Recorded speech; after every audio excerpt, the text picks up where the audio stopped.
Whātalawhātu Sāmoa le atu no pele I lo malifo mai whānunga fōre ne yaso o tātou lia mai. Le aso lulu le aso lua se fulma le lua o iulai. Lua afe lua se fulma le ono. Whātalawhātu le tautua le si ufonga le lomua le Sāmoa Capital Radio. I le nei tae au. Alo maia. O le tātou sauni ngā lotu whale ainga la teite I ele sunga le whaafengainga. Reverend Whaalua Tele ape talo sanga savea. O le whaafengainga le Kalesia Holy Valley Samoan Assembly of God I Upper Hutt. O si maia le whaafafonga.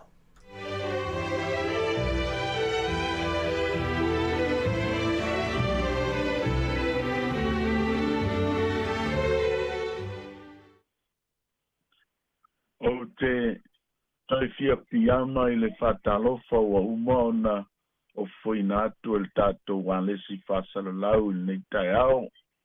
Ia lava swafa manu malo le li o Yesu, ia o te toe o whalofa tuai foi. Nei tai au tu toa, ia o se tai au toa fifi le mo, wa whamania mai aile tua mo I tātou.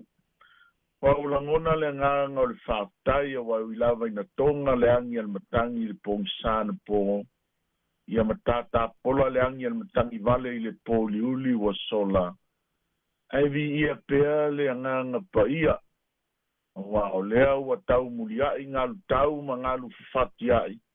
Ia sa tātou momoe lava ma le fifi le muma malo lo. Ma le alofanga le leo le tua whaftai pea I le anganga pa ia. Tātou wala whai mai ai ma le fifia I le alalanga fitalia I o pea wala. Moni ai le pese a tawita I le whai salamo. Ana le se noa Yehova na ia tei tātou. Ia pa ua tātou ma le mo le vai. Ia pa ua tafe mai le vai whaamaua lunga I o tātou lunga. Ia no wala awa tu lea Sāmoa le nei tae au maia. Si o tātou tāpua I atu le mamalo le ainga atua I langi. Tāpua inga I le swafa mamalo le tua le tama. Le tua le alo. Ma le tua le ngā pa ia. E whasanga e o mātai maunga, e o mai ai lo o fisoswani. O lo o fisoswani mai ai o valea, o lea na whaia le langi a toa ma le lalo langi. E le tuina mai e ia ma pewa lo vai. O lo u leo leo, e le tu le moe lava ia. O rea tātou te talo. Le tu vai, e whapei ona nau o le ailai vai tawhi. O lua whapei nau na nau o mātou a nganga I a te oe. Wa fia inu o mātou a nganga ngā lala I a te oe. Le winga leo la mātou te talo whatau a nau whai pēa nganga pai ae. A fio mai. Te whatumuina lo mātou ngao. Na ia mātou tāpua I atu male ato toa I a te oe. I tangata atoa, male anganga atoa, male malosi atoa. I se au ngō fie mātou te au nā tuai a te oe I le nei asu. Ina ia whaamuina le mātou osi ngā taulanga o le a whaia nei a te oe. Ona o Yesu awala tuai le nei te talo. Amene. O le tātou pe pese whatasi le vi inga o tāpena ina masaunia ina mo tātou.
Lo ua tua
Whaftaimo vi inga il ni tai au e toi whamanatu, mai pēr ia te tātou, moni mal whamaoni, nā o le tua o ia o le anganga pa ia, ia o ina ina ia tātou iloa o ia.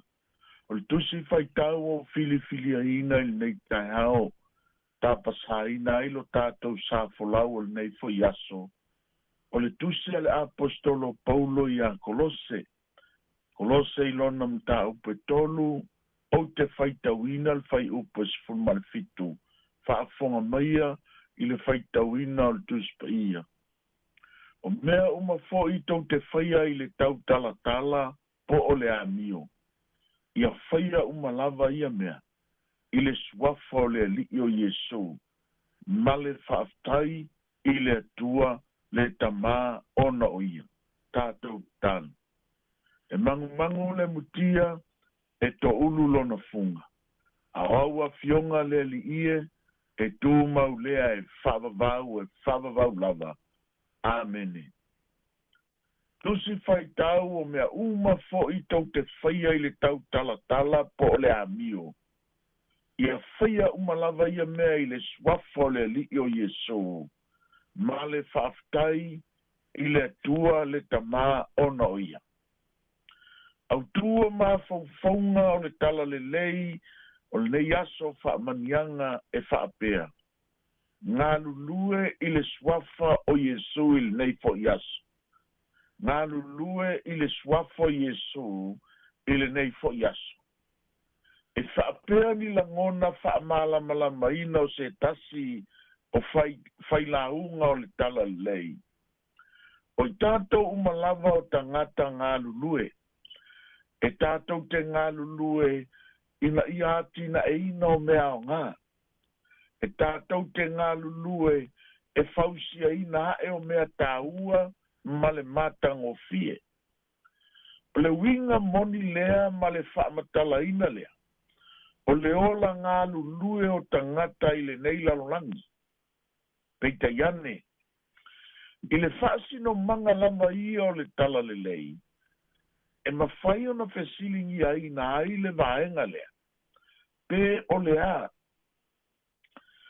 a se va'aiga lautele a tagia mai ai a te i tatou uma pe a fai lea e tatou te galulue ai mo le suafa o le ali'i o iesu keriso ae fa'ape'i fo'i o tatou foliga va'aia pe a tatou galulue ai mo le suafa o le ali'i o iesu keriso o se tala fiafia ma le mautinoa ma le tāua e mafai ona atagia mai o ni foliga matagofie o ni foliga o se ata ua maumau tutulu na tu'u fa'atasiaina o le ata o le atua ma le tagata o lonoviga o ata o foliga alofa va'aia o le atua o lo'o uaga mafai ona galulue fa'atasitasi ma le tagata o le uiga lea o le tatou tusi faitau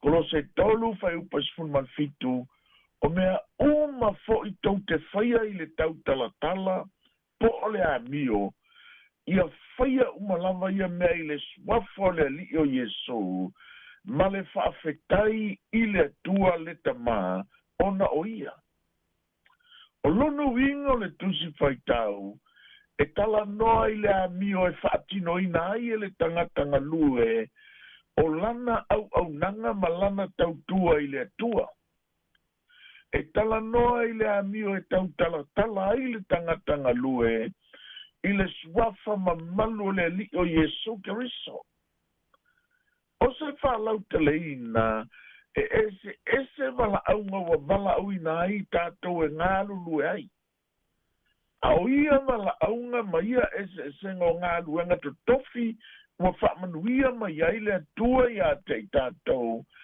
e ao na tatou fa'atinoina e le tagata galue ma le tagata tautua i le atua e ala lea i lana amio e tautalatala ai i le suafa o le ali'i o iesu keriso i sona fa'ato'atoina ina ia faia mea uma lava ma le fa'afetai i le atua le tamā le uiga lea o le taulaga fa'afetai i lenei fo'i taeao aisea ona e le'o moemoe noa le ali'i o le poliuli e le'o manofonofo fifi le emu fo'i le fili o le ali'i o le pogisā manatua fo'i Sāmoa o le nofoaga o le tiapolo i totonu o lou āiga o lo'o ia nofonofo i lou fai toto'a ulufafo o lo'o nofonofo i lou fai toto'a ulufale ma o lo'o ia tilotilo mai iā te i tatou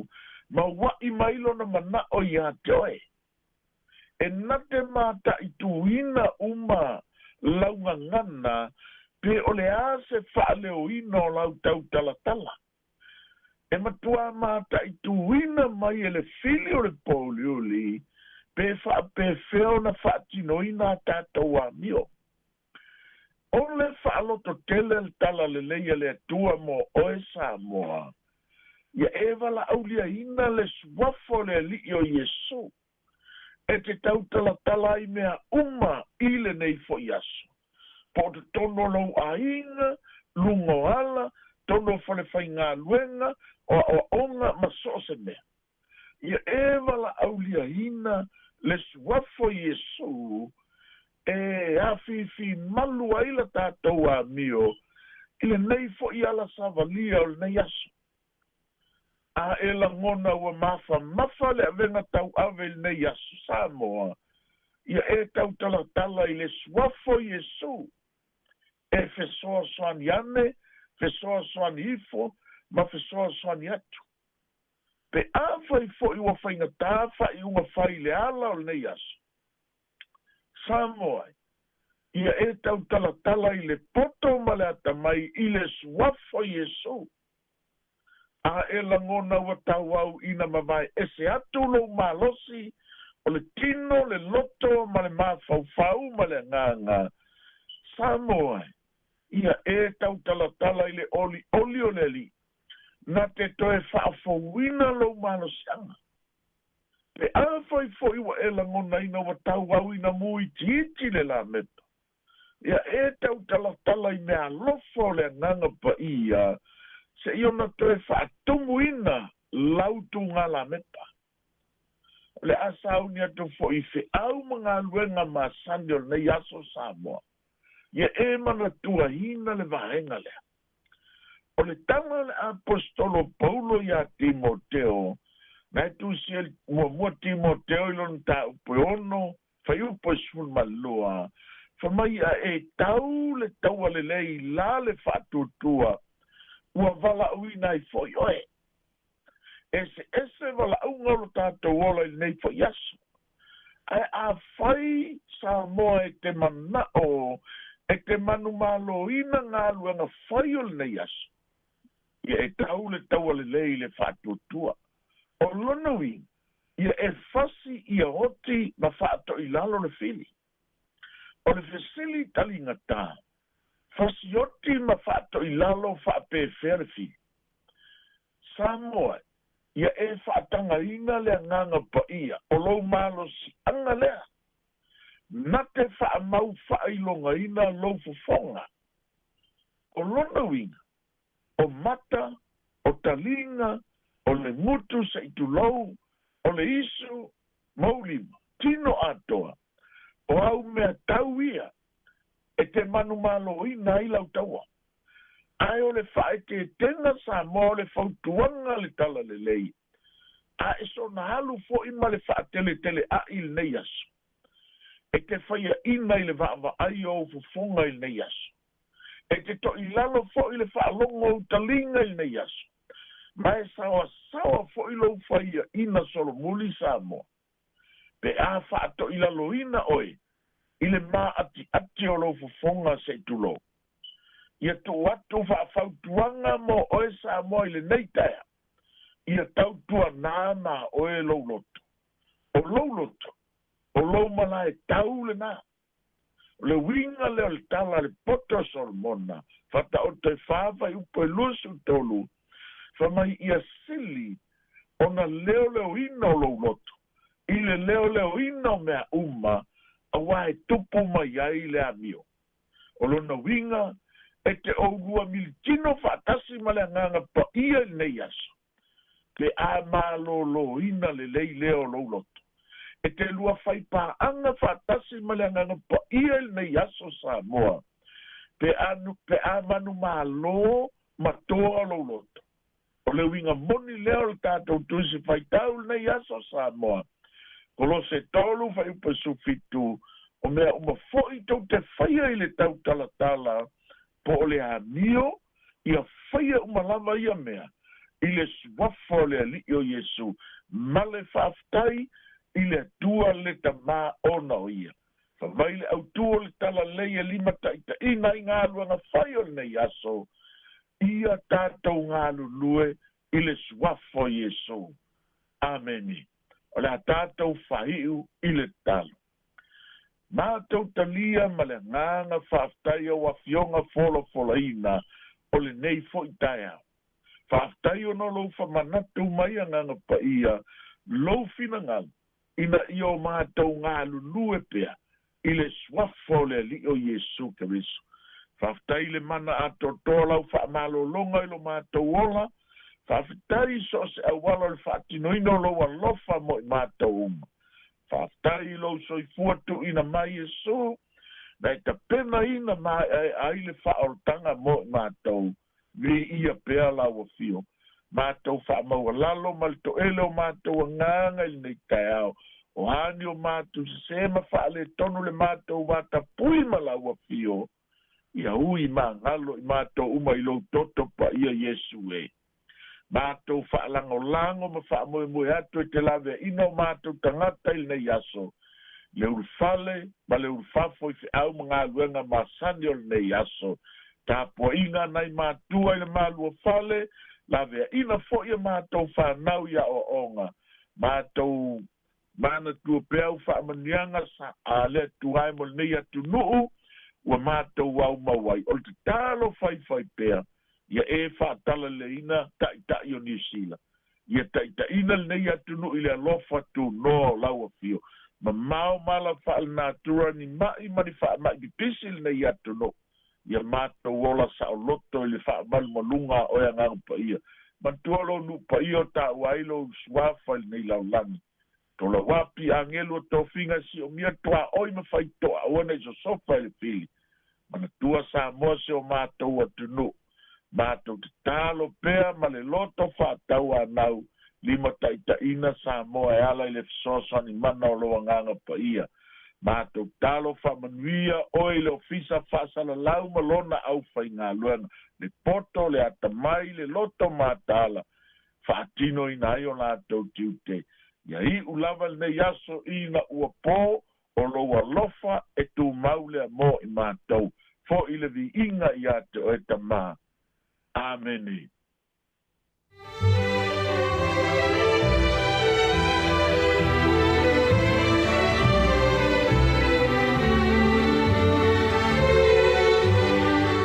Via le tua Sāmoa le atu pele le nei tai au le nā ua whaafonga lo tātou tunu e le tātou tāmpo inga na teite ia le sunga le whaafengainga Reverend Whaaluatele ape talusanga Savea o le whaafengainga o le Ekalesia Holy Valley Samoan Assembly of God i Upper Hutt. Manatu ia ua o le whenangalo le tua le nei tai au e ala na upu whaawina tō matawina i tātou i le nei aso tawio se whatu e pa ui se le tupu mola. Ave ma oia ma o le nei aso, au ngā walo tātou soi fua whaaleanganga mo le tua mono na whina ngalo. O le mātou si talo sanga whamungia pele tue lau sunga na whaafengainga, le wharetua no whalo, te nane le tāpo inga le pai o le Ekalesia, monu ia tele nei aso whaafitai. O le vinga o le tua, mai lau whepesa le Tabernacle Voice of Praise, o a ao lofa o le tua, le ulusu 5 minutu tele tu lai fitu, tau tua si ufonga lo mua, whaafitai.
O le tautua le si ufonga o le laumua o lo iai fo i le langolango a le New Zealand On Air.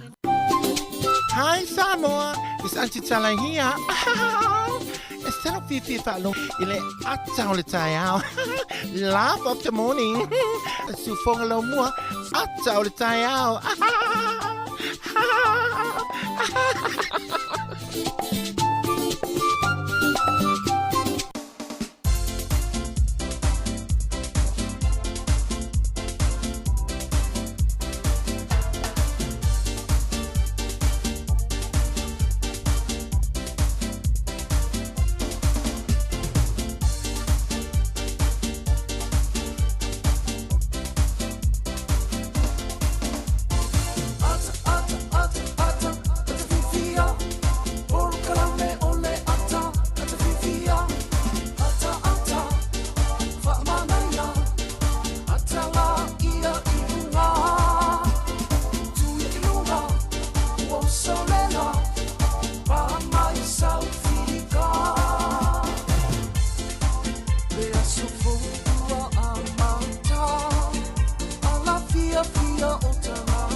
I le suafa manu malo Yesu Kariso lo tātou li ma lo tātou whaola mātou te whiwhia te o whalofa mwhatalo whātu Sāmoa le atu nu e pele le loto malanganga i lo malifo mai whanonga fōra ne yaso tātou li mai le aso lulu leo ngāta tonu ni fwaiva yaso i tūte malawa singa lo tātou tinu tātou li mai le aso lua se fulma le lua le nei o yu lai i le nei tu sanga luafe lua se fulma le ono ia matua tu lima whaatalofa le nei tae au whaatalofa mo whalofātu I le pa ia lau whai ngā luenga te tofia le tua, o tau whalatua, whawhala le malu le whata whaitaulanga, ma le whata whaitaulanga, whitai tunga wāle tau suino li pawai o leola, a wāle soi fō whale nganga o tātu tangata, mā lolo soi fō manuia, mā lolo tau ata i nei tai au, I le au whai ngā luenga te tofia le tua.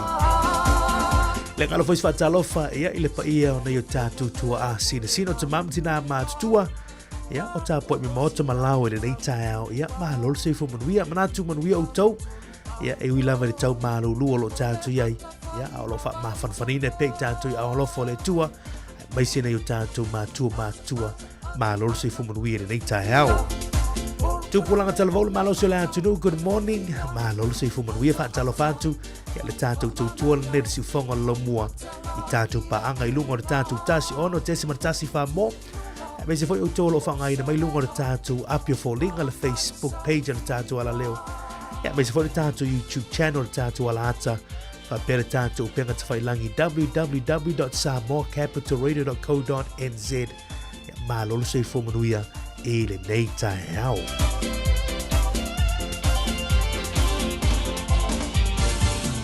Le vena ngalo sa talo fa le nei tai tatu pa angalo mafuta mai atu no mao ya so tatu tunu I Sāmoa ni so to mafuta mai Australia o le malo telo America good morning a talo fati Africa I Saute Israelu Dubai o fea lava se tafo kelope o lo sa ili malo yo tatu tangata mātou te whaatalo whātu le nei tau ni so tole mafuta mai ia ora nā ua anga tu foi ia I marolongo le po ia mala fiafi I nai tu ia mātou nei au te ronu sila le wā lausu I whia mga luenga o le nei aso fau ia vi ia le tua manatu o lo tātou tau whai tusa I le tau singa lofa le tua ia I lau tau sei fo maso mātou nei yola Atalo fa foi le tai ao ia manatu ia o lo tātou ia I nei lau mui Wellington e mala fionga I le tai o lo tātou tunu le fionga li palmia ia e meis foi niso au malanga o lo ia I nei a foi malanga atu mo lo loi Blenheim ia e le nei foi tai ao ia manuia foi fuanga lo ia le fionga tai o le tunu mista foi o le kapineta ia ma lo foi tau tua tunu iso tātou official commissioner o Sāmoa ia o te New Zealand nei I Wellington e malau whai ngā luenga o fisa whai konsula ma lolo tau tua tunu a talo whātu whai nei tai au ia I ofisa o tātou malo Sāmoa ia o te New Zealand nei whātalo whai tātou paanga Kara polo klama nei o ato tai au se teimo nei aso ma whātasi atu whai ia male sunga ia tasi tuito le waa ia polo tau whai a wā maua ia la mātou luatu le nei a sururu ia tōtuangi whai le tua whini an whaasoro nisi whai o fuanga nei aso e manatu ia la tātou whailua e matatu tana me whaasolo a wale tātou tautua e le nei tai au Hatalo whātu le sunga ia Alan Son Mona ma lolo se fumanuia ia te oilo uso Alan ma lolo se fumanuia e le nei tai au si whatalo whātu ai nisio tātou pa anga ia lo o a whatalo wha mai o le sunga ia ma fo ere whatalo whātu ia te oilo whalatua ma fo e ma lolo se fumanuia Whaatalo whatu fo ia wha matua hainu there, good morning. Ma nuira nei asa whaatele mafuta mai o Julieta Willie. Ia le mafuta mai I Washington State, Seattle.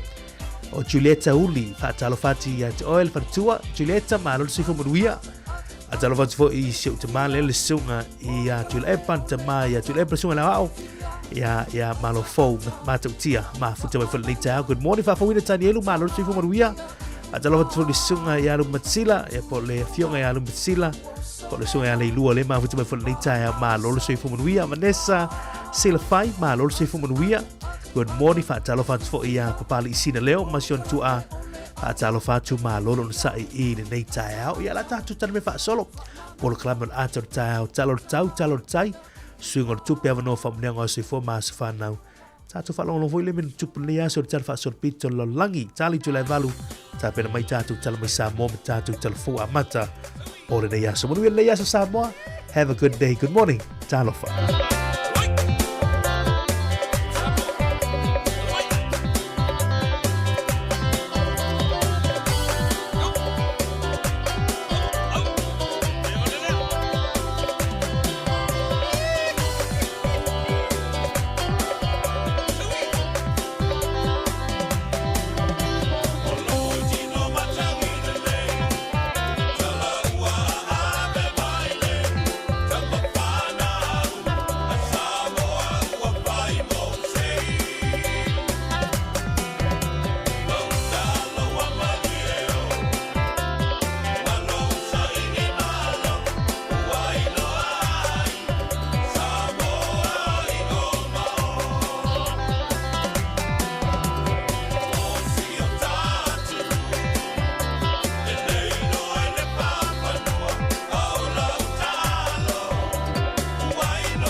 Toi fa talo fa tulu le te mo le tai vai nga le talo le tau a pe foi le talo le tai wa fu fu nga fau le ya sululu tato amata tu le mo Wellington nei va le yellow official vai tau sulu ma to file la le ya so langi le tau ya e wila vai le tau malulu sai tato ya le pona po ma la so na fia wa tau filo lo mai ya tato ya le tau malulu le winter ya tato nei lo mo fu o mau fu fuanga la e fo ila i tau o le tau malulu o lo tato iai.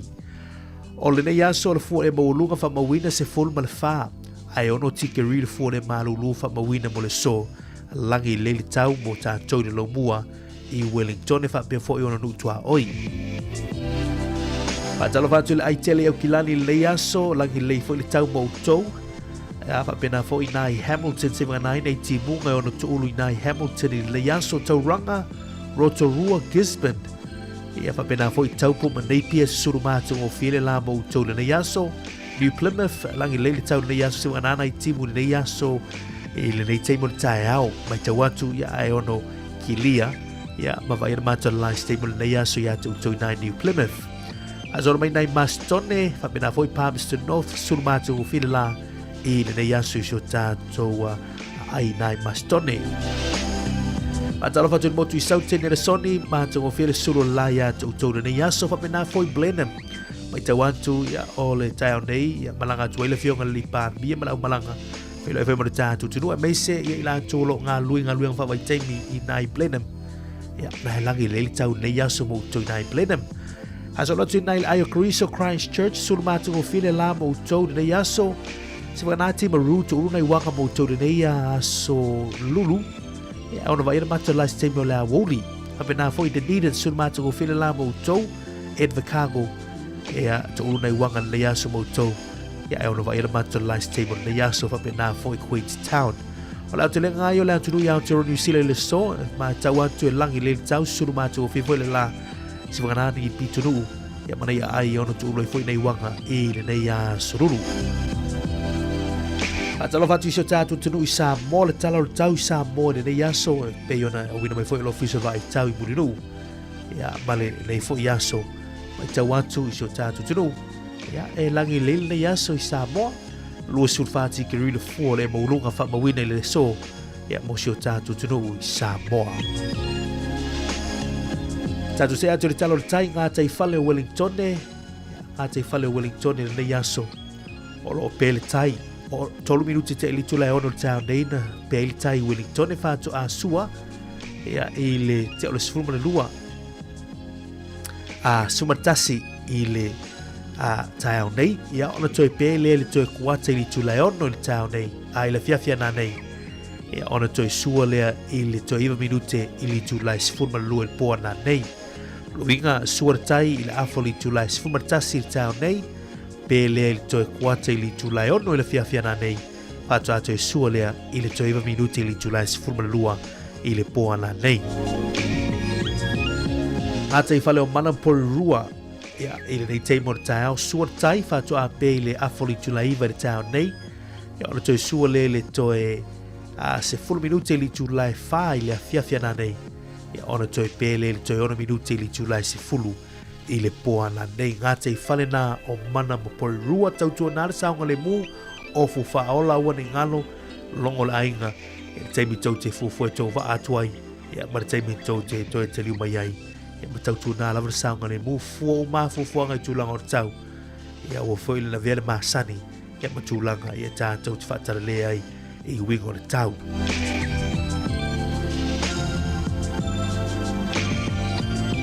Tato se mani talo tupe le ta au ta sir tala New Zealand ma werta la fast full fitu sene Sāmoa le so ta la fast full fitu sene. O le malo sur tala sa New Zealand i le malo Australia la valu su lua sene ma wai valu lua sene. Malo sur tala New Zealand America 5 full fitu sene ma wai 5 fitu sene. Ya mo Sāmoa la vai ne ya so ta sir tala New Zealand ma werta la fast full fitu sene.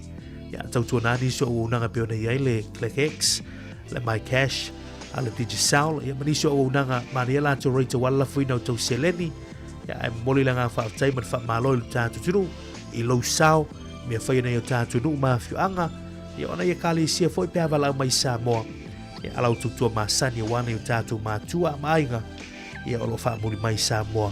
Ia o tau manuia lafu ino tau sele le yaso.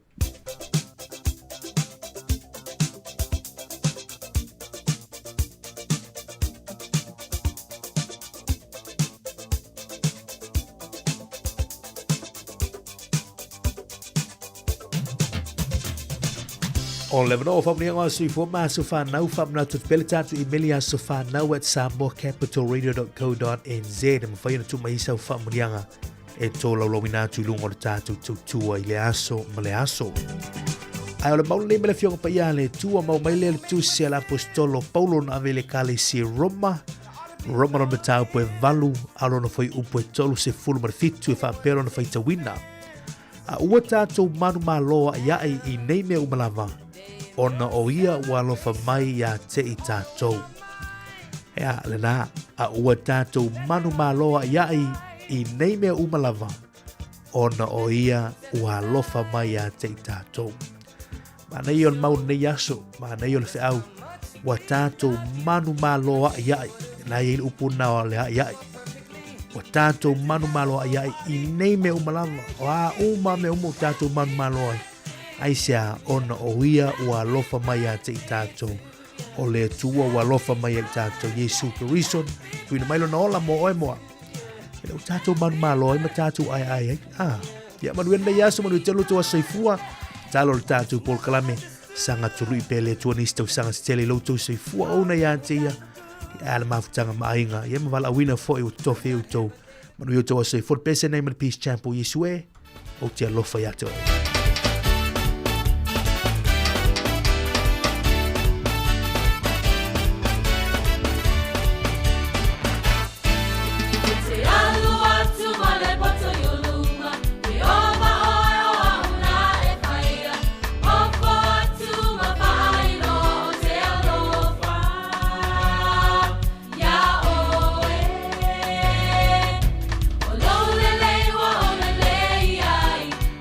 To know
Toi fa tala vatu nei teimi o le tae arwa inga nei mena tupu nei aso le tala fa so le pito la langi mu tātu li mai le aso lua se fulma le lua o Iulai.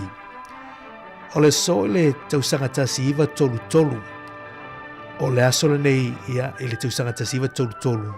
Ia na matua na fatu atau nuu ai ia patulau i le ele ai le ulua i tangata lea sa aveina se valele a solo flight. Ia ata milo i lalangi.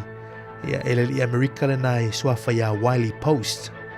Ia o le sola na tau nuu ai ia patulau i le ele ai lana malanga mua na o ia e whaafoina le waa e ngō le Lockheed Vega Aircraft. Ia e pea ma le fitu aso se full valu i tūla ma le fast 45 minute ia o na alu ele malanga a le fo ili ia le first solo flight i le lalolangi ia le Amerika le na o Wiley Post i le sod tau sangata si iwa tolu tolu. Fitu aso se full valu i tūla ma le fast 45 minute o le malanga mua lea whaafoina ana o ia. Ia, mana ia fo ia meri tupu nei aso i le tele o tūsanga o mwai. Mai tau ator tūsanga tasi iwa valu fitu i le so, a so luas fulu lua Iulai, o le ulua i aso nei a matai le loto, ia o tau ia fia le loto, ia o le loto fatu a matai le tasi iwa valu fitu ia o te roni usire nei. Ia mai tau atu o le tele ia o le laina, o le kiu o tangata, ia na whaatali le taimi mwhai o na whaatawai lato pe paloto, ia i le so le tausanga tasi iwa valu fitu. Mai tau atu le First Division po o le whailonga ia tupe le nā taimi le nā fo i tausanga. Na amata le loto New Zealand le tolu se lau ono se furu wafe tā la. Oe whaila iei, tolu se lau ono se furu wafe tā la na amata le loto New Zealand. Pe ama le fitu se lau ono se furu afe tā la i le taimi le nei. Ia whaatusa la le tolu se lau ono se furu wafe na i le tasi iwa valu fitu. Ia o le tu afa inga tupe na teimi nei fitu se lau ono suruafe ta la. Ia o le so, ia o le asolulu nei a tātou ia Aotearoa New Zealand, ia o le loto fo ina nei, le mai tau atu le loto ana nei, ia wo o le pawapo le tolu su 5 miliona ta la, i le aso nei, le aso lua suma lua Iulai, uafe luono. Ia tu a tasi la le tolu su 5 miliona na le teimi nei, ia ma le tolu se lau ono su uafe na amatai. Ia te lea si tango loto tasiva valu fitu o mai nei taimi.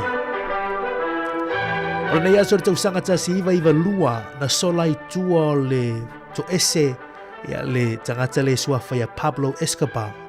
Ia po le li lea whaingoina drug lord. Ia po se tasi o taitai. Ia o vanga fo i o keini fo i e momo lia tulango whala au whaasaina. Ia o i o le drug lord, Colombian drug lord. Ia mai tau atu. O ia le sa whauruluai ia le cartel na o le Midland cartel. Ia nai Colombia. O le tausanga la tasi iwa lua na sola ese i man wharapuipui o le maali o le tala. O le wharapuipui lea porto ese lea sa wharapuipui e le tangata nei. O le wharapuipui ana whauina ia. Ia tusa le uto e sola ia i tono le wharapuipui na ia whauina. Le lina o Pablo Escobar. Ia o whaingoina o le King of Cocaine. Ia po le tupure na. Ia mo tūlanga o pauta o ona whaasaina. Ia o le sifi la lea na whea ia tūlanga ia. Ia le lan sola ese maritasi iwa lua i le whalepuipui tala mali. O la nā whalepuipui na whawina ia to e sola ia i tono lan whalepuipui. Ia ma le tala muli o le wafe sifurmaliva i le so le aso luasu lua Iulai. Ia na vea i Sāmoa ia o se atunu u Pasifika mua na whaatuina si matati e tau tamau ainga ina ua vea morua i moto le Pasifika. Na whaamau ni ai pe ratify le Pacific Agreement on Closer Economic Relations po le PESA Plus Agreements. O le PESA Plus o se malienga i le vau atunu, ia e whaamau tuai so tanga vāvala lata mo whaatau inga sa loto, ia o lono winga, mwhaiona whaafai fina ia wanoa mo ati nae, ia i le vau atunu. O atunu la ia lo ia i le malienga leo Australia, o Rarotonga, Kiribati, New Zealand, Niue, Samoa, Solomona, Tonga Tuvalu, ma Vanuatu. Ia o tātou lulua i atu moto le Pasifika, le sa whaamau ni ai le whaanga leo le PESA Agreement, i le tausanga luafe se fulmariva. Ia o nisi nao mena tupu nei aso, i le tala whaasore pito le tātou lalolangi, le aso luasu malua le o Iulai. Toi mau nisi whaapoponga, ia i le aso a tāu te mitasi.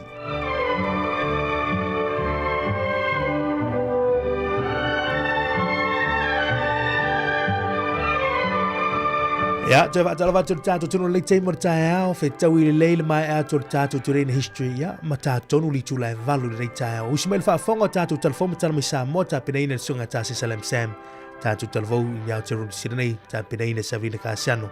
Ya, manuia tele le tae ao le tātou tunu, tātou talafoma tala mai Sāmoa. Good morning, talofa.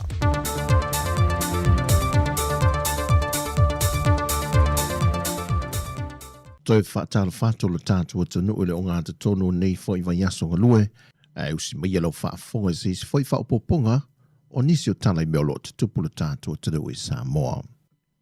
Au yeile tanu ule vai tau ule El Nino wa a fiailo na si o manga, e le tūlanga le mātutu ma le manga le mutia, le fo i wa whaailoa na mta inga le pūlenga le suavai, e le whaonga te tau ma le sefe na le suavai maua, a mese la vai no whanga le tala whanta i a pia, o lo le lifa i e wha maunga le tele o le swa vai e wha o ngā ina, e le ngata o pisinesi a e wha pēnā fo i le to tele o le atunu wāu ma wai, na vsini Yesu i le pūlenga o lo ngafa ma le mātai tuwino le swa vai le taulanga, na o la wha i loa i nisi o a fianga masani vai tau wha pēnei, o le uti le swa vai maua, a e a o fo i na palasi te tele timunga, wa a fia fo i le swa vai mamaa, a matamai le tui sa e vai lele, se ia pa ia vai tele le tui sifo. O a fio anga tu taulanga, wa mai a wha mamaina le swa vai o lo o wha o ngaina, ma se wha alapo tonga le malo na a matamai le awhiv se lauiva se fumal tolu, a na toi wha fo wina wha le tula fono, e le tausanga lua fe mal tolu se o mai le so.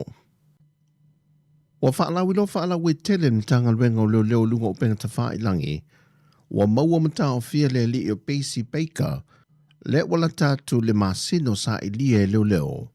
Ina ua whaido ane e na mamalu le atunu sa fesoa swani i li matanga luenga, le no whanga na vaaya po o au mawai. Wa maulia lea li e lo na ngau ia wha malosi o le ato se tina mai saina, na nga ia whaatau i le whale o lo lini mo to tua, ma wa wha maonia fo i lo na mōrianga, e lona to e sea leo le se leni mai le pampin sinia le ala businesi. E nisi o wha mau monga mtanga renga leo, sa anga lue muai o ie le pampin sini, ma utu watu le wha masinonga i le lua vai aso lumanai, o le avala awe lola na mata aupo e tu lai luma o le wha masinonga. O whata milu asi e singa minista o mtanga renga te tasi, i o lanto ofisa au tu ma le au ngā lulue o lo whai ngā renga ai.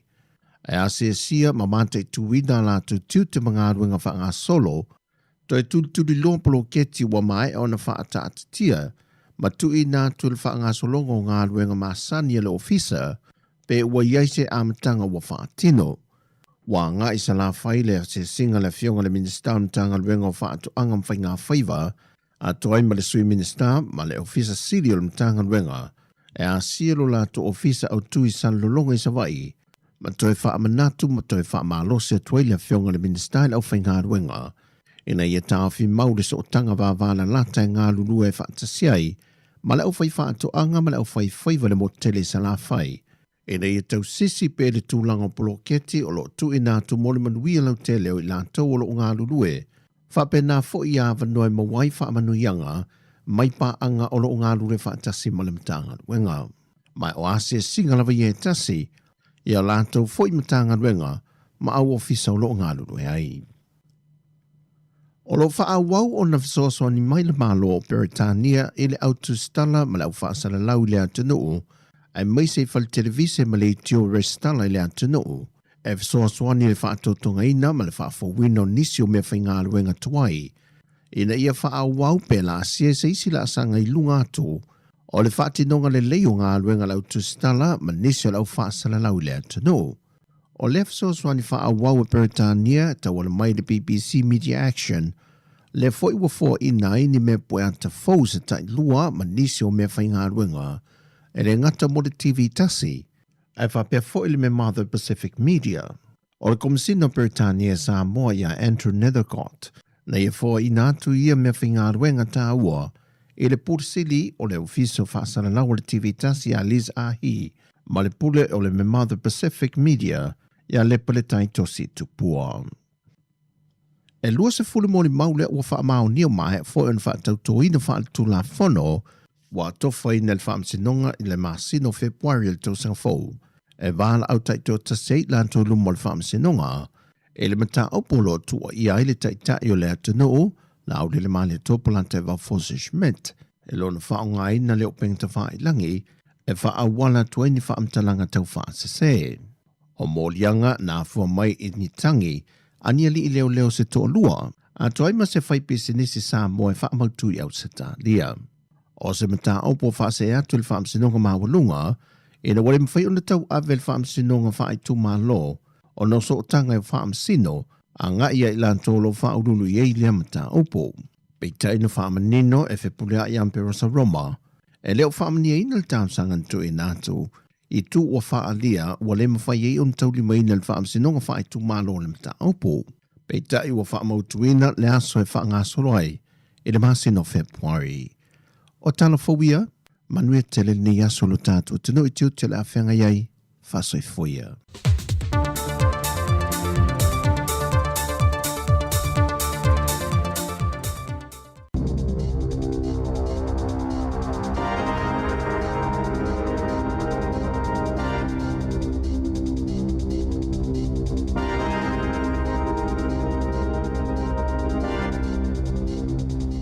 Tala flava le whapoponga momoa tala fau mai le si ufonga le lang moa mo le nei tai au lua se fululua o iu lai lua afe lua ono.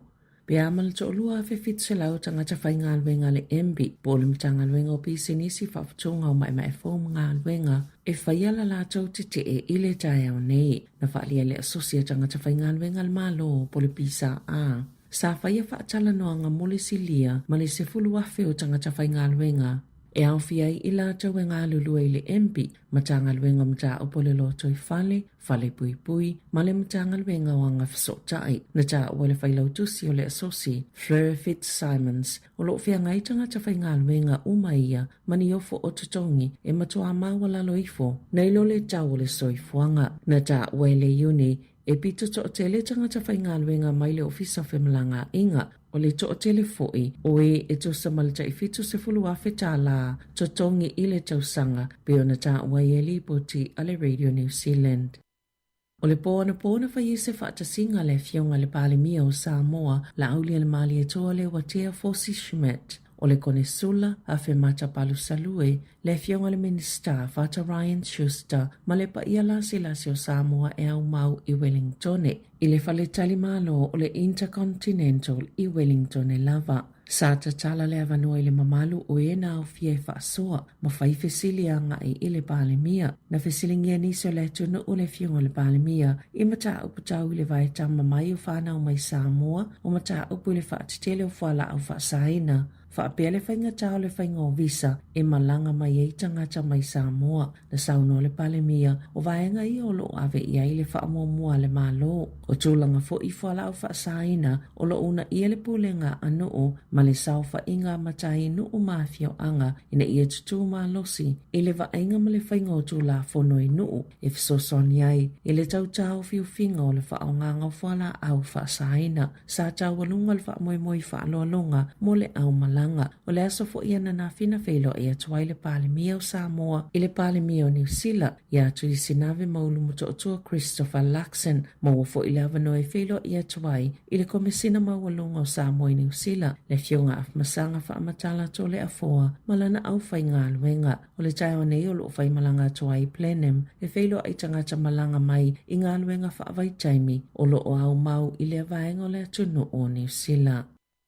Na saunola minista o tupe New Zealand Nicola Willis ua mafuana si itiele tau o le soifuanga i New Zealand o na ole presidente o le United States Donald Trump i whaamaumonga na whaalaulo i nei le asona nafia le Stats New Zealand po le ofisa o whai numero whaamaumawina New Zealand na whaali ai e whaatasi ma le tasi pasene na si itia i ai le tau o le soifuanga o se whai numero pito silo na mawalunga i tutono o le lua tausanga pesi le atufoi a o si itia i tau o suau o ma penisini o na ole taua ale United States ma Iran. Wātangia mai ia whai numera le mawalunga o tau o suau i le lalangi mai le mawhai le malo na po le ina. na Sāmoa Willis ua whaailoa mai ai o le siitanga a Trump. Ua mafua le taunga tau le penisini whaapea ma le tiso. Ana whaapea le mawalunga tau sua uma penisini. Se manu e lua tes ma le iwa pasene le tau o le soifuanga o se fuai numera sa fuafuaina lava ila lato whainga malo. Peitai Elena o penisini e alua i ilunga le tau o le soifuanga. E se fululua pasene ma le iwa pasene na si itia mawalungai tau o le tise le tau sanga na Sāmoa Willis sa iyo ele malo ina ia tele le ele tise e mawhai o na ngausi mai le malo si anga whaafawina mai mawhai o na pa uai tau e tutonge a inga i le lumanai. O langlango ina il pule nu olo wa hat se fola sanga i tu whaatsia i pule ngā nu uiva i le itu malo Wellingtone i se pule ngā nu utele e tasi po o se Super City e tasi. O lo ilo i pule nu o se fuafuanga whaataatia le au kone sale o le Martin Jenkins e mawhai o nao fiele tu whaatasinga o le a ai o Wellingtone, Porirua, o Kapiti, o pule ngā nu o le Hutt Valley, ma pule ngānu e tolu mai Wairarapa, whaape ma le whaamalu malunga o pule ngānu a le ito malo Wellingtone, i ono au fia ma le pule ngānu a le ito malo o horo whenua. A whai e whaatuina le whono tu whaatasia Wairarapa o i Wellingtone, o le ata ita ia e se pule nu whaitu langi, ma o le anga lulu e whaatasia i whai pule o lea whono, ma ta ita i whono o whono anu e whai e whai unga mo le ito malo a toa, o whono anu po Community Councils, e le iai mua o le ama whaiona wa aiama whaafoina au nanga e peo waita ele, whale tusi, ma le tufanga of sosani tau tupe po crans mō nuu.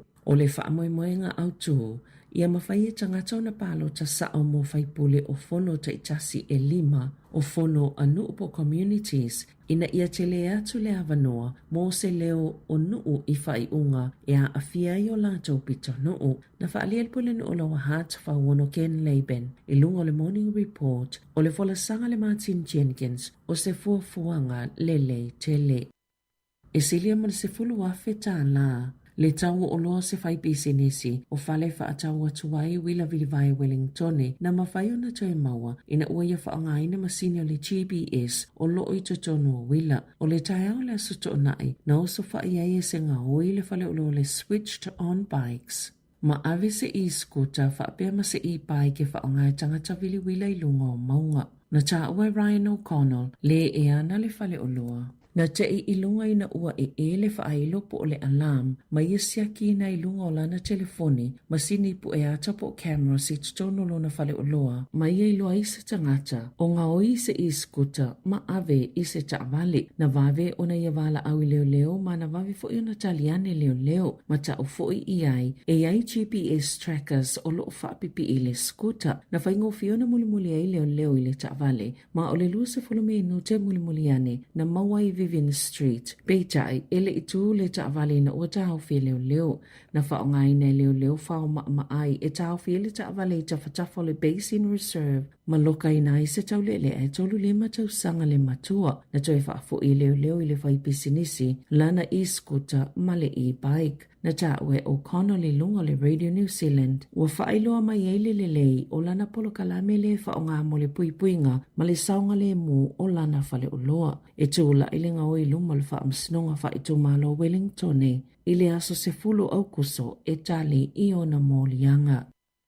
Na whaato e sele matanga luenga wa onga, ona o se whaale tono i polo kalame whaate kono losi le whai e ripoti e tā uole smart. Ona na se seo na whailoi whaamatalanga po o whaamaumongo tamaitea onga e to olua se lau fitu se fuluono. Na Sāmoa Jeff Short, le sui whailau tusio au onanga moa onga na maua le whaafita haule na ua whailo atu le matanga luenga nisi na tau mawhai e o i tutono whaamatalanga ma o se tūlanga ele i mawhauwhauwina na vavi ona tapele polkalame e whaanga solo le suenga wa umana toi sui ma toi a mata le polkalame o loo whaongaina mo le whaatinonga o le poti na Sāmoa Short. O lātou tali tonu ua mai o na fōl whaafitauli mai le toi tupu na ta uale One News o a onga iana a fia e Hawke's Bay o mai a fo iana whaafso ta ia le matanga luenga a onga i fitu na a fia ma fesosani fo ia onga le whaafso ta ingo mātua matangata o wa aia whanau na a fia ai na whaamatala e Short e whaapea o le whaafitauli na mafua o na onisi o tangata e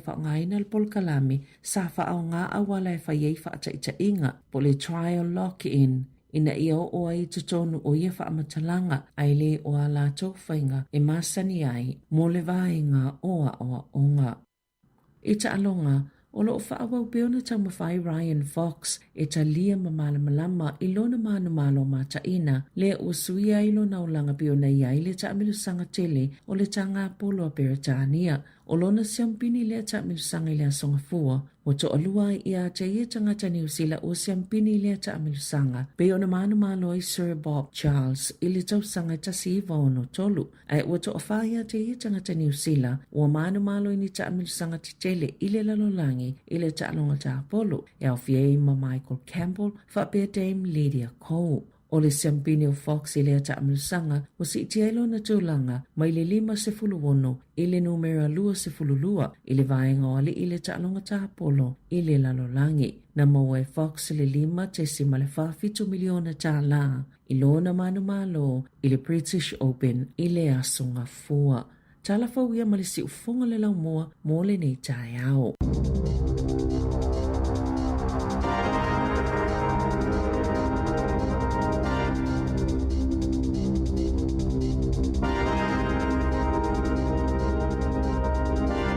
O tātou talafo amatara le nei tai au, mai le si whonga lau mua Wellington ia pe o nā tāpeneina matu inatu e Savina Kasiano, a me se tātou tala mai Sāmoa, tūna mai e tāsia Salem. Sem tu e whafonga I tūla e iwa le tāu nei, ma le tūla e sifuru ma le lua I le au liana nei. Ia, malo lava le tātou tunu le mafuta ma le nei teimur tai au, Mari. Malo alfa malo si fai asi ma ini o fa fol malulu.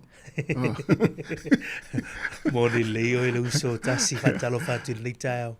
E asina malulu le aso lulu la toia. Felolo mai le aso nafi a neile no le aso nafi. Ile to or ki ona I lungo ta vale la toi. Ya nei fitau felolo manele tulango tau. Ya alo tatu le tau malulu. Sa oni le ya pe ona uta ua nafi te mi mata nong tufu. O sa ua nafi la sa ngaluenga. E au matua pa e pa e ato lu ngala tavale. Ma ya. O pa tu lo le apavai.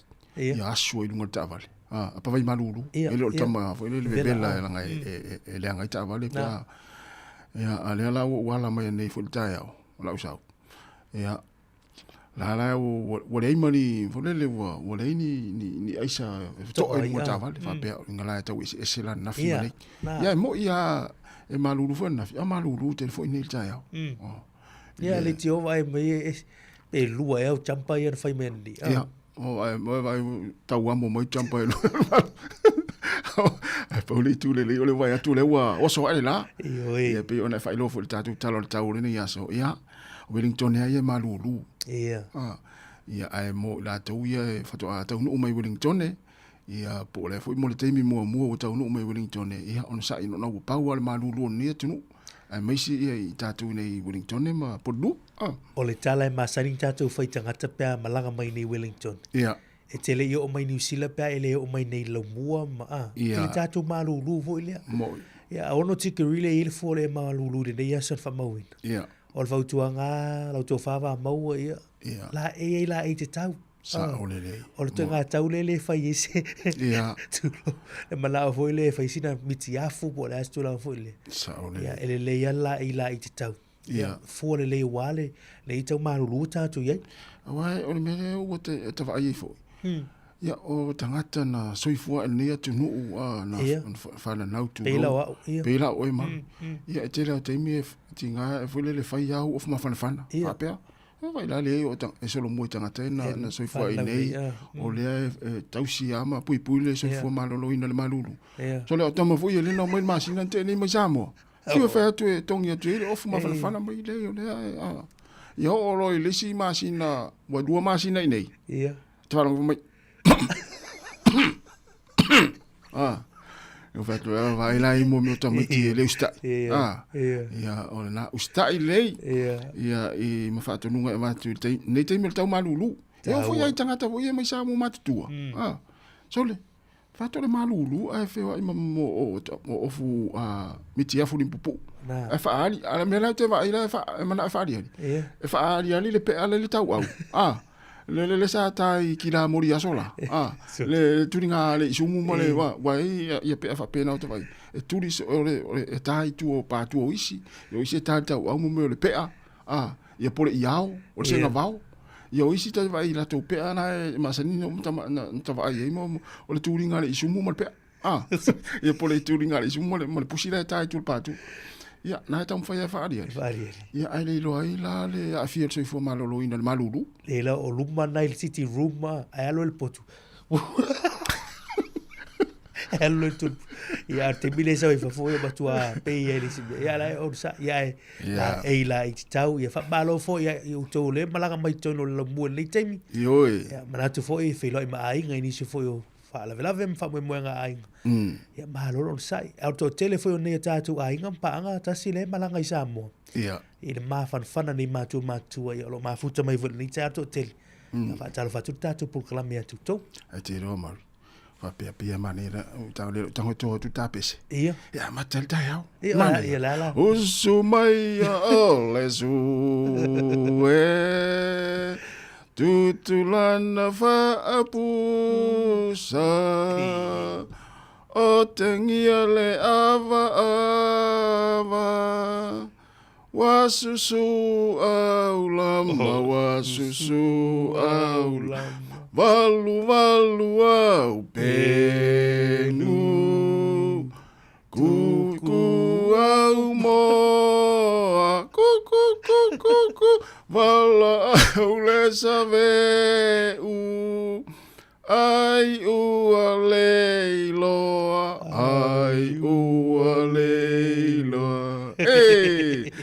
ma vai lan mane ta pese fa foi le tau le tai au ia intai mi ole wa la fa long le fa ngali Sāmoa le usu e foi le fanga moa ia fanga ia me tua olo sui povi ia tau le ta pese o tu te ia ma nga luenga fa tai au fa le tai au tai mi ale o tai ta fu ina ia na o la tanga luenga fa le fa tai au o mai ia le au ia le tai lo to tu lo wa ia fa fanga me tua olo fanga pua tu lo ia o le fafanga moa ia la se vave te fai mei ia a tele a moa ia pe tolu popo ia fa pe na tolu moa ale ainga ia pe tasia le popo e vat ia va vela la tai mana ia le ai tama vule le pito o ia lo breakfast te mi tu ile ia moa al va vela tai pe a o te me value popo ya te me value popo mo tai au mo le fiaf na uma ia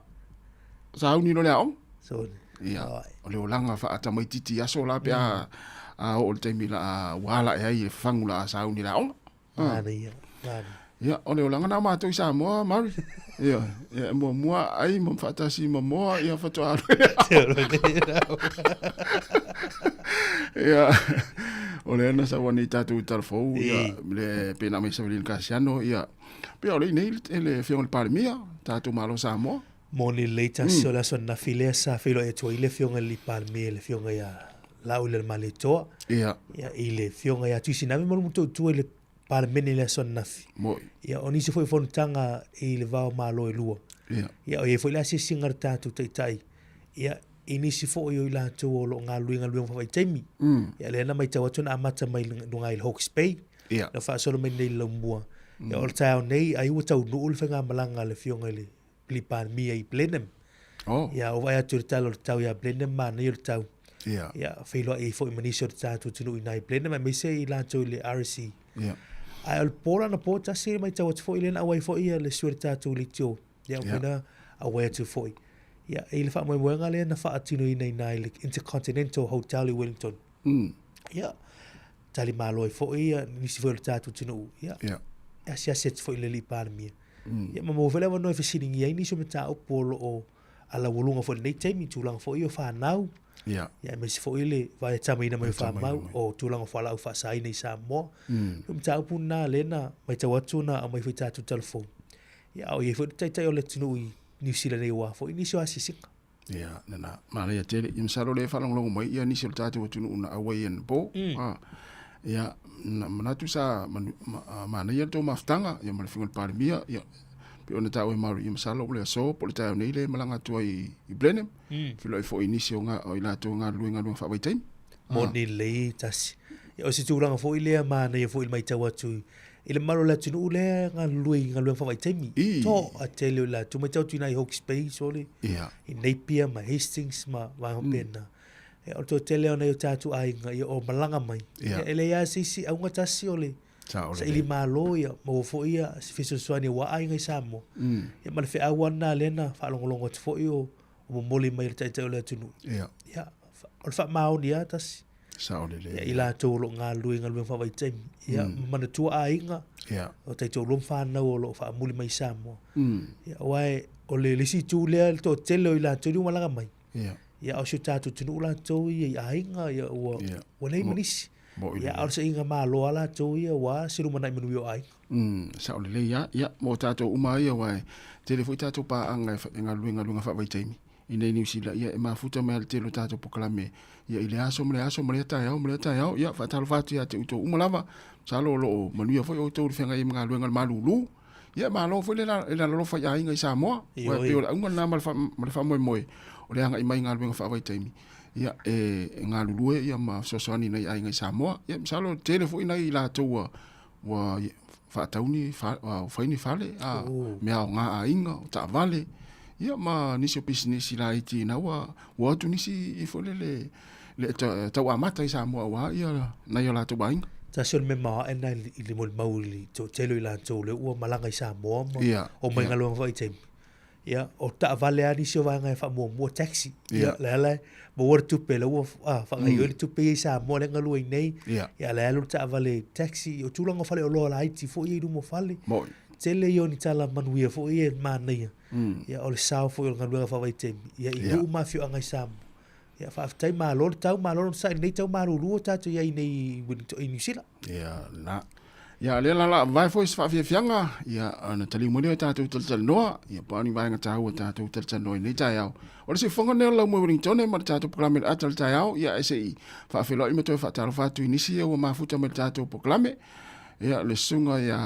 EMU o deport CAAW ya o ingoana le mai lungo tatu la tu yo mai mo mai lungo le o le tatu YouTube fa talo fa tu ya radio sifa ya o lo fa tatu fuema Jerry ya mo erato manuia le tao ya fatalofa ya laina ti malu tongia manuia lava le tao le sa filiamu to le fo talofa filiamu manuia le yaso ya sunga Allen Solomona le pesa finga no ngana po msalo le mo el terminei ya o le sunga saulo fa ya fatalofa tu le sunga okalangolango le sa wingi le bason te nei la to au le na manu malo le usampini la to au le Golden Oldies ya malisi ya o le sunga fa fenga inga ya tapo ino toa paongo no fa inga sa fa inaya fa talvatu ma lor so fomulia fa talvatu fa tua ma fo Eric ya o sunga ya sione fonga o le sunga ya se yuli si utasua manuia lava ni tayao la sunga li pese ya po fu alo ese po fu ya ma le sunga ya sianava te vita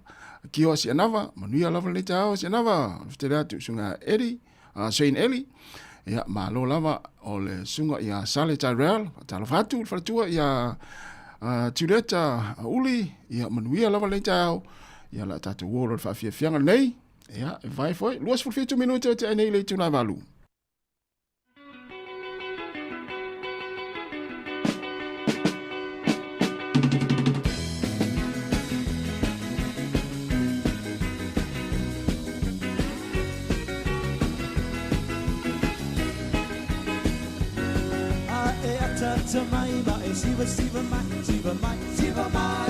Siva mai, lue o mai, lulu o lima siva mai, siva mai, lue o mai ta mai, ata mai, ata mai,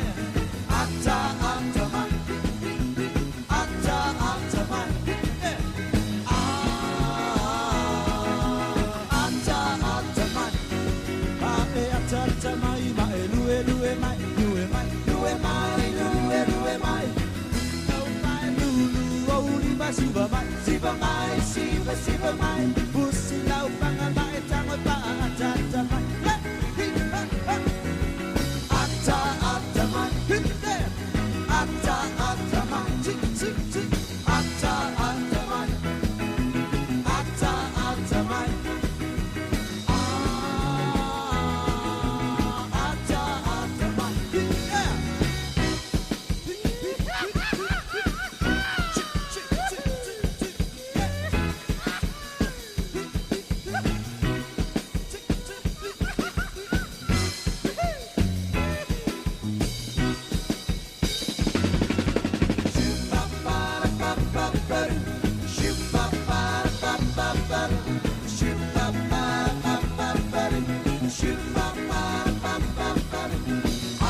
Manu malo se pepa tala oloa mo au whaatau le back and save po le New World. Pe utu fua fo e lau ta vale le pamo le pipi. O wha manu yanga nei, pia e manu malo mai se se i le teaching sao i aso whare le taitasi. A lafo sau top up tolus furu tala pe sili atu e maualo ua vano le sei. E wha pena fo i pia lafo sau se le ni e tolus e lau tala ni usila pe sili atu i Sāmoa i le mai casual teaching sao le wha anga i le ClickX. E lima wha ilonga ta i se lau tala shopping vouchers, ma le lima petrol vouchers sa i se lautala o le ase ina ia sofarei le taitasi. E iai ngao le nei whaapitoa. Sekia, Digisel.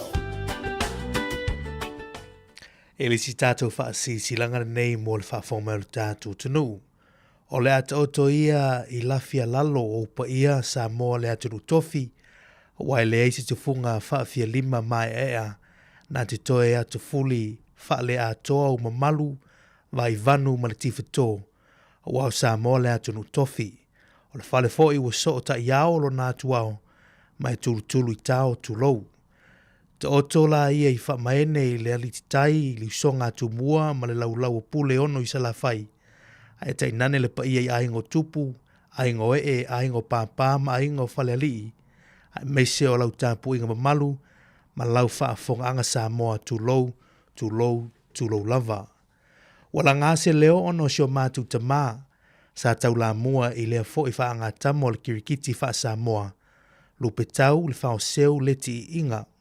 E ui lava i na whai langi lana fo launga, ma lango mai tia sā. Ai mātou te mana tua pēa lona nau i na ia wha māsani, ma whea lo whani ei tūpulanga sio tātou tunu i lea fo i ta alonga o le kirikiti wha Sāmoa. O lea ua awha ai se tasi so mātou langona, ua awha e tasi ai so mātou langona, mo i lātou e fia fo i le nei wha anga tama, o le hawhai le tātou liki kirikiti i le whai ungo le nei tausanga, le aso lua sifu malvalu lua suliva tolu sifulo te sema i le Fraser Park i Lower Hutt. Talo sia i momoli atu i le tolo tau suifua, ma lo mātou wola i le aso ua tupoina, whaia marwha lo tele alom whanau o lupe tau le whao seu leti inga. Ia, le whawhonga le tātou tunu o le uwha ilo mai fo ia tūlanga ia o whailonga wā le wha moe lea. O le Sāmoa Moni 15 aside, ia o lo iei whailonga mo li tūpao li i whapena fo i tūpao te maitai, o lo i fo i whailonga mo tangata taito tasi.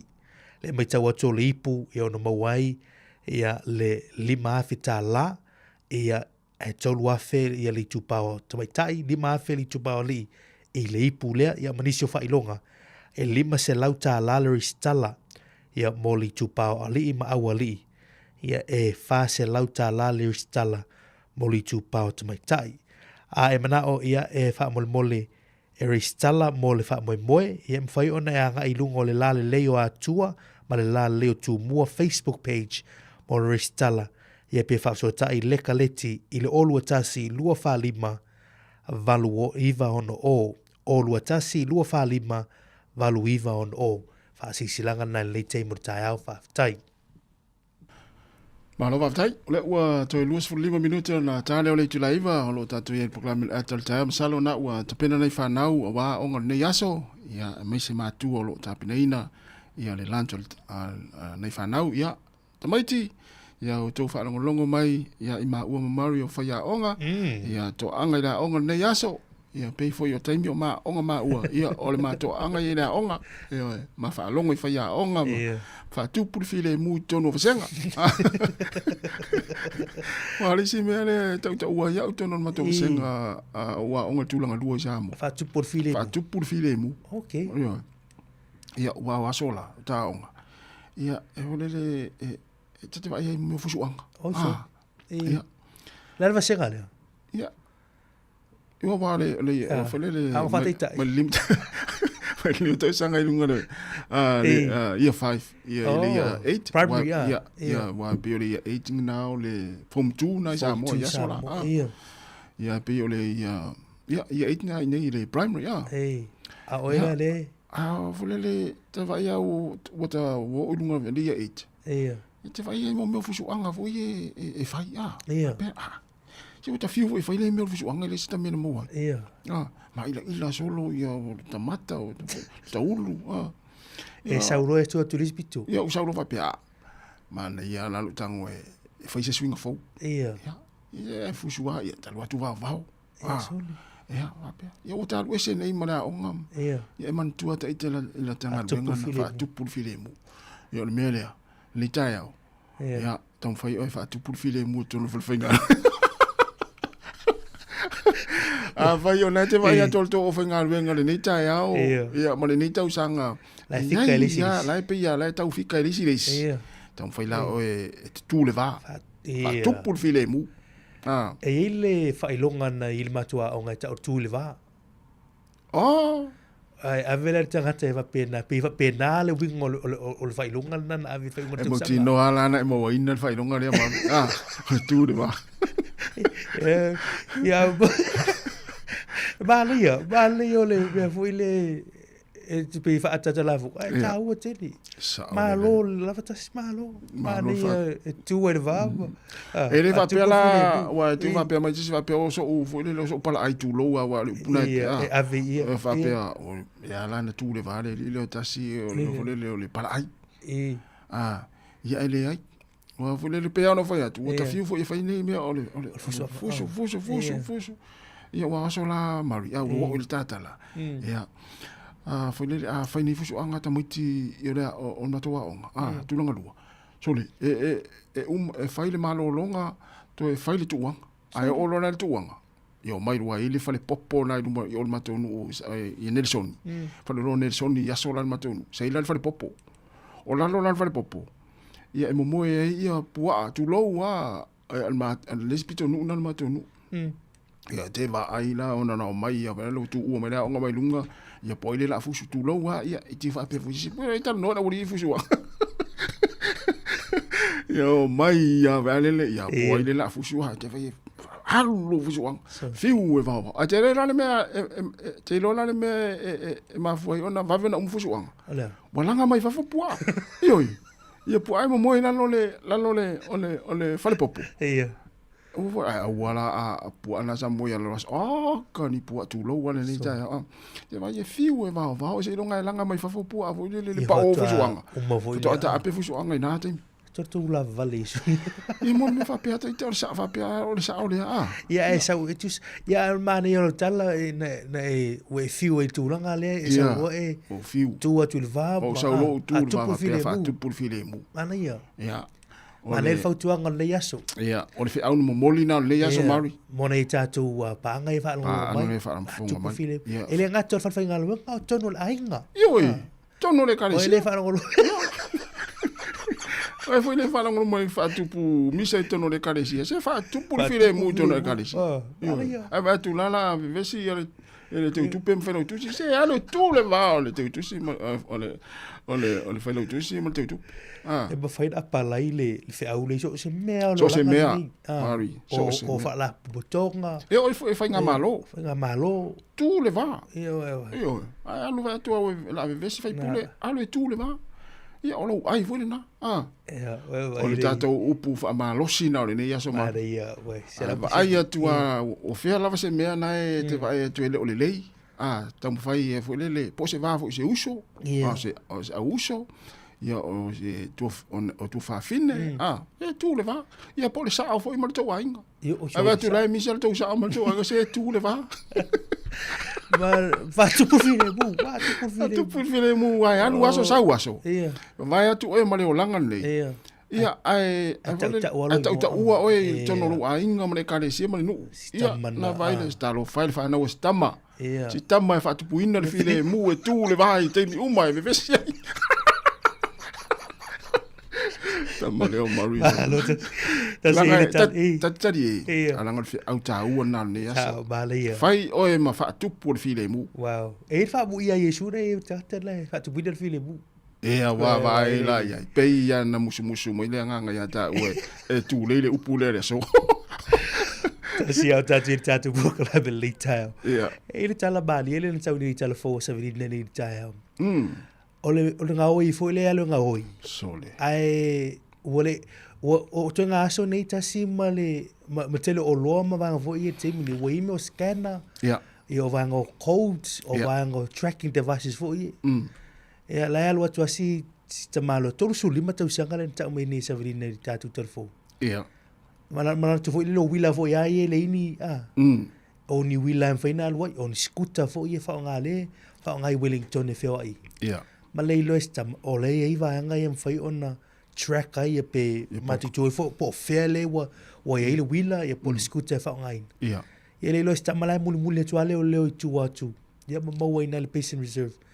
O ngā oinga o nisi o vanga mai stasi whale o lolo whaatau i tūlanga i o. Tu sai hai i tangata fo i whao ngai ina i o vanga o wila i a miso i scooters. O le mea fo i le manga whangafa fo i o lea whai business. Moni.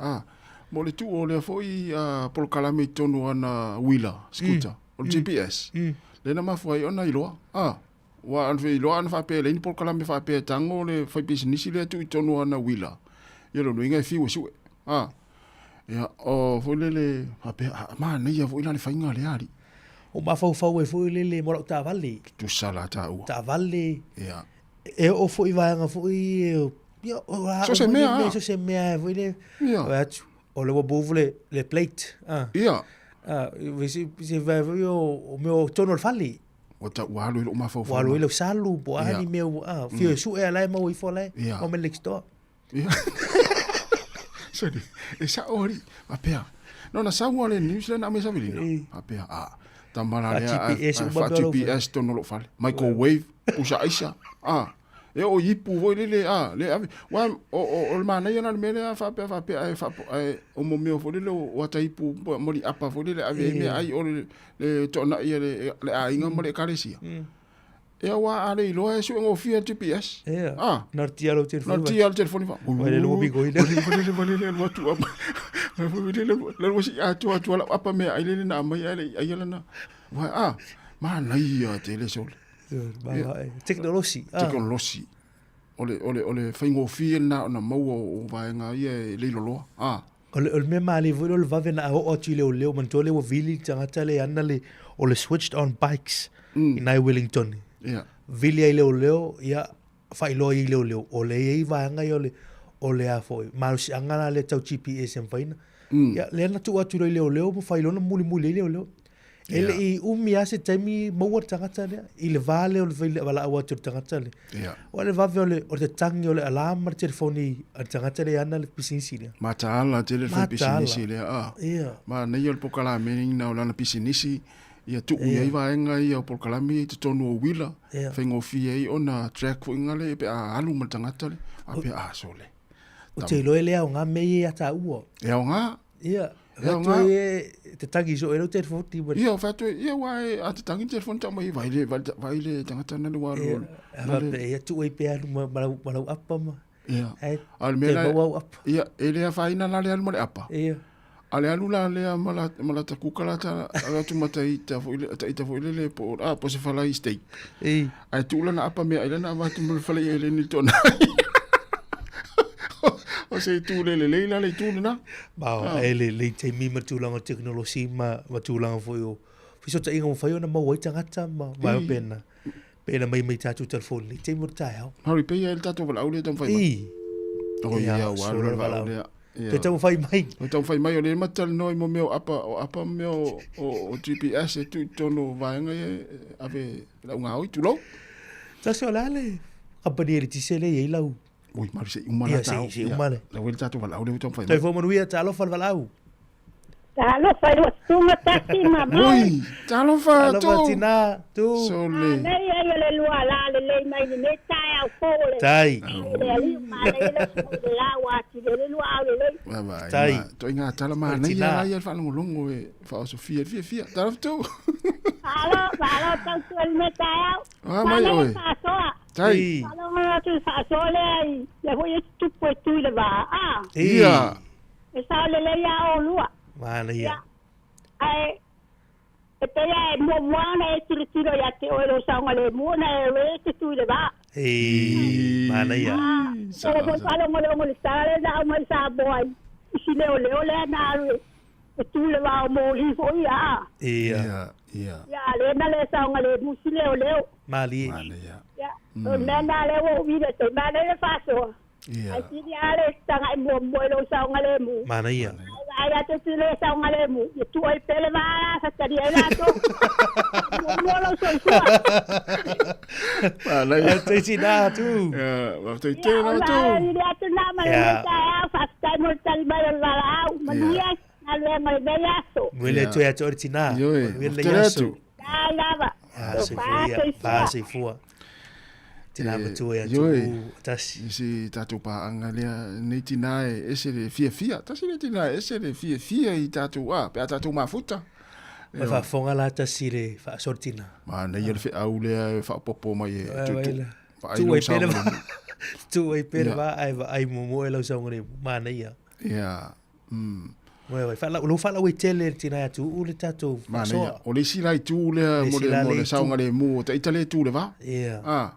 Ia ai o le si tu le na tava tu ma nei tele le tu una le saua tu mai vai ngale fa na tu mota tu pe o te mi a mi sa nga te mi foi o ma tu ave vesia ia vai lo songa le mu vai ma nei ona fa le fasile na o le o vetu fasile tu foi le polar fa le ti se le to fali po e lo company le o le power to fali io ia soli le taimi ana fato afa I lo fale ia o no mana tua me ina ia le fale no lo me ina le ia le company le power le ia to fale ia o man taimi ne yo pe ase me fu o le si me o le tangata ia o le company na te ia luatu o le company na ia luatu ia tu so wa ofisini so o tonga ta lo si tia nei wale na file na mai tatu te fole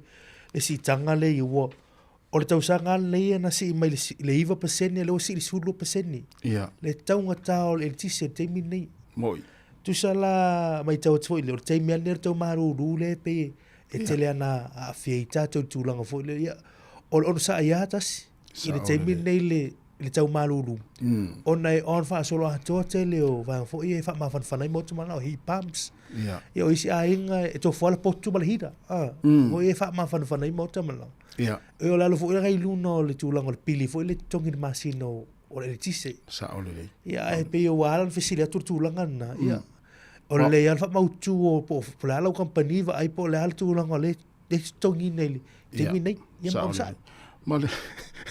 Wale ni sa na fi le na mai foi tala le fionga la wano. Ia le fuafuanga le vaenga le green, Faile, kiwi power. Ia, fai kiwi power, so soani la tangota o le tise. Ia, se imola tato yo vaenga lea. Ia. Talo falfalau, ma lor so fomu ia, a te tele lava le, on sai mai. Ia. Oi. Le la wo mai le. O bua lo sa be, ua si le bua. E mo ria le lua, lo veo ga mtsila. Da kuma de di fa ya ya, va pere. Alo se fuori lua. Alo, malo. Tai. Ore lua sa e ungo ka e ora so. O ga tonu le aso. Le asa fa lo fa fonga ye le lua le fole le vaenga le ia e tu fole le ia vea o tanga te fa tu puino le file le as. Le asa fa fonga ye ma watu le ma watu mo. Ore tau nga lua sa wai pe ya le mua mai ya.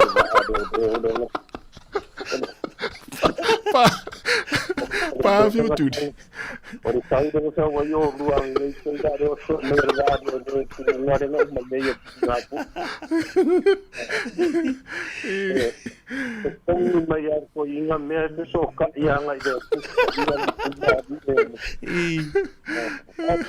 Ai sunga pe ya. Pa kwa ke le swing ko inga me de wa ye. Vari body. Yeah. Mole fusu ya sola ta ape fusu anga ina o langa mai fafupua. O fe se me wa ku e fusu, a se me wa mai da ida fori no ka ka. Ono una ta mai ni ala nga ka ka e da nga di ma. Facile. Ale no, o do que fa. O do que fa, se o nga o pe se mai ngar ka ko ofisa ni ka. Ande tanga ka ko le sa bancha mai dai ko lua ya a to ya inga. Tu fa mai pe sa usui. Mo ra pe sa ka la pa. Voilà. Si da fiari la sunga fa ja. Okay, fa lua inga le la ngonga nga kasi e pe o ia fa por si le mu ko la ka onga. Ia. Wa ko ie o ia e fa ki ngo ka o ia ka makua ko ngora. Ia, tu sala. Ia. Ele fia fuso aí. Aso ia e una bande le se come ki ki okay le leo.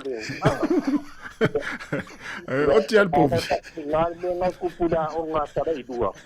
Ki taro ka mai ki ka fa ro ku se ka mai. Okay ala o sa ka si. Ya, de kuli wa se ya. Mon viene ya se le lua. Malo. Ma sa kai kele ai ya ke u do for ka ku ar nge ya cho. Ya se pe fe su ya re ka ko fa nga du nga idea so mne aso e. Ya aka fa longo kwa si fonga ko inga o ka.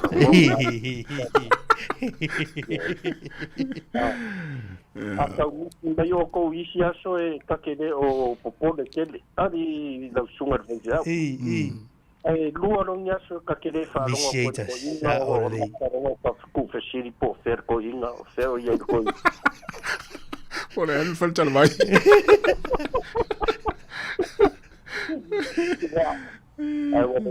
Tai lava le lua. Ya, manuel yaso. Ora, le lua te ya no le pawa na ye oi. Le el tise na te ye. Por na mi llaman. Ore Genesis. Ya vai la eu vai le lua na te le lua la lo mi llama. Ya vai la. Le ala wa lua ita ma se infa la ta. Ya manuel yaso le lua. Manuel yaso. Ya. Ora sa e unga file mula de. Alo fatu. Manuel yaso. Ya si voy. Vai lá aí, mano. Vai oficina. Mas tai aí ela oficina, não oficina ele lupo, ou ele companhia, ele tisse ele aí. Ah, vai ele faz tu oficina me diamo. Não, ele não foi ele luar companhia ele. Meia tau nei lo. Meia tau nei lo. Lo alta mai, lo altina.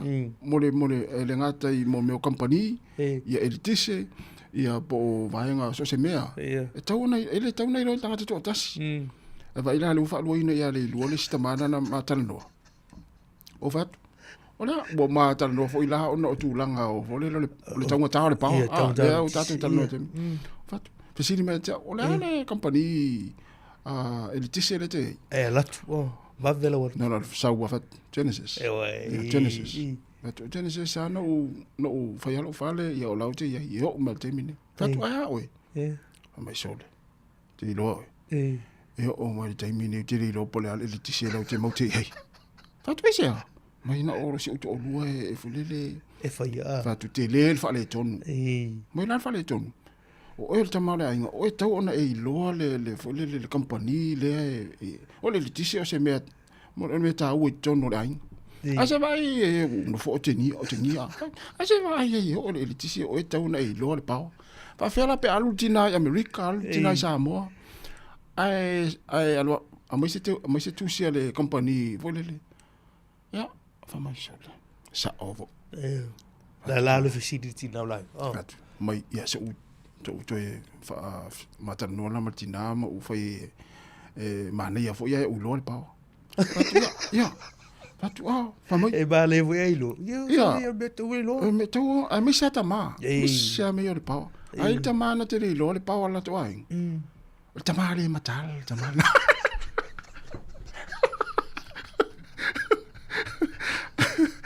ya wa so sta ma ola to wa ta un sa la mo a mai se me le pau le tisi ta wa na what tu asa yo na la mori ta wa na la mori ya me le tina ya le foto tu watu fo le si avenga ya te to fo le ta la mo le tongino le pau ma le tisi ya le te le tina ta ta ya ta ma ba ya le mo e lupi matsira i na te le lopo al company el tisi le ya vai la ye fa le to ya ai malo ta male o Mauricio ya ailini aloftele atu o ailini fo ila te lo tasi le la tu pawa te lo ailini la na te lo ya la tarda to pese e do te pena mai tatu tala mai Sāmoa ma tala fo si fonga la mua ya tatu tala no aile ini som ta upu ya pe a te riva fa tala vatu sunga malaki ya ailini sen ua sunga koni liono no malo mai na I melepone manu ya lava ni ta yao ya o mafo Eric te tele lava ya sale tai rau, ia manuia lava nei tai au.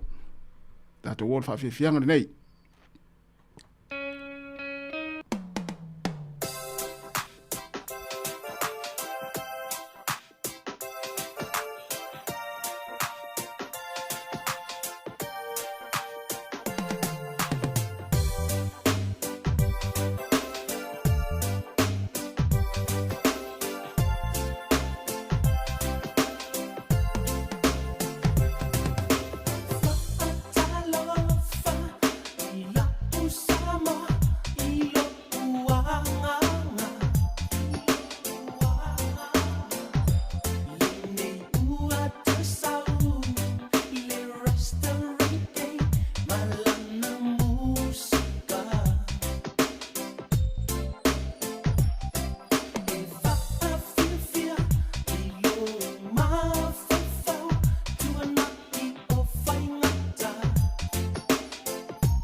Toi whaatala whātou le tātua tunu ule o ngā te tono nei fwoi vai aso ngalue, usi mai alo whaafonga sis fwoi whaapoponga, o nisi o tala i meolo te tupu le tātua tunu i Sāmoa.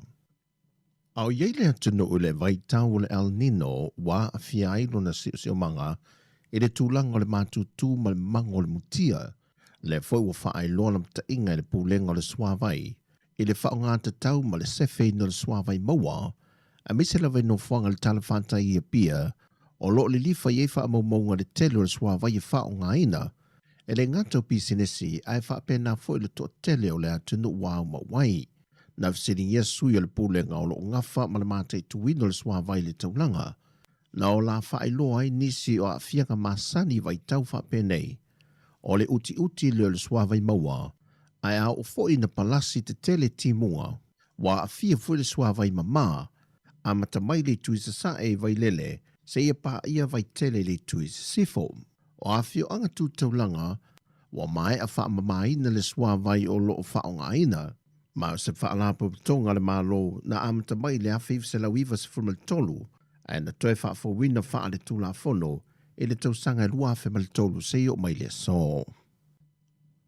Wa wha alawi lo wha alawi tele ni tanga luenga o leo lunga o penga ta wha i langi, wa maua mata o fia le li o Pacey Baker, le wala tātu le masino sa i lia e leo.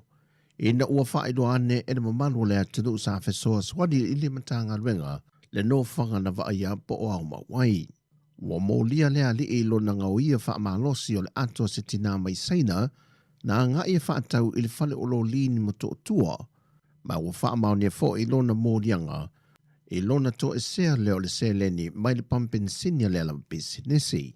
E nisi o wha amau monga mtanga renga o leo, sa anga lue mua muai o ie le pampin sini, ma watu watu le wha amasinonga i le lua vai aso lumanai, o le avala awe lola na mata aupo e tu lai luma o le wha amasinonga. O whata milu asia singa minista o mtanga renga te tasi, i o lanto ofisa au tu ma le au ngā lulue o lo whai ngā rengai, e ase sia ma mante tuwina la tu te mga ruenga wha ngā solo, to e tuli lompolo keti wa mai o na wha ata atitia, ma tui nā tu le wha ngā solongo ngā ruenga masani le ofisa, pe ua iaise amatanga wa wha atino. Wa ngā isa la whaile se singa le fionga le minister amtanga ruenga o wha atu angam whai ngā whaiva, a toai ma le sui minister ma le ofisa siri o le mtanga ruenga, e a sielo la tu ofisa au tui san lolonga isa vai, ma toi wha amanatu ma toi wha amalosi tuai le fionga le minister au whai ngā ruenga, ina ia tāwhi maure so o tanga wāwāna lata ngā lulu e whaatasiai, ma le au whai whaatoanga ma le au whai whaiva le motele sa la whai, ina ia tau sisi pēle tūlanga poloketi o lo tu ina tu mole manuia lau tele o i lātou o lo ngā lulu e, whapena fo i awa noe mawai wha amanuianga, mai pa anga o lo ngā lulu e whaatasi ma le mtanga ruenga. Mai o ase singa lawa i e tasi, ia lātou fo i mtanga ruenga, ma au ofisa o lo ngā lulu e ai. O lo whaawau o na whasoasoa ni mai le malo o Peritania i le autostala ma le au whaasalalau i le atunuu, ai mai se whal televise ma le tio restala i le atunuu, e whasoasoa ni le whaatotonga ina ma le whaafowino nisi o mea whainga aluenga tuai, ina ia whaawau pe la asia se isi la asanga i lunga atu, o le whaatinonga le leo ngā aluenga la autostala ma nisi o le au whaasalalau i le atunuu. O le whasoasoa ni whaawau o Peritania ta wala mai le BBC Media Action, le foi wa fo ina ini me poeta fousa tai lua ma nisi o me whainga aruenga, e le ngata mo le TV tasi, e whapea fo ili me Mother Pacific Media. O le komisino Peritania Sāmoa ia Andrew Nethercott, na ia fo ina atu ia me whainga aruenga ta ua, e le pursili o le ofiso whaasana lau le TV tasi a Liz Ahi, ma le pule o le me Mother Pacific Media, ia le pale tai tosi tupua. E lua se fulu moli maule ua wha mao ni o mai fo en wha tauto ina wha tu la fono wa tofa ina le wha amsinonga i le masino Februari le tau sanga fau. E wala au taito ta seit lan tau lumo le wha amsinonga e le mata opolo tua i aile taita i o le atunuu la au le mali topolante wa Fosse Schmidt e lo na wha o ngai na leo pengta wha i langi e wha awala tua ini wha amtalanga tau wha asese. O molianga na fua mai i ni tangi ania li i leo se to lua, a toi ma se whai pisinisi Sāmoa e whaamautu i au se tā lia. O se mata opo wha se atu le whaamsinonga mawalunga, e na wale mwhai o na tau ave le whaamsinonga wha i tu mā lo, o no so tanga e whaamsino, a ngā ia i lantolo whaurulu i eilea mata opo. Peita ina whaamanino e whepulea i Amperosa Roma, e leo whaamania ina le tāmsangan tu i nātu, i tu o whaalia wa le mawhai e on tauli maina le whaamsinonga wha i tu mālo le mata opo. Peita i wa whaamautuina le aso e whaangasoroai i le masino Februari. O tala fawia, manuia tele ni aso lo tātu tino i tiu tele a whenga iai, whasoi foia.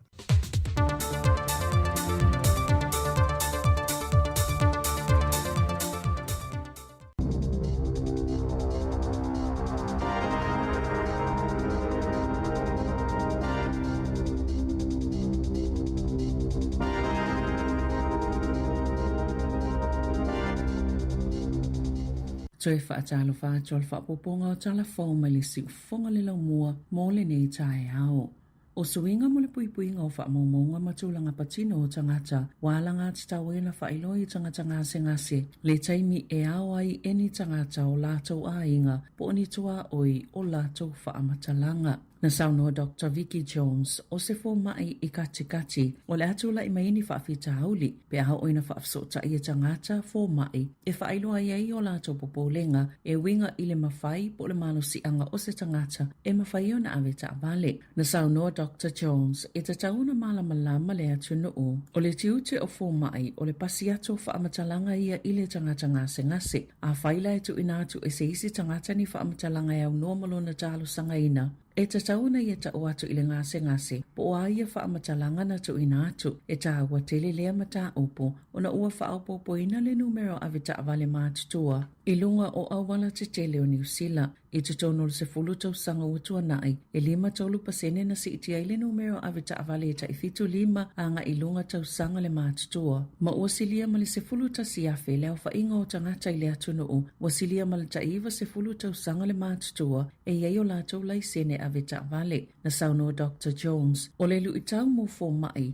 o le fetuutu na ilea, o le mawhai, ma le leto e mawhai e se tangata o na ave le ta avale. Whaasanga ia afianga o le leto e mau o le laisene ave ta avale o lea tangata. E ta tau I ave ta avale I totono New Zealand, o na whai o lātou siaki fo mai le ta I fitu 5, o le valu se fulu, ma totono tau sanga ta ilua, ina ia mawhai na whaawa waipeo na iei o lātou laisene. O le mata whai oi e ilo ai le malosi po le tala whiangai o na ave ta avale le tangata, e pa ule I fo mai a ainga po GPs. Na sauno Jones, o whaamatalanga mai tangata o ainga whaapea tua oi, po oe e silafia le lei se tangata, e mawhai o na aveo ni vaenga ta ua o a lātou ilo ilonga, po o toi saonga le mu le ave ta avale o se tangata. O le aso mo me le tausanga nei, na whaieni suingal to la fono o le Privacy Amendment Act lua afe lua lima e whaatatau i suinga o le whailoanga o whaamatalanga na Sāmoa Jones o le taiminei o le uatau mawhai e whailo i tangata ina ia nofo sila fia ia afianga e o iai e winga le i whaamaumonga patino a o le i o lato whailo atu o lato watu ngalunga e winga i se tangata pe ona ta uai ele One News. E eini au tau whaavalea o whaafolinga ini leo sue ai whaapitoa lato ngā yoinga i tangata i eia lato cryptocurrencies. Po o tupe teo i kompiuta, mga o i ele whaitau miliona o tupe a tangata, piona whaalia e leo. Mo te lenile po ti o tau lima ina e leo ina i vai aso tuana i ato, e winga i e tu ainga o tau whaasese, mai fōlinga mai o whaatuptupula i a pea. Na Sāmoa Detective Inspector Stuart Mills, wa mionga ia le au tau whaavalea o le whaafolinga e peoni leo sue, ma o lātou mawai whaamaumonga patino o tangata. Mana mawhai o na mawani pepa o iei whaamaumonga o tangata. I le tangata le upu e ina e leo, na whaia lea a mionga, o whautua ina malo si e leo tangata ina ia pui, a lātou whaamaumonga o lātou cryptocurrencies, ma awane i toi avea i seisi tangata i le masani ai, e moni e fiso ta i leo i tangata, i nisi o vaenga o lātou tiu te peitai na Sāmoa Mills e le mawhai o na fasili i tangata, moni o lātou whaamaumonga e pui malu i ai, e tatau i le tangata le vili atu i ai le vaenga tau whaavalea, o na fasili i whaamaumonga o le leo le vili atu, o na tuulo le i lalo le telefoni, ai vave na vala au i le tasi o lima, ma tu atu se talo sanga i le leo lea, ina ia whaamautino ai, o le ofisa o leo lea na vala a watu, pei o na whautua i nai le atu nuu, e le matanga luenga o leo. Pe amal to lua fe fitse lau tangata whainga alwenga le embi, po le matanga luenga o pisi nisi whaafutonga o mai mai fōm ngā alwenga, e whaiala la tau te e ile tai au nei, na whaalia le asosia tangata whainga alwenga le malo po le pisa a. Sa whaia whaatala noa ngā mole silia, ma le se fulu afe o tangata whainga alwenga, e au fiai i la tau e ngā lulua i le embi, matanga luenga mta o pole loto i fale pui, ma le matanga luenga o anga fisotai, na ta o le whailau tusi o le asosi, Fleur Fitzsimons, o lo fia ngai tangata whainga luenga umaia, mani ofo o tutongi, e matua maua lalo ifo, na ilo le tau o le soifuanga, na ta o le uni, e pito to o tele tangata whainga luenga mai le ofisa whemalanga inga, o le to o telefoi o e to samalta i fitu se fulu afe tā la to tongi i le tausanga pe ona tā wai e li poti ale Radio New Zealand. O le pōna whai se whaatasinga le fionga le palemia o Sāmoa la aulia le mali e toa le watea Fosi Schmidt. O le kone sula a fe mata palu salue le fionga le minista Fata Ryan Schuster ma le pa ia lasi o Sāmoa e au mau i Wellington i le fale tali malo o le Intercontinental i Wellington e lava. Sa tatala le avanoa i le mamalu o e na o fie whaasoa ma whai fesili a ngai i le palemia na fesili ngia nisi o le tunu o le fionga le palemia i mata upu tau i le vai tama mai o whanau mai Sāmoa o mata upu le whaatitele o whala au whaasaina. Whaapea le whainga tau le whainga o visa e malanga mai e tangata mai Sāmoa na sauno le palemia o vaenga i o lo ave i ai le whaamomua le malo. O tūlanga fo i whala au whaasaina o lo una i le pulenga anoo ma le sau whainga matai nuu mafia o anga ina i tutu malosi i le vaenga ma le whainga o tūla whono i nuu e fisosoni ai i le tau tau fiu finga o le whaonganga o whala au whaasaina sa tau walunga le whaamoemoi whaaloalonga mo le au malanga.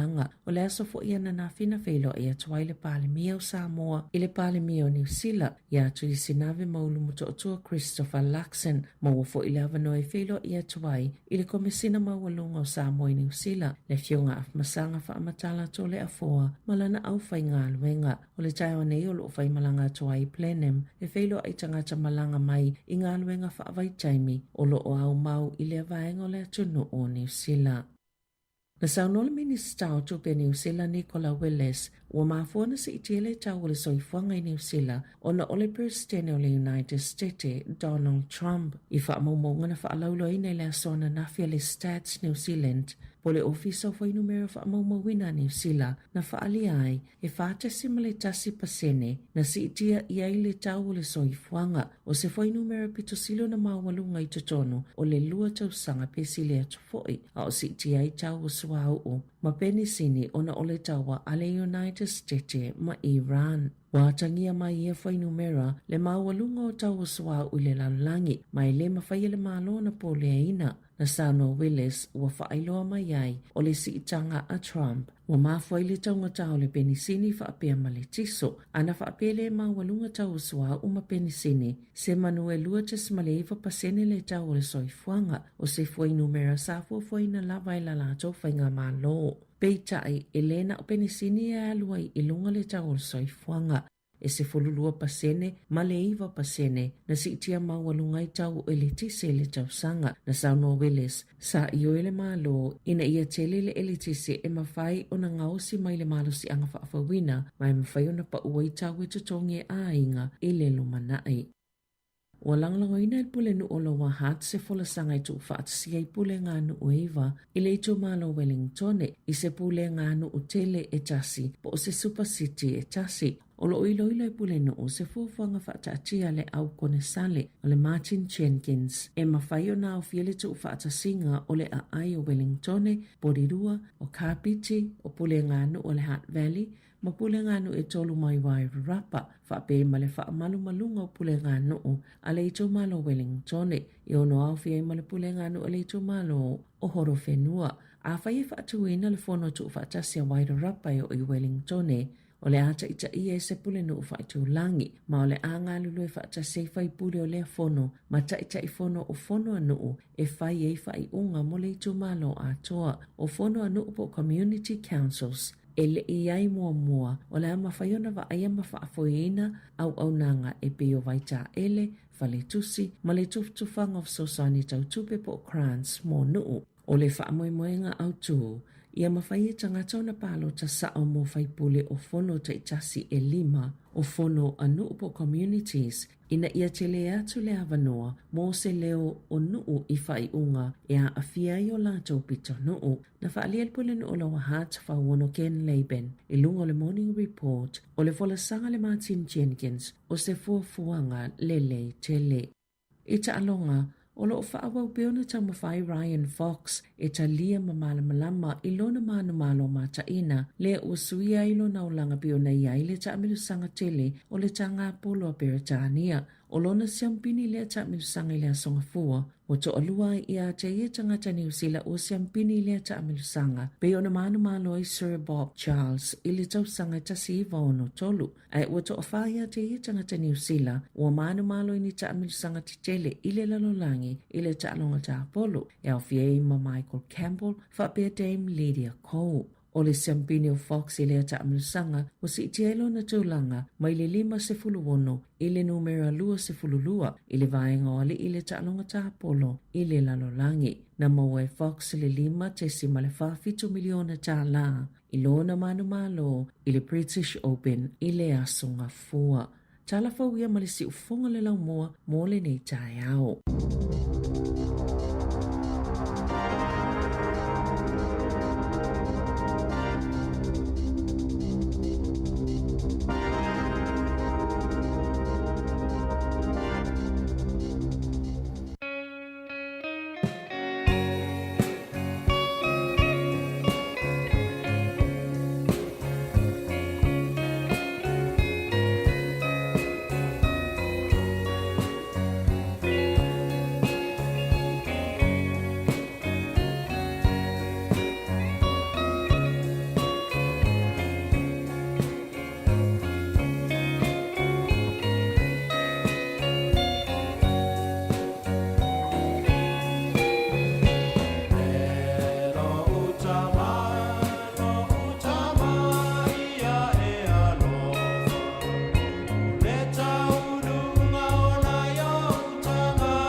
Wa fianga su filo le time le tai ao mane si pese le o le ngole pese le talo. Amari. Mane ye fe au le moni mel pese le. Pese o renga stanga sala. Talo tu fa mangalo e lo ai upo le pese. Le nei o langa i o tumu i pangatia. Me umo le langi ia maisi vanga na tau le pese o ka se mana ia. Ia o fe tau le mal le tai ao ia pe na sai tia. Ya one avea o stanga te sai tia nei aso avea o stanga te tu le vai fai fa lenga tono no ma fia ma fa le vai ngalo wenga ni ta ao Bani ele church tau mai o le fe au le aso ile spesial nei le vai ngal tau ya ba lo la valo sai le tatu trui fe au manga luenga le we ai ya le fa na le we tono potua onga ma le ma to le uto fo e po afi fo si ai ngal le te mo tau ya ba le fe si sai ma ta no ma futa ya toe pikere fa na te mo tot yo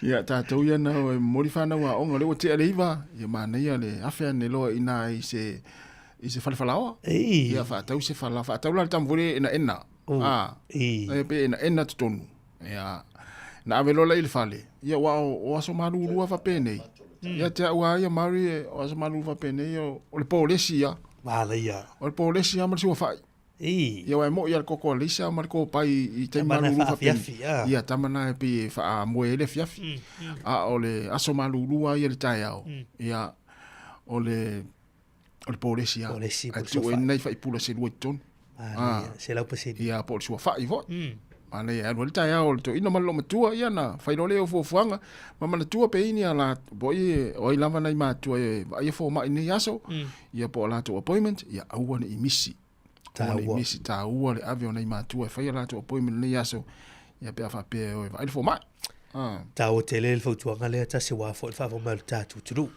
mo mai tau atu le wasi iti el whaate si maritasi pa sene le tonga taulu suifuanga tasi le nei vaiaso pe o na whae lo me la suat nafi le ua si iti ai lunga whaate si maritasi pa sene le full inflation.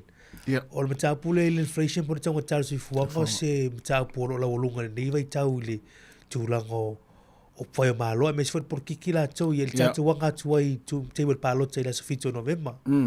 Ia wai le tue poma le tonga taulu ua stoe te ai fo mal tolu ta lale te o pinsini ta si te le onisi o pam pinsini ia onisi re lalo i fo lo ta la va riva lo ta la i vasfulu ia pa fa ngani so discount ma pena ale mai ta watol ma fo anga wa ma tele ne si ti ai le fati si ta si pesene le si tanga le to ta so fo anga ono swa u ma ta ia o va nga ia ono tu la ta fo ile America ma Iran ana le ai la tau lea o fa momonga le e ono tu ti le lua te si maliva pasene ia o se tu ranga na sa na o le malo e tu o te mini ia ai elena o tu pauna tu langa ma foina si el tau tau si fuanga nei fa pe ia nisi o no li tu ale tau ia le e tu langa tau le tise ia ma tau tau o vaanga fo io le alue e vai fo mai i va pena tele yo ma ma tele o vai positiar tau e sa o le ia ele mfenta to alo ese wa ele na o New Zealand le tau taso fuanga ia o tele o tuno la langi ia o tulanga na ro te minne ia e pe o le na o le si va na mai telefo bela o ta ye pe va ngale tau taso fuanga ia o le na sa no le minsta tu pepe na mai sa lina le taia eu mafua si ona si tia le tau so fuanga New Zealand nei eu le utu yesto ino kalolo tu sa lo ta o Trump inflation ia ana pe o utu ina tu yesto ino Trump ia i tu lang volele o tau ia lo fa o time nei o le tau nei ma le vaenga o le von tato o mai ia i le tau so fuanga ia le o e mo me o volele o por kiki wa le o tato ta pena le ia i le whenga palota. Martoro uta ua tulanga lewa pia le ua tuwa i umai i le tulanga leo le taua. Moni lei e mwhaina tātou a wha pia sao. O le tulanga leo le tāu tua ula tau i o tu i lunga o le tulanga o le taua. E moni le e tātou te le wha leo ngā ina le maule nā. Sao le rei. O lai wha mau ni ana ve ese la ia le tulanga o le taua tā leo sua au.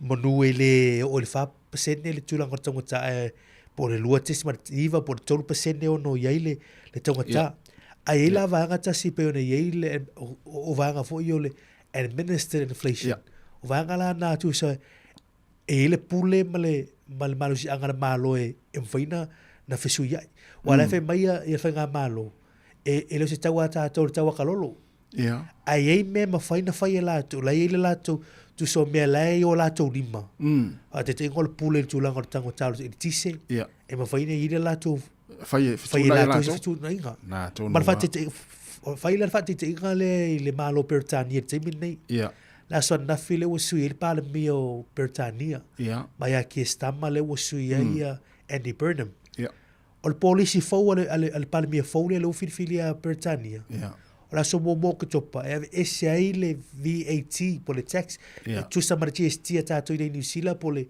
VAT GST Sāmoa mai le tūlanga o le pilio le tise o vai le te le tu pe ono CFA inga i le taunga tau le tufuanga a me se la le taunga tau le pilio le moli i le tau maruru le o i tātou ave ese ar tax le o le VAT vai fo pa ule le tau o le pili toki o te ngā mea nai mwhaina whai e whinga malo ia e na mātana noi whi la wano lisi teim tele o tupe e tata noi o le batu a tele o tupe a o le wha mua le wha whita hori le ia whe pana ese wha sisira mai nei Nicola Willis ia o tae au ave ese umati e sti mai tōlanga o le pili le tise ma tau pai pati tātou ma tātou fia te minei wai o te minei le maruru ma kua o nā mea o hita ma pena e pe o le wa ave le tūlanga le tupu mai le taua i le foto o to a vau te minei o to e vesi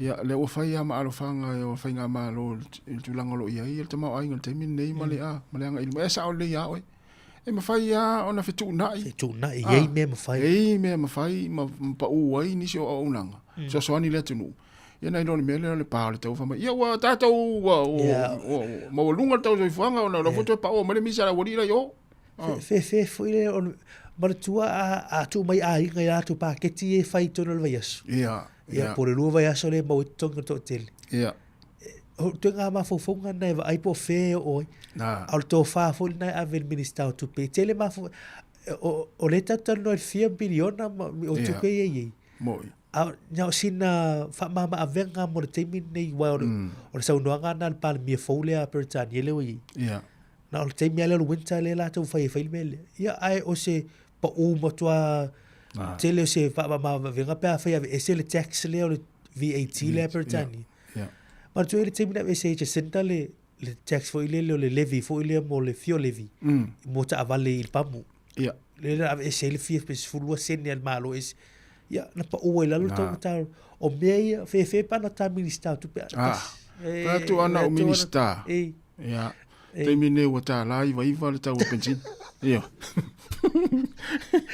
ona la o te anga ila to nga me le pe la ta o le fitu nai fitu nai le me tau na fai wa ma ai tangata lo tele vai le tunu o le pa ma le pomu o va yo wa tau tarde fa lo pa ma le pomu Israel ma Iran o le me ma le vo le mai tau nitas tele o tupe se fele o fa po ni tupe wa teu e le whainga malo le tu ma le fortemi nei i tūlanga o vanga fo i o paketi ma te lo ngā luenga iana vaea o le tupe lana tu e tauna aluina le wo mai whatupe isi mea ia mai teu isi vaya ngā tupe pea ma le ono se lau miliona ta la le si tupe teu le i te mini e mate ngā tangata fo i lele o hai tō whai taupu whai e ma whaina wha o ngāle e tupe i araka saka teu pe o le maule nā vuile e le whetau i vuile e moa uai e tauna mai tupe nei wha o ngā te mine i sena wha mama avenga e tā ua le si tupe teu moha pena ia e tā ua telefo i le fisio swani malu lau telo le tunu ia se ana tā minister tupe tasi te loa ta te minister i aso ta minister ta ui ia malo ia o le la tal pese vai foi ina ua toe lua se fulu mal 50 minute ona tale o le tula se fulu fatalo fatu le pali sina ia masiona tu amatua ia so o le fatua ia pua marriage ia manuia lava le nei tai au fa aftai tele lava ia le mafuta mai fai le muri tai au ia mai pole ali tio le tai au le mai mito tausi tonu ainga mo to tangata matu mo tanga sengase fa talofa ila to lo fai nga luenga tonu mo to tangata matu lunga la wala ita afi fa talofa tu le afta vale le mas afta vale walu vili mai fa mai ia le manuia ia le nei tio nga le mavaenga tawita mai ona tana te sa ma nei tai au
Le si fo mali le sunga ya aswao le tanga mo Felice Mikaele ma le pese ya o le mavaenga tavita ma yona tana ya ele fa pela o tatu ona o le ala ma fa mavai ma mari ya le ai o winga lava na o pese tem fa pene o malulu te tu mai lunga te sa fa nga ile tatu pese na pe fa pe le mata mata TV la po ana ilu mo lo sitting room ta wile male la Ioi. Ya fatalo fatu sunga so valu tau fafo ya manisi o auso fa nga luenga o mafuta ma ina ile company le ale Kiwi Car Removals ma ina Lower Heart.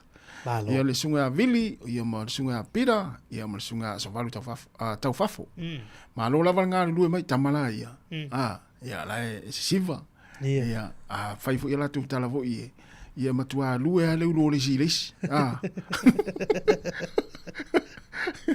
Ya malo la nga lue mafuta mai tato programe. Mario na me ni tato telefone so ni ni taia. Ia. O nei le lu sol te era ni se ofenga luenga le matanga luenga le MP. Ia. E o atu le lua fe fitse la ula te ule o lo alu la to sol te il taio nei. O le la fo mai tua ni si fo io. La tolo nga lue. Ia. I la telefonia ni so o hata so te e alu te mine. Nei ata to i porua.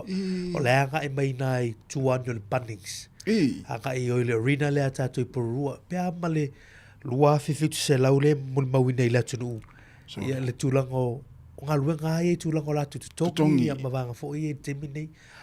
O le teminei pālota tasi o watu e atangia mai le whesiri lea. Ia. Wau tele lo tasi pe taluna i nei nusila o e awai se uni. Se uni ia le ai. O to tele o tangata whi ngā luenga fui. E iei le vaga foi le ngā luenga ma whai ona e awai e se uni. Ia lātou te whina tūlango tutongi. Pe te aluara o e ia o e tangata to tasi. Ia. E whina saumata upu tau tūlango ngā luenga o lau tutongi ma pena. Ia. Le lau mai police at Greens. E whaapea e te tau ona compulsory lono winga. O le te meti whenga luenga ai autometi le restala ino o e tono si uni. Ia. Wai tele uni ma whala butonga e tūmo tangata whenga luenga. Ai ei la hisi wanga whauwhai e te ele maulea. E o le pule whaitalia tangata la tau ia. E eia tūlanga la ele le e uni tasi mai tau atu peila tūlanga ne le. O leo whaatasi ia. Ia. La ua tutu ia computer mana foa ma lau voi ngā luenga. Le se ngā luenga o whaia. A le ua e whaatino la tu te e ono tūlanga. O le collective agreement leo o waenga uni. O le pisa ala leo wa alu la latou. Tu so tangata whainga luenga i o tangata whainga luenga ale malo. Leo o le latou sorte. Ia. O le MP. A ta o le MP o le matanga luenga pitu siri leo. To tele tonu wa alpe o le super ministry lea le malo. Au whila lo immigration. Malanga inga. Wa o matu langa fui. E au whia tonu ministry lea. A o tu langa o to tongi leo o mai terminators. O le tūlanga tongi fua e nei tangata o la tu tongi maulalo lo le temini nei le tangata o fuanga leo lo whenga iei. Ai o lona winga e tele fo ilaha o nanga ma ilaha tau ma o lo a fia le temini nei ono so le te ia a isim tanga winga ia pe ona whailo mai. Il tau nei. Ia. O le tūlanga fo ile o le malu si angor to teli. Ia. O inale o le paole e le to telo tangata te e o ese sa vali ese melinga luenga. Moi. Ia, e tele ia tūlanga ia a fiai, ia a leila a vile tūla tangata waleini, tangata tali limited foni. Ia. Whate ta inga le fui mu. A wala watu swa la velave a lai sor te e fui mu. Ia, e halwar sor te e pole a pole tūla. E mu e alfale. Ona lau tūlanga ia o le vumoli o le whiau. E tūlanga o tutongi. Ia. E ia waianga fo i o cases tasi e alwa o ia na oi. Te alwa tumanuia lau taru sanga mo e ai, te alwa e finau mo e. O oe whaingaruenga, umina o whaingaruenga, e tele utu lau, te whamaoni. Ia, na lua tio la ala i o loma lau puli. Ai ei waianga fo i pisi nisi pe e le manatu ma mawhai i tangata whaingaruenga, pe i whatare le. E au ngala tūlanga o iuni. O iuni, sa fina winan sa up. Te loto tātou tunu ulai whanongo mai na i au wai se iuni. Ia, po lai wai au wai ele. O lai ere teime nei, o tipi sau vaenga lau tutongi alu tunu la sosi le, po le iuni le, e fina winai. Ia a ola na malo le tau iuni fina unga. Ia, e maua si tanga o tau tongi po ani tūlanga e whaamari e nei o tau ia peila le mai tau atu o fua e whewa ai nei na au tau wa ai atu whewa ai ni fua mu ma e nai e nai la rina malanga e atu la sa vali fua mu ma le fua mu ale al pisa a ia i lola yo au sorte ia la ito telo tatu o tu ule no foi nei porua nei au e tu le la fa vai ata tu ia nana i te fa pe si fo mu le fa fast ia la fa se te fast le yo le yo fo mu ale so te fa ngal malo ta ua te le vai fa pe na ia fina wino tongi o to inga te mi fa pe nei mari wa tu la tal palota e mana o mia e fa inga malo lo tu le te mi nei le to mana o mia ni so te atanga te fa inga wenga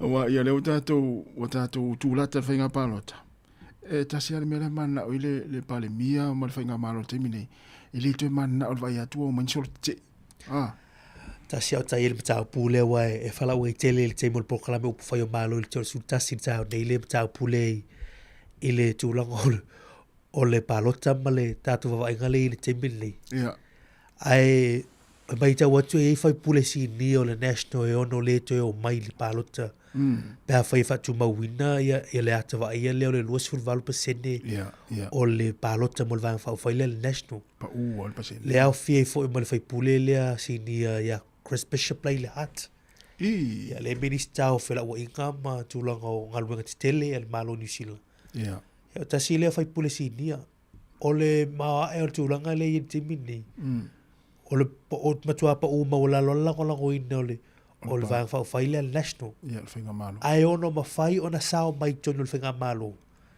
e fa mo le New Zealand First Male Act e tau avena mai le la tu va nga tonu le palmini au si upuai o le lo national ia na o ia fa ia sina fa fita au le temi nei au le vai atu nai por kiki temi nei ta au le o tasi e le ma si finga malo ma na vai atu lai ma sa ta ni te mai tangat ia o mai so te tanga te finga ia ele a sorte foi le a to se afe a to inga sorte la le wa fitse la fa solo tu ia na le numero le ta mai lo fitse la a tu misalo pe silia te no de tanga ta ia ai o yo ta to lima ta to e fa pa lota ta to lima fa filinga fa ia ta to leo fa ta to sao ia ele fa ia e fu ala pa lota ia le to inga aso ifuanga na yesi wainga ia populesi po finga fa vai le party mo le party ia mo le fa lo ina la to finga fa vai ia fu ia lo palota le ta pena ta to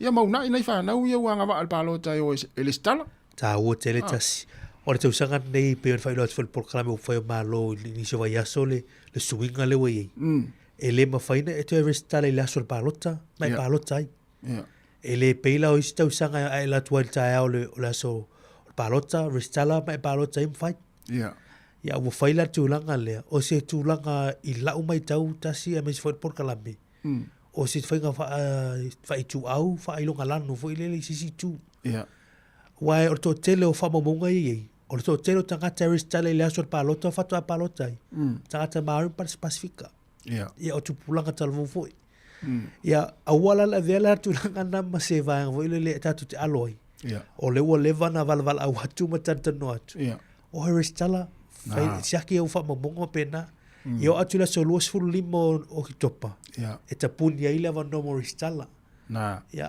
ele ma fai ne te restala ele ma fai vola na palota tu atu la solo lim fa ta ni sila ta se ele fa sala o pe le palota le pio Sāmoa o la wala puli ia e malie voila talia ia tu lango me no o mai pe il finga malo tu mai malo ile me male ia ono la mo la vo no e fati no sina palot ia ai o la wa fa italia ia te talo ta te por kala nga ia stalla me se o to ia wa va el sumal va tu sak ia pe o foi la so lusu limo to pa wa to lusu mal va ia me fa nga va palot te mol palot la sufito november ana ia o ta tu ma tu e fa to no ai ia una ita tu fa na una was ful val to sanga ia fa ma mala le ta u o la na palota ia e palota e mole fenga palota nei tu no ni si wa na fa pe fa te nga mari fa pe wa u o watari o tu lo ia lau te vai atu ato lo se fulvalu ai pe te le ano ai meia vese le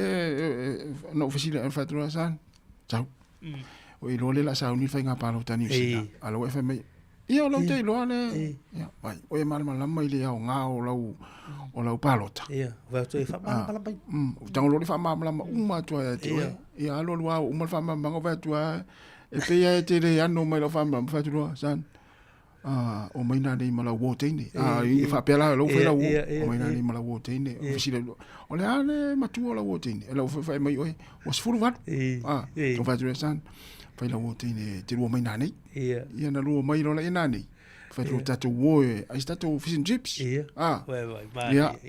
mtato tal no ia la ai te la wo va ia tu la sna soi o fiu su e lo ala eva mai ala o lu fa mai o la te fa tu mulua le stalla pe aso le vai la le ma nei ole o fo le fa ma fish chips ma le yo la ave fa le fish chips ma le yo le o ma le la wala ya wa ma lama fa na ile o ngao la te palota ia tino u fo yo fa fa ma le ma le o e mai fusina a wala vo e se na bete tia vo le o le ma le o fa ma fa na u ta ua ave fa te inga vo le ia na e vai atu le lava la u tongi nei vai aso ia o va tu o ave ma lo tax vai na o va tanga fa si ngoi lo pe sleepy ia e lo fa lau ia sao vai ai tu pere ave malo ia Betul lah, if apa lah, oh matua lah fana. Iya. Tansau.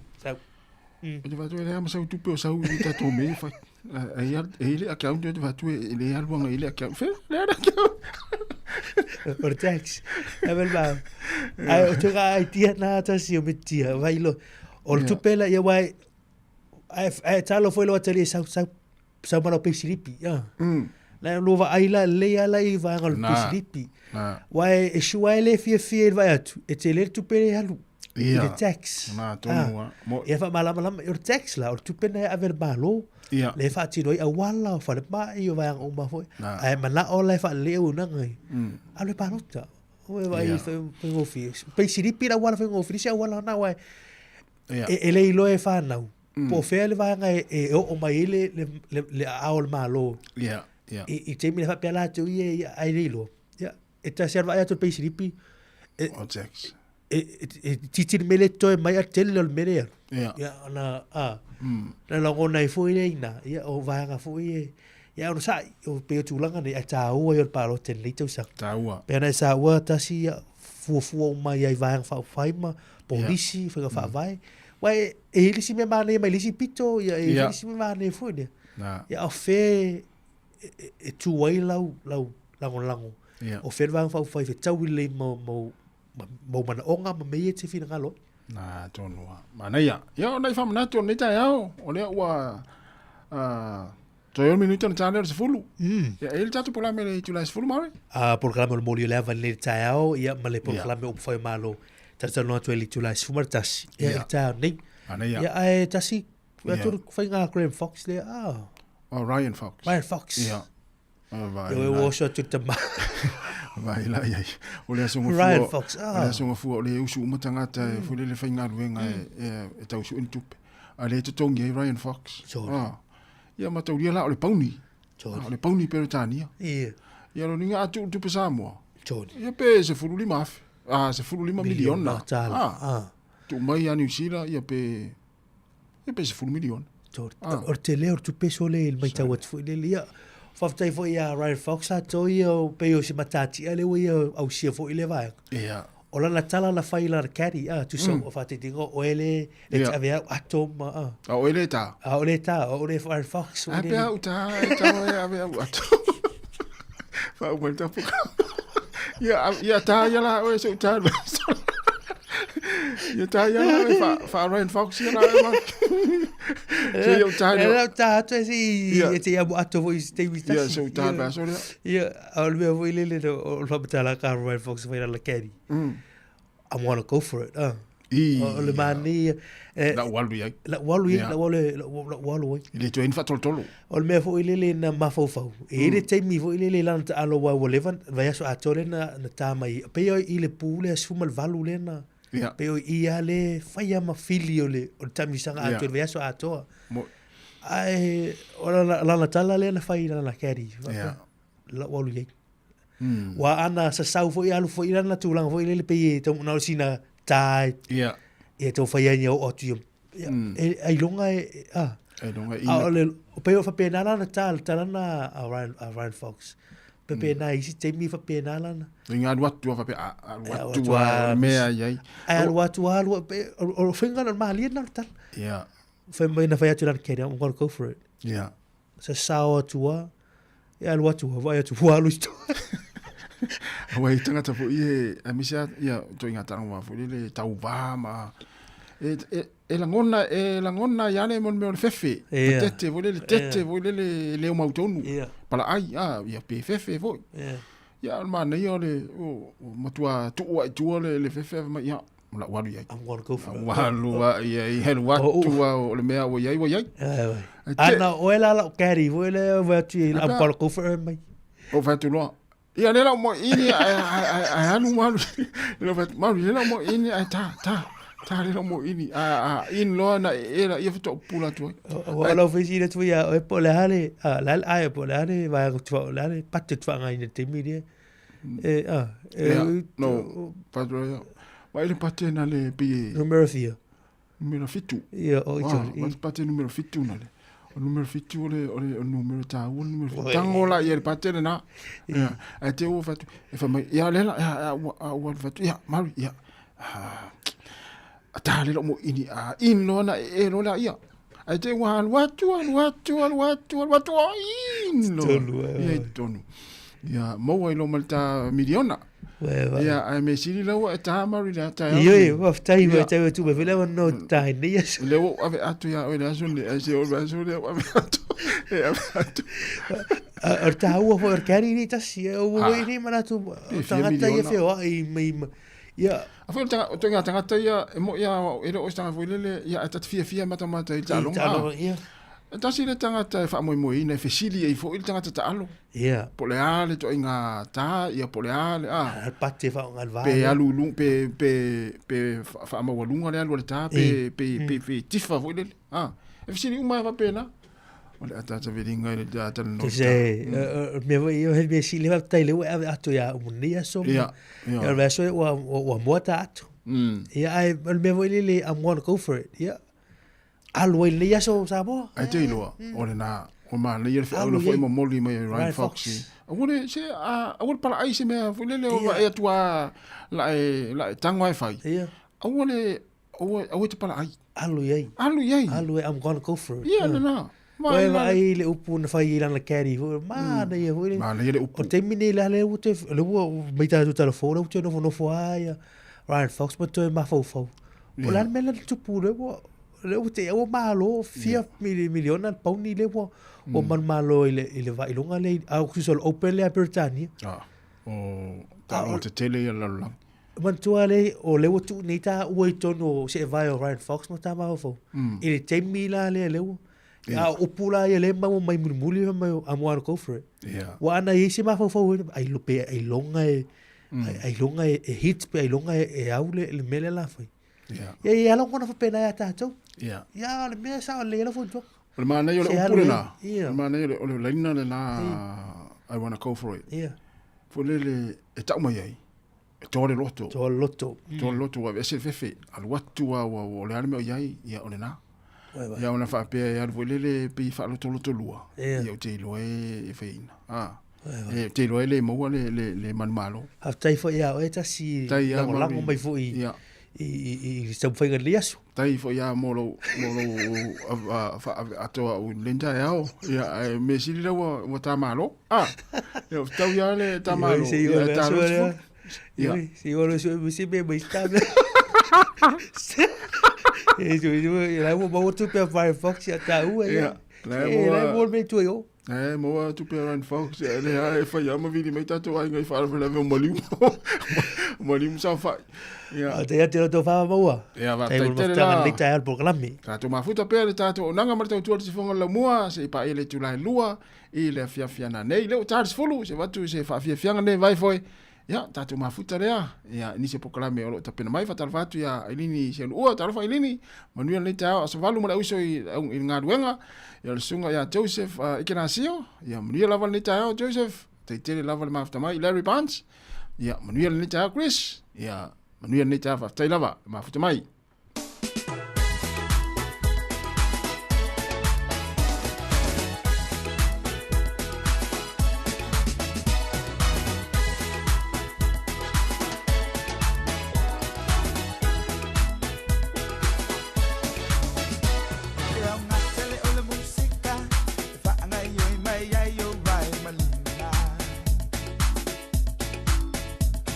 Au nga ile au tino puta, ole au mai suka male au tuto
Tātou Paul Kalame foile nei wanta ua o le mōli o le awa. Mau te whanta lo whantua i Sāmoa i lau whaafafonga mai i le nei tai ao. I le lofa ma le anga le lei o lo tātou ta mai le langi. Te le tonu le langona o lo maua i tātou le soifua ma lolo ina. I oe foi o lo maua pe nisi i ngase o le tino. Mai i o ina lava. Le iai pe nisi o a inga o lo fea ngai pea ma whaanoa noanga. Ona o e sampe le mamamae. I mafutanga ma a inga. Ia tātou tuantu pea i le atua soifua. E ala ia tātou tutalo. Ina ia lofa.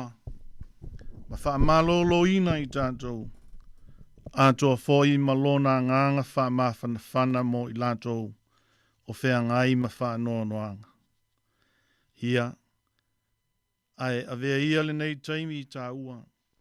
Whaamalulua tuai ona le li i whaife au. O lo ia tau aveina fo il tolu masina. Lo whea ngai ma fuafuanga le ma alo fia e ala inis foi. O whe au wāle ngā luenga. Ai tali tonu le langona. O le a ia toi whaaua winatu le tātou Paul Kalame i le vai aso mua. Ai o lau tau au auna le nei o si o longa le malu. Ua whai masui le nei aso. Ia e tātou a mata i le tatalo. Tātou tatalo. Le tuai. O le soi fua pea lava pea. O e lava o le tamā o le lofa. E tū mau e le li liu e whāwawau. O e foi o le atua tali manao.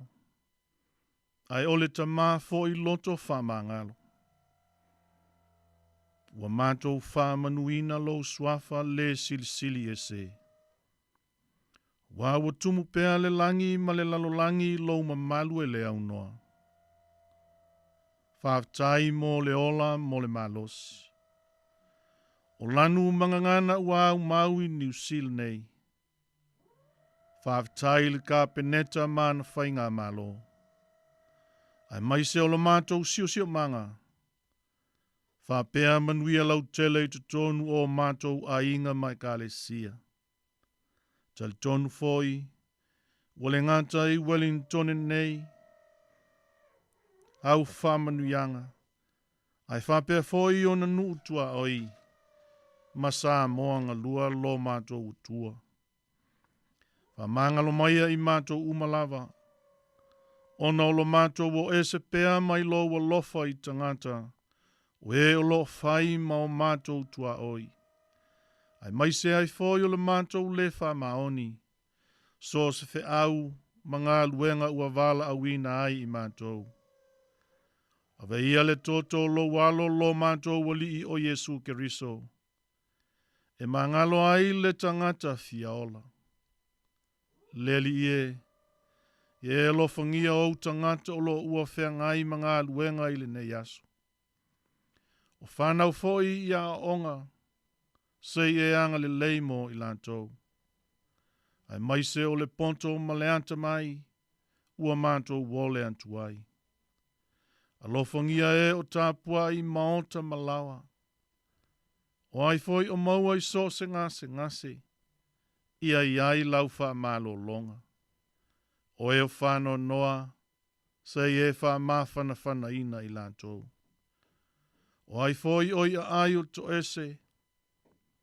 Se e whesoa soani mo i lantou. Mātou tutalo se e angalele i a Sāmoa ngā lua. Whamanuia ma angalele i pā anga masani ale nei Polo Kalame. Ia mauani o lantou manantu. Mātou te whewha soa iai. I le nei ala leo. Whatonu mai i mātou whamole mole. So se ala o a mātou au nanga.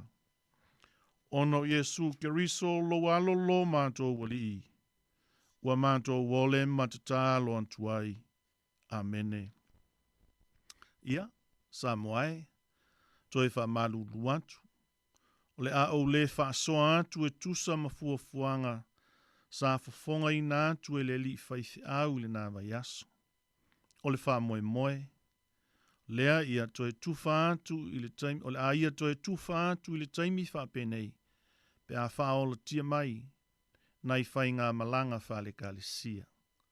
Ai o le tātou tusi whai taule nei, mō le nei fo i aso. O maua mai lea i le mātaio i lona mata upo e fitu. E whai tawina mai le fwai upu mua mua, sa ia whaangata mai le ono le fwai upu. Mātaio i lona mata upo e fitu, o te whai tawina mai le mua mua le fwai upu, sa ia whaangata mai le fwai upu e ono. Whawhong maia i le whentalai mai o lo tātou wali. Aua tau te wha masino atu. Na ne i wha masino ina au tau. A wā o le wha masinonga tau te wha masino ina atu ai. Wha masino ina ai au tau. O le fua foi tau te fua ina atu. E toi fua ina mai ai i ante au tau. Se ale mea e te wa ai atu ai isi fasi la au le mata o lo uso. Ai e te le i loa e oe le utupoto i lo lava mata. Pe wha pewhea foi ona e whaiantu i lo uso, tu mai ia. So u eu ese le fasi la au i lo mata. Wha uta foi o i lo lava mata le utupoto.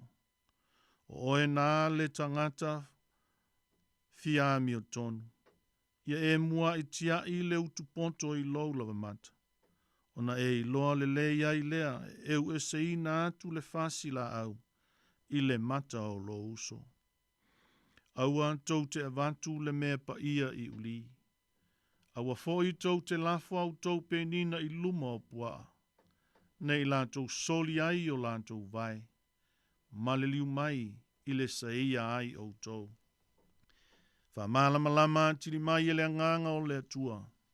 Lau whaafafonga ma le whaitawina o lana a fionga pa ia. Ia, o le tātou tusi whaitau le nā, o lona winga, o lo wa ai pea mo le o langa o lo tātou o ola ai, a toa ma o tātou si o si manga.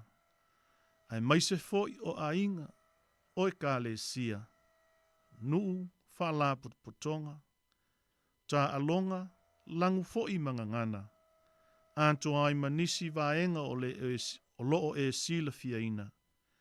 E a fia i le nei fo i vaenga. O le fe au mo moli mai e ke riso. Anto ai ma se whamanatu mo i tātou. A e wha au tu se manatu e whapea i le tusi whaitau o le nei aso.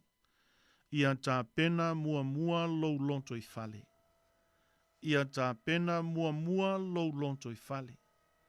Ia, ai o le tātou telefoni masani fo ili nā, tolu walu lima, lua o fantasi, po le tolu walu lima, lua o fa lua. Ai se i tanta atu le tātou pese lea o na wha wantu lea o se langona. Ia, pe e te vili mai foi, mo sau wha soa, ia o le tātou pese, wha whonga maia.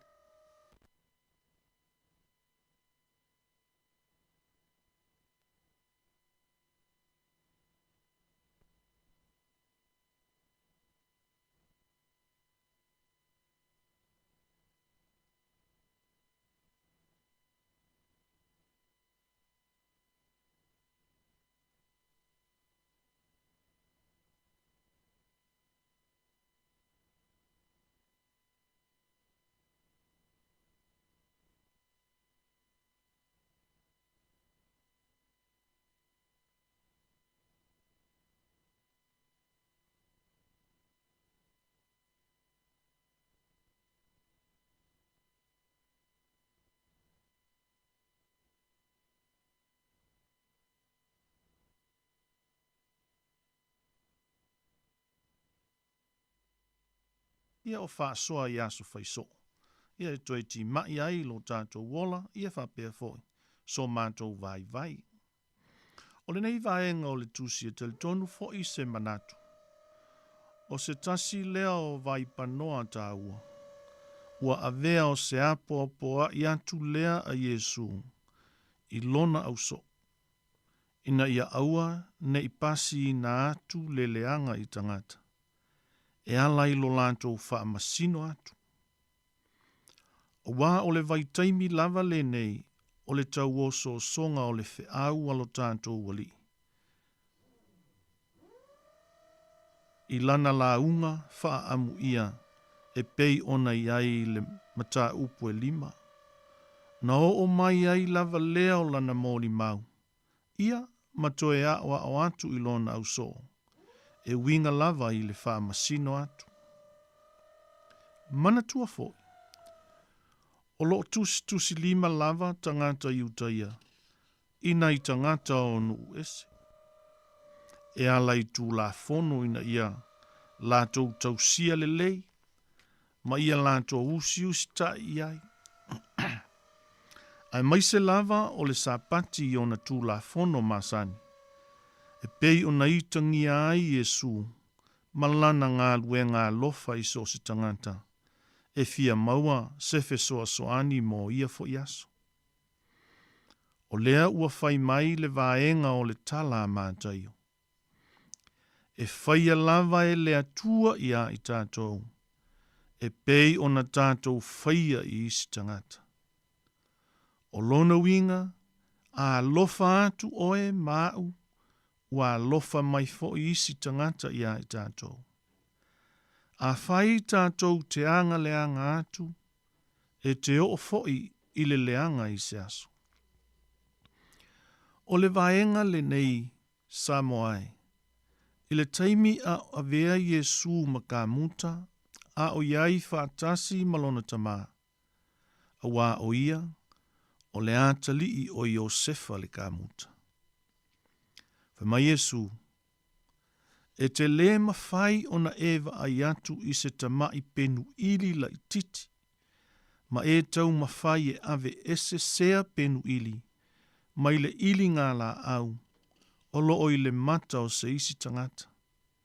Pe a whai o i lou mata, se fasi la au te le. O lona winga, o le nā ua e wha masino atu. Lona winga sa mawhau whau le li i. I le te leo taimi sa a whaina ai lona pupula pea. A whai makamuta i le wha o ngā ina o le ili. Ai e masani o na iaise taimi. Ia e peifoi o tātou. E masani a o na pa ia o tātou mata. Ia pe a whai e le aini a tātou. Me pui ai o tātou mata. Pe a o tātou wha o ngā ina le ili. Ai maise lava ili afi wha nei o na pō. Ia ua vavelo na sao. O ina sa toso i ai lo na fina ngalo. E a fua ai la na saunoanga. I lea fo i vaenga o le tusia mātaio. Fe mai Yesu. E whai ngō fia tele o na tātou whaitio. Pe a whai ua e iloa se mea ua sasi ai le isi o tā uso a tangata. I lona o langa. Ai o tā ua o lo o iai se sasi te le. Ai lema whai o na tā fofoina.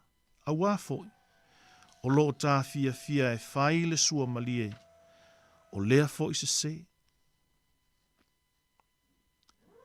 Ia. E malie ia. Sāmoa na o nau whaitala atu se talai whatusa e peia o me tupu. Ia o le siato ina tina na whaina lo nā tali i whaalaptonga me whai. Ai nofua maote i whanau a isi. Ai lai ai loa o lo a whaina i lana whanau. Ia pei o le talafo i a lesi ali i sa alu i ngā luenga whawhai whiau. Ia ona ta uwalea mai lea vātu lau whawhonga leo whai ngā luenga ma Sāmoa. Nau mai le i lona ainga. Ma ua o te ngia atu e lo lantou ainga. Ua mātanga le ingoa o le ainga vane lau whawhonga. Ia ona tāngia leo si tamanei. Tangi leo tele ma whai mai lan tala. Ia, ua utou, tau lava le pua ma lafo mai, tau le pua ma lafo mai. Aia ea pe a tau nisi pua ma tuu i nā ia te outou. Ia, e pe e fōlinga mai, o le winga o langatala. O lai fo i nā te iloa. E te lehe fo i le a whainga o le la fo i vaenga o lona ai. Ia a o le nei lava o le a ave i lunga ave i lalo. Ia ai te tau fo. Ia o na tau nisi pua ma tuu i a lātou. Ia e pei lava o le soi fuanga masani. O le isi vaenga o lo whaamatala mai e lea fo i palakalafa. E ao na tātou ata mai ma ia tātou malamalama. Ma ia tātou mauti noa lo tātou wa o atu. Ma tau te tala atu e winga i le afionga a le atua. O lo wha lama mai e le au apostol. Ai tātou te le i wha soa atu le tala le lei. E winga ia Yesu Keriso i tangata. Tātou te le fia, lātou te le fia i le tala le lei. O wae le ai lava se senga ma le lafo o penina i pua. Ma lātou soli ai o lātou vai. Ma le liu mai ma sa ia i tātou. O lona winga.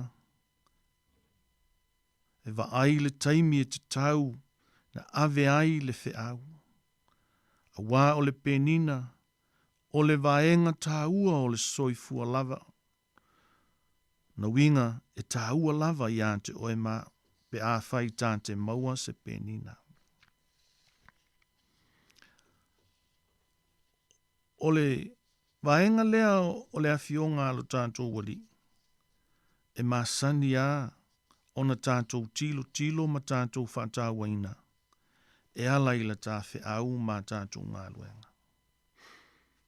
E mana tua i lo loto, taimi a o ua onga ma sa ave ai lau pepa e ta ua o le pepa o le chaplain i le whale mai tele i au kilani. O astofi ta itasi o vaiaso i le tolu masina sa au tau savadi ai le tā o le lua.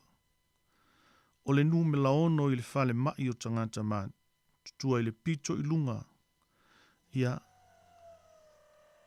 o lo iai toia ina i le vaenga. Ia ia le ta mā loa e le mawhai o na sao i eise tala. Ua e tala noa tu loa i le suafo Yesu ma le tala le lei.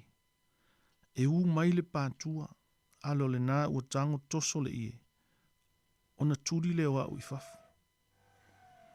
Ua whaipea ai o i leisi aso.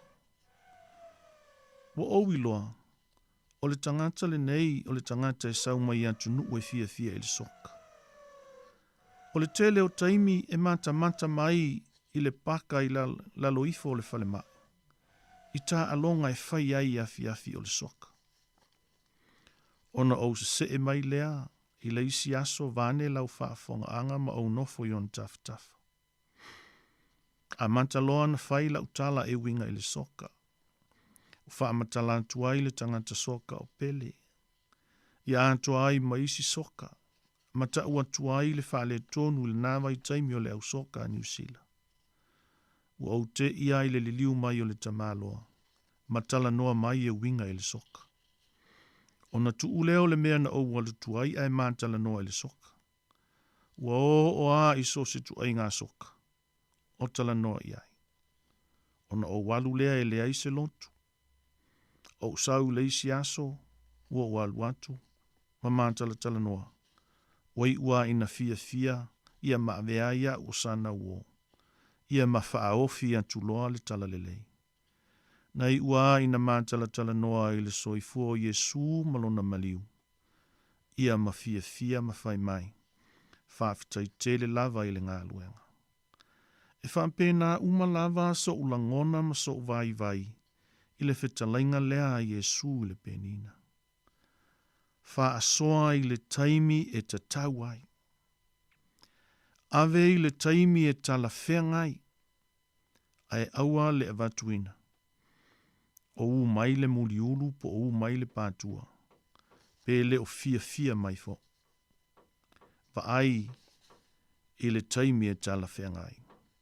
Ona whaingo fie lea o la tāwhi au mo le mau. Ia, se i tāta atu fo i le tātou pese lea. E wawai ai lea vaenga o le tātou pol kalame. Ia, ai a whai ai sau whaasoa. Ia, e manai ona e whaasoa mai le tātou telefoni masani. O le 325 lua o whātasi. 325 lua o whālua. Ma le whaaloalo Sāmoa whaatai lava.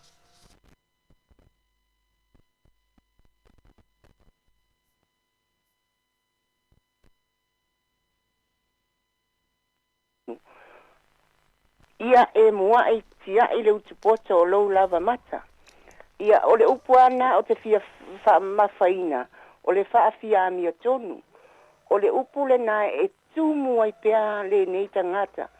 Awa, o aso u malava pe whaisitala noanga po so sa uo. E pei lava e mua ona o whaani ato langona. O au ua iei le ami o tonu, a o lo uso ua ni ai. O le mela na le e tupu ilo nei tangata. So se taimi au te alua i se appointment, po se whaatau po se mea. E la longa lava i o tino lo unei vave oso lo ngutu se tu lau lava lau whaafonganga Sāmoa. Yeah. Ai muli au langona o a ue sili na tele le se se. E whapena la fo ile ana nafi. No walu fo ile appointment anga nafi. O le ua ngalo ya te au na sui, o uma na sui le appointment.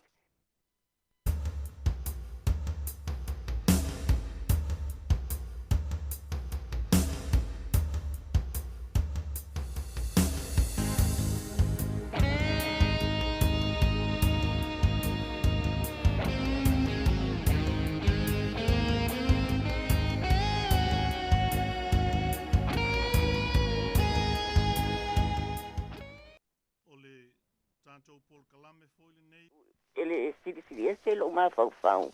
O le na o lo na sui a le o fia poto o le mela na le fa mama fai a te o le nei mea. Ia fa teleina la talo ile ali. Ia na fa ave se ina le nei fa vai o te mau ai te mi uma le aso. O le fa fia mi o tonu. O se sao atu le ai ma nei a tele le tu fai tau. E o la vai fai upuna tamai ai.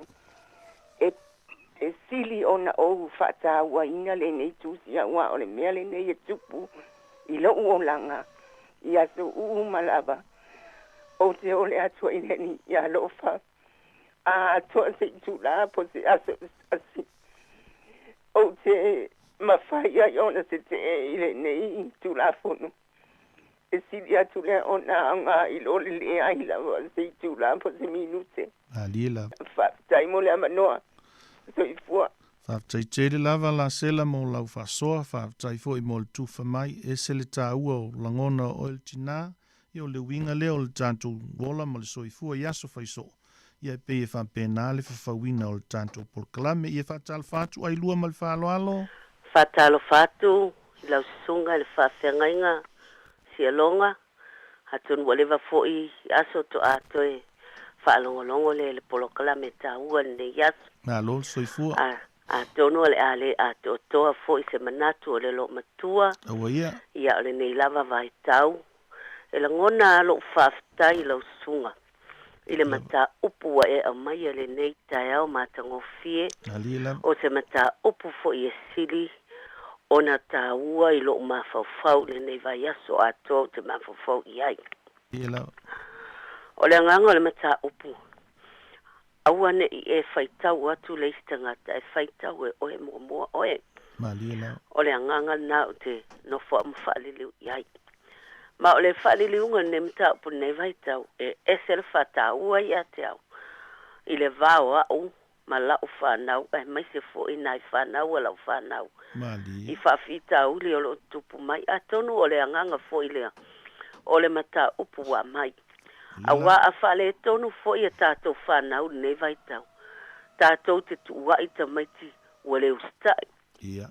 Tātou tua i ta maiti wale whalongo, wale o le aonga, o mea whapena. A le tele i o tulau la whawhitauli o loo ma tūlanga o le tausinga o whanau, e le o whaia i tātou mātua. I nei lava i tau pēna mai. A tonu e se le tāua i lo mawhawhau. Na i se mena tupu i lo wā inga pēna i sa noa fo i se whatala whatusa i eile vai aso. I le asa i le tae au. Alu le po atoa o le asa u tele i moe. O tele i lo po le awala. O le tele o mawhawhaunga. Ana i lo siu tama, siu tuangane. Ua whai ilangi mo ofisili le tua pe ai se au wawea ina watu o tangata. O la ofisili lea. Atono le tūlanga na e tele no le moe polo mawhawhau i mato mafta. O la tae o le tana le ongo a ua so lau tāwale ua lo whatau whauhatai mire i tā lotu o foi mai mana whatau. O sau, e whaia amata kung whaile me ai watu le whafu. Au whalo e pe i mamalu le tangata i lo tua. Au li liu atu o si au grandson e luas fulu tau sanga. Au ato le tau sanga o tulia o ka me kikiri nei po sa malo fane. Rono ole tūlanga ua le whaia le aonga a walu whaile to olua. Va tu lava. E sau maona maftianga. Pau lava lantala an fusi ai au ngango liu atua. Fusi masi au grandson o fasau. No foi lau te vai atu. O stanga te sili o le maftia ai o le meleza o maftia il po. Ia, au mai mo moli mai ele tamaititi le maftianga. Oka mo ma tau lo ma fau me o tupu i au kilani. I nai whanau nei o lo tupu mai ai a whain. No whapelo lo ma fau. A o le tango e fo ia whawhita uri nei turi whafo le awa. Ko e kule ele kama o whealu i ele tamaititi. A tātou whtango e wa aia na ia tātou whanau. O le taimini na e watu lava i pape o lo i loa i nisi o le kalesia. O te alu mo o lo i mata i le lotu. Tai le tua. Alu atu feto ai ma le la unga le whaife au. Na wa ai tutulu o le whaife au le alofa i whanau o lofa. Ma whautuanga i matua. Ia lo lofa i nai whanau maftia.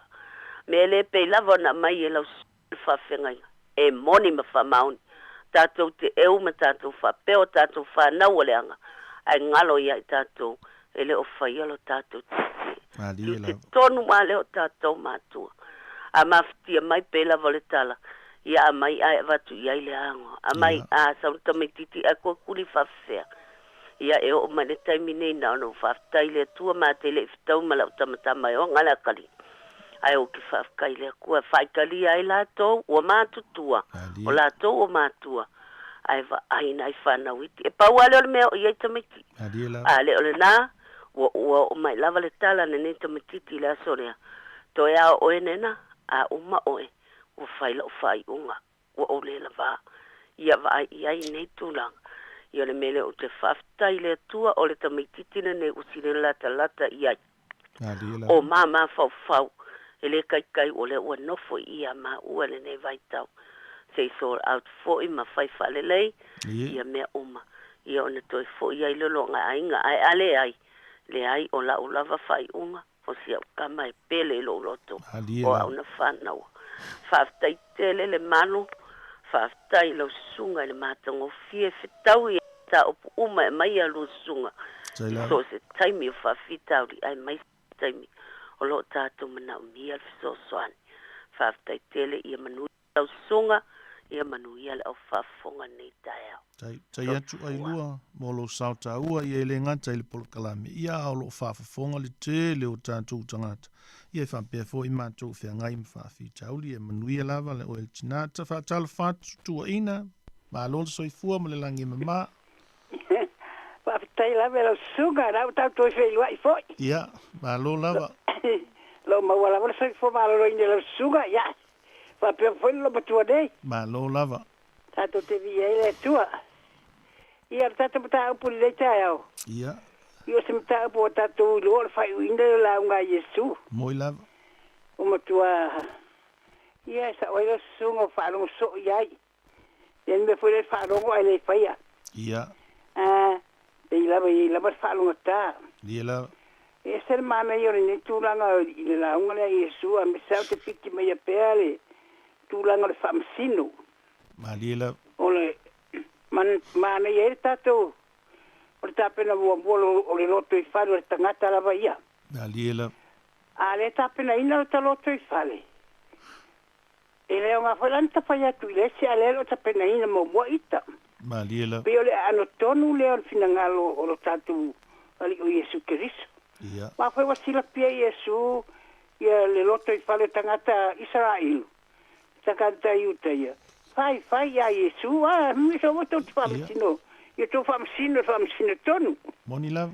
Peila hoi nai mana ieni nei. Mata au puea o ngā mo tangata malava. Aliela. Wa le tangata. E musi whamasino ia I sesi. Ia. Tai pea ale tala hoi a pauro na sarkonito. Mo mata au puea lua. Mai pauro o tele mana whamasino o sesi. Ia teu te whamalantala. Oi le ai. Se saulo manatu lea. Te longa e fia mai e suto a whamsino le wau ia. Ia ori tūlanga la le sao le ia. Ole, pe ana whamtaraina mai lau susunga le tūlanga le tamaro hoi le ena. E whapena le lea mena o ia te au Sāmoa. O sau tala pupu atu o na tūlanga la o lo waru tālai. Ia ai...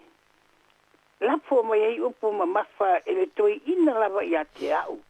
I taile ele pu. Ia. Io o la utala na fa iai fa pe na pitalia fa ortanga ia Yesu Keriso. Ai tango lon se vai fai mai. O Yesu. O la o lo fa iai toi ina. Ia. Ne tau sasa ia ina tu lo la fa ponga ana fa mo le tu no mala su. Tau sasa lo ngutre toi ina se vai. Talo fai. Ma palau vale ia te au. O whati ei le ai tamā ai le talia lava ia Yesu. Ia le le whamarasia o e tamā. E o ia ma oa lea wa tele. E umi le tūranga whamsinunga. Ai na ma o ese au ita tele toi ina. Pa mea urtu o tuole ingoa. I le tūranga la le ole. O tamanatu. I le o sata whamasino. Ai pe o lau o tala watu e tau watu le suapo Yesu Keriso. Ia wa beba mera sa saita ita nito ina. O le tūlanga lea, ia mua pean whai mai le tala Ioane nae. Ioane mua na ta upe toru, e prafi e papo le toru na iei. Po le lima, ia Ioane apostolo. Whapea whai mai a whai, o ia te oe le wha moe lea. Ia e wha mama lava oe ia te oe. Madiela. Peila le manatu le nā rewo o mai ni tai au. Ona... a whai o le wha moe lea ua te ita ua tate wha msinot. Ia matua I wha mamā ma wha pa ia lava ta ita tangata pe ona mana ele ano I ta pena mua mora ta loto I whale. Ai wata te aru fue ta pena mai me I resi mea.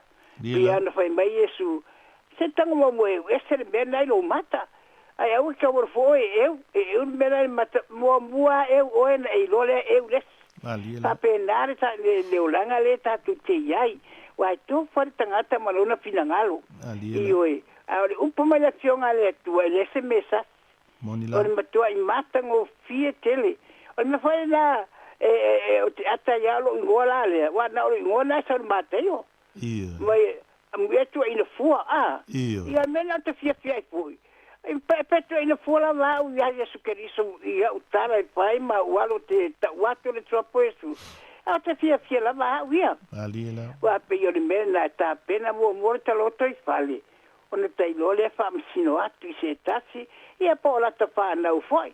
Wa le mea masani lava pe ona sila pia la susunga la sila pia uma tangata o le tatu atunu. O le malo si o fa msino mai o ita le tangata. Ia po ita foi.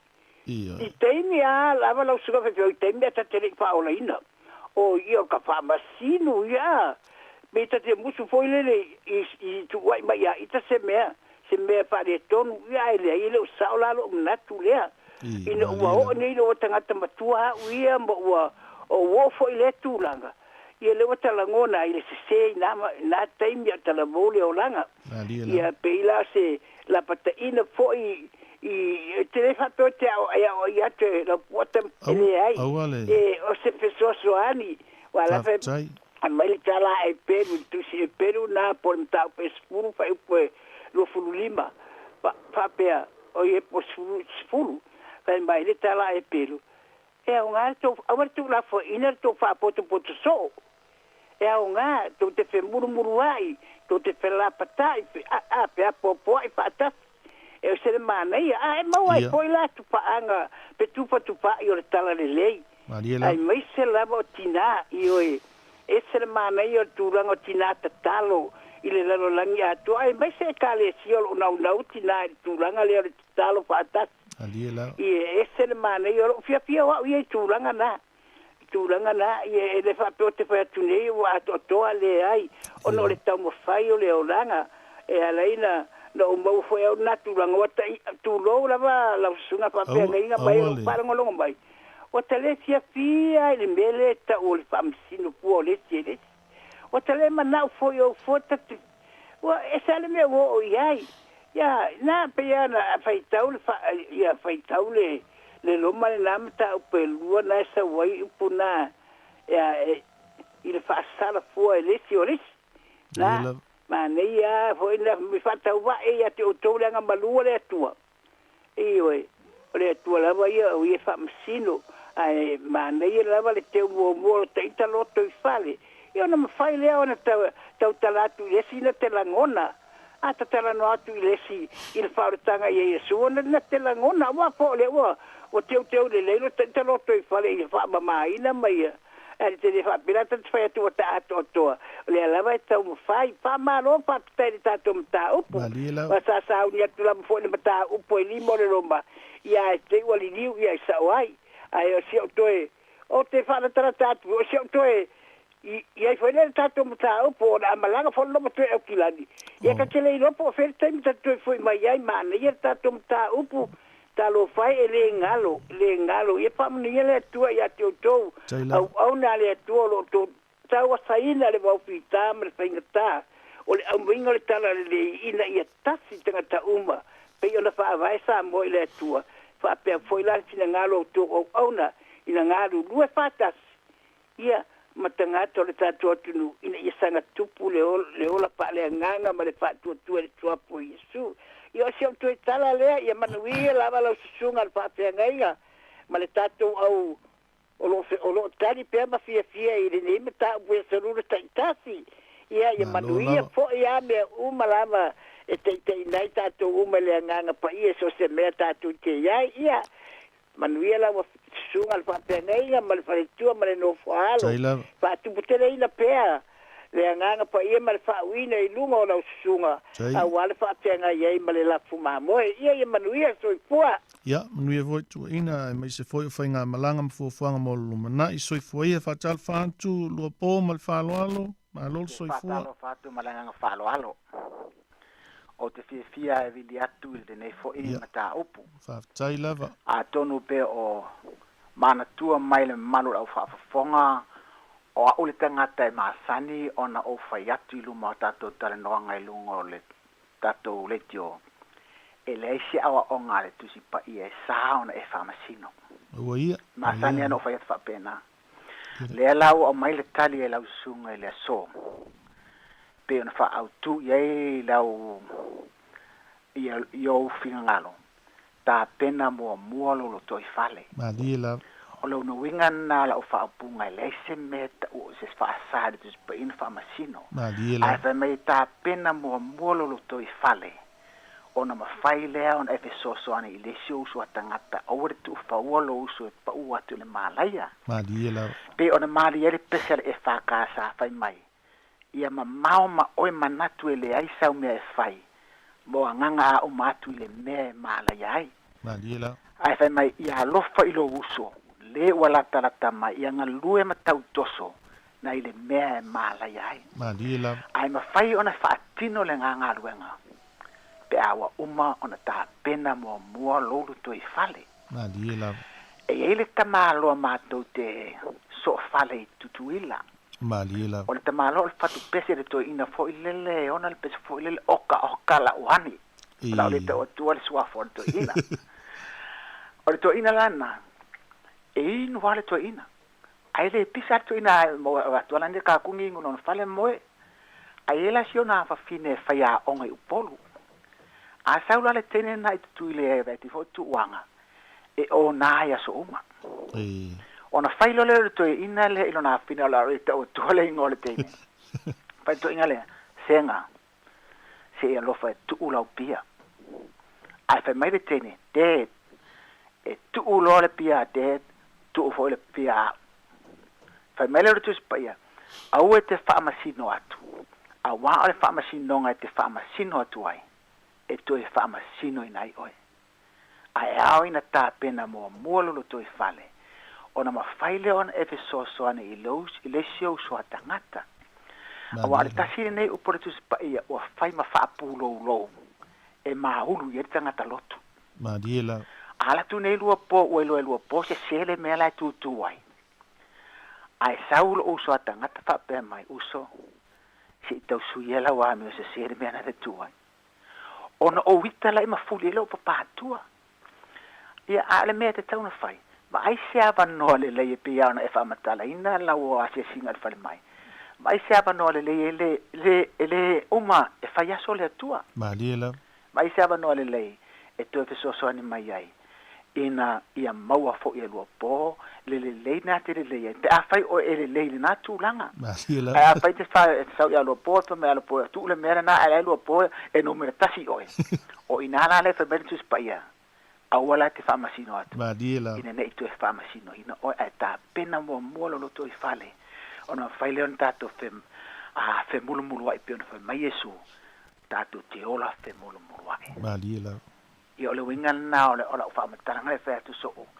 Ele eise a onga te pa ia sal famasino atu. Ai le o fai mai fe au le neta ta pena mo lo ta fale. Lo ta pena mo lo to i fale. Ia no faile na te soani mai i le siu fua tangata. Ai ave fa so soani. Ai awati ave fa fia me o tono be no fai mai se tasi o tina. Manu ia tele laso.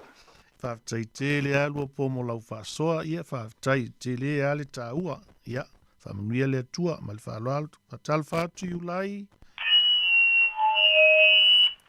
Ia fa tal fa tu la sunga fa fia inga ni ta ya. So fua malange ma. So fua fa tal fa tu foi. Ile au fa fonga nei ta tu foi mal ta tom ta o po sa ni la sunga e la le telefoni se manatu na se fa po foi tu sole ta o po e sa ni ya o le meta o po manatu foi o fa ali ta ma foi matina e au nga tele e fo tu ina e foi ile telefoni o finangalo nei ta ya ona ole au nga famanatu mai le tele foi o vai ngole o langa o so fuanga o aso fai so alila e tu poi fa fita o lim tu langa me fa pene e pe o fa ali al tato mtau alila pe lavo na mai el tato mtau punita a woto te famsino atu na nei famsino ina o to ali el neta o tu sole ole ma fa foi intu ina mai e lausunga o ina tonua o iaile au tu moni ma le fa taua ina o neime ta upu i atea o lea o ina lea o lo lava tangata o lea o ina lea o lo lava tangata e au o ina lo lava tangata e au ona o le nele tu e fa vai mai tu tonu o le afiongo pa ia le tua ia o ina mai aile ya we au le fionga le tua ina ia o mamalama ona o va vai ele i me o molo tu sia mai tonu le fionga pa ia le tua o te lo ai le mea e tatau ona fai ma le mea le tatau ona fai awa o ina mai ia le fionga pa ia le tua ona o mamalama le ile mea le fai mai le fionga le tua e fai ma le mea au le fai pe no fai mai le fionga nei tai au awa to te fa masino atu na nei fa masino ina o to ai wa o ina fo ta to lo ta to le o Yesu fai mai e ao ona auto fa masino yo to fa masino male ton na liela ia o vai ngana fa pena pe o le o ina na o ta ita lava e ma fai ai ona fata o ina a fionga umale to o ina mai lita au pe lava ona o mai fa mafa lita o ina le pelo na liela o ina le pelo e pesa ni o tato lo to fale pe o telo manatu lita au o le lui tau na nei taia Malila. o na le pepelo le o se upo e faingo fia a ona upo lo tu si tono le fion pa ia le tua e mana tu mafa ye lo tangata ma o mafa fau ye po le lava le winga o tu ina mai lo tato le o Yesu langa la unga nei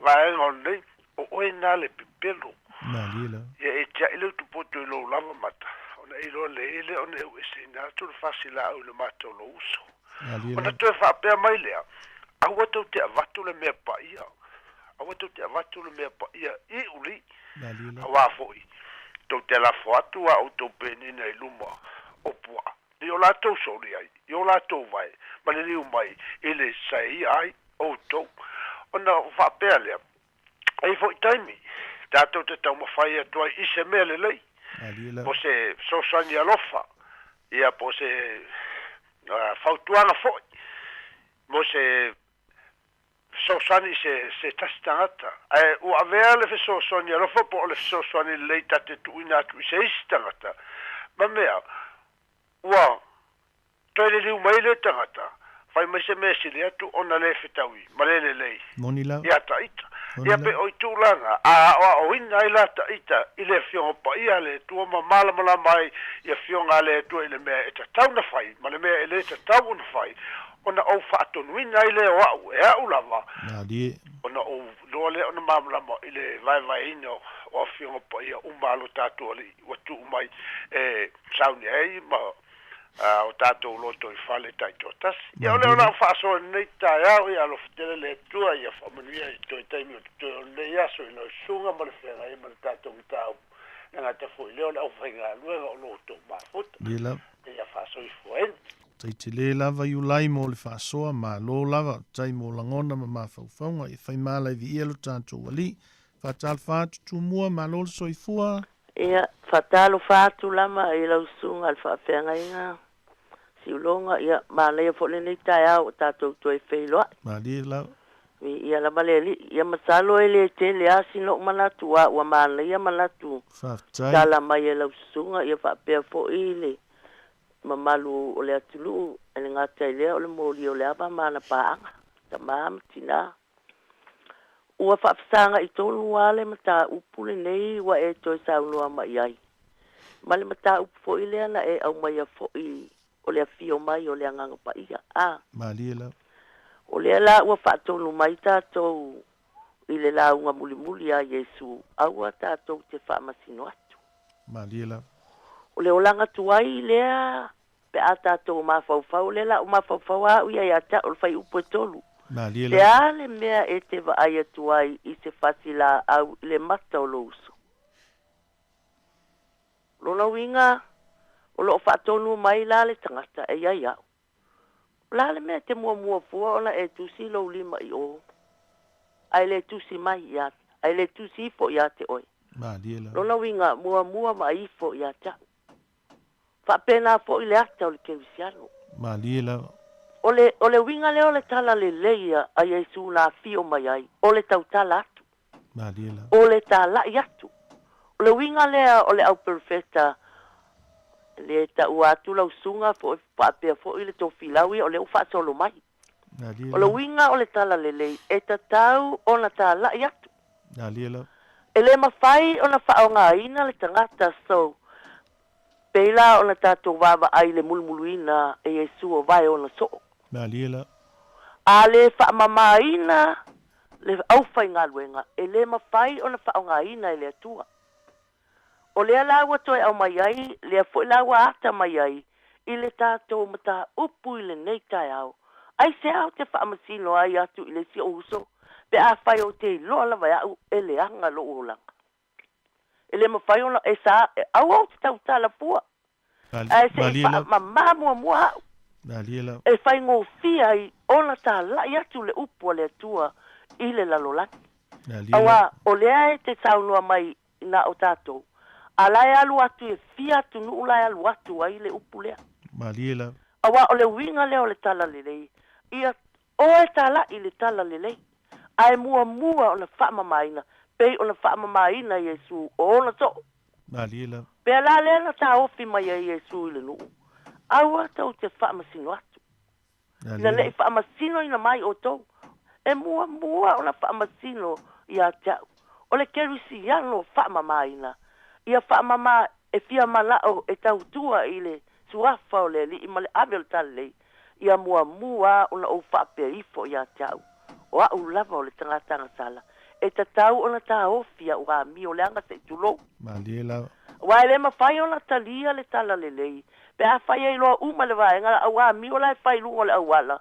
Ma oi whale pia ma whale papo. Ma siva ma mea uma. Ma ua mi o e le tatau na whai. E le ofi le tala le lei a le atua le tangata. Maliela. Lona winga o te fo ia ma le le ai o se mea. Na e ta umai le iako po e whawhai upa suma le tasi. O le puna foi, e puna mai ai ea i le ngutu e tasi le vai sua malie, ma le vai o ona. Maliela. Ia o le ngutu ale a tau talatu, a o le foi e le tau la ona fai. Awa, e te tau ona wha mamaina le tau tala. O le mea lava leo le tau tala, au a tau te wha amisino atu, o le mea o le tau tala. E oti a le sikerusiano, i le tau tala le sikerusiano. Maliela. A e te tau ona ta ofi. Awana a maina ngutu se itulou. E tau talai, e vivi ai i le atua. Ma tau le pa ia o le atua. Ina ia li liu mai tangata i lau tau tala. Maliela. Ai awale wha masino. Pepea ua tasi ale tangata tātou te whaatali ai. Pea tātou tutu i le luma o le atua na o ia. E wha masino ina le tangata. Whaatasi ma le au pa ia o lo tā ua le tus pa ia. Maliela. E mua la ona va aifo ia ta. Ma nei ale na mai fo i lau au tu le nei tai au. E ta pena mua le lo tol tangata ia. Maliela. E moni ma fa maoni. Awa le au nga ona ta watu. Ai mua ona fa masino. Awa lo si la fia ele tua o e ma te tulo. E ta tau ona fa mamaina ile avenga le upu le tua. Ia ona pauleo si o malatu. Ua malama le ta upula usunga fa pele au fo ile au tala ile nei tai au tamama tina fa tai manatu o tato fa longo yai e ta ua se au nga mole fa longo ina ia liliu fa malusia tato mana ia ia lele ia fa manu atu le tu le usunga i to yaso le tato pol kalame fa pe fo ile fa fonga mai te fo i le ma lau whainga luenga i sua whai Yesu. Amen.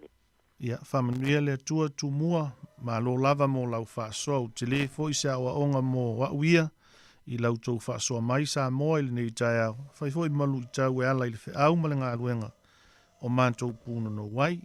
Ia, ai o le tātou whaasoa le nā e wha malulu atu Sāmoa, o le fo i wa tau nu le isi tātou polkalame. Ia, o le ala lea ai tātou tālo pēr i le li, ia, iai pēana whamanuianga i loutou soifua ma lautou whaafonga mai. Ai a whaifo iai se aleu o le polokalame i le nei tai au, ia e whaamalu atu. Ponto ale tautai, ai sele antu ia mai talitonu, ia o loo. Whaoa ina pēr i tātou i le anganga o lo tātou matai. E ala i loutou soifua, whetalai ma loutou saunoanga. Ia e tutu mai le fesoa soani le tātou polkalame. Ia e tātou whaiu le tātou tatalo. Wai ula mātou talatala noanga e winga i lou mamalu ma lou mātanga o fie. E ala i au tangata sa whaasoa mai. A toa ai fo i mai lātou o whaafonga matāpua i mai. Sa o mātou whaasoa ai le o ia i mātou le atoa. Ai whawhitai tele lava le li ia ala i loa ngang pa ia.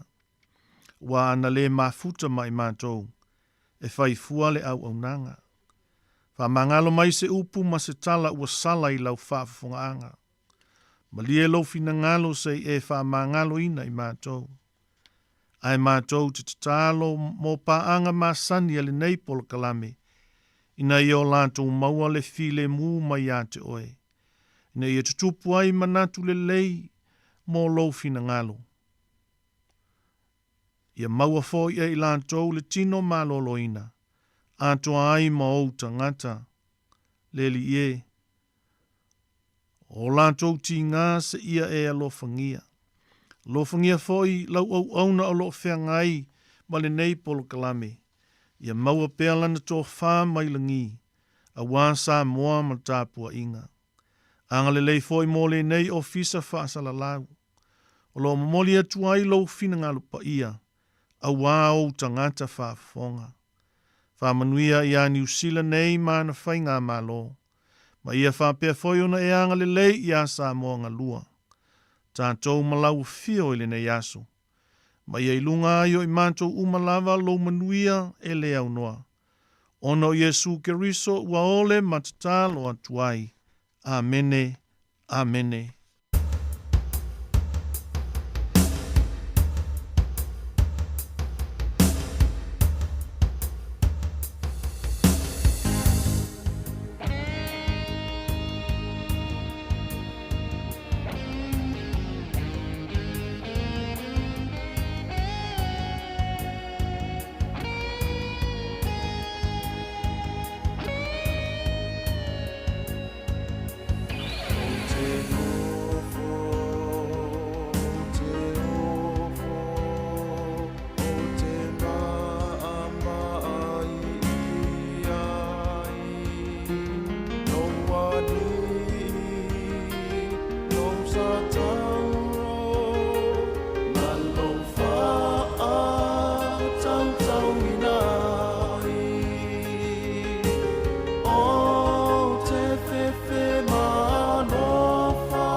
Ia, i le nganga whaanalo mātou te fia toi wholofa ma whaatalo whātu Sāmoa le atu no pele.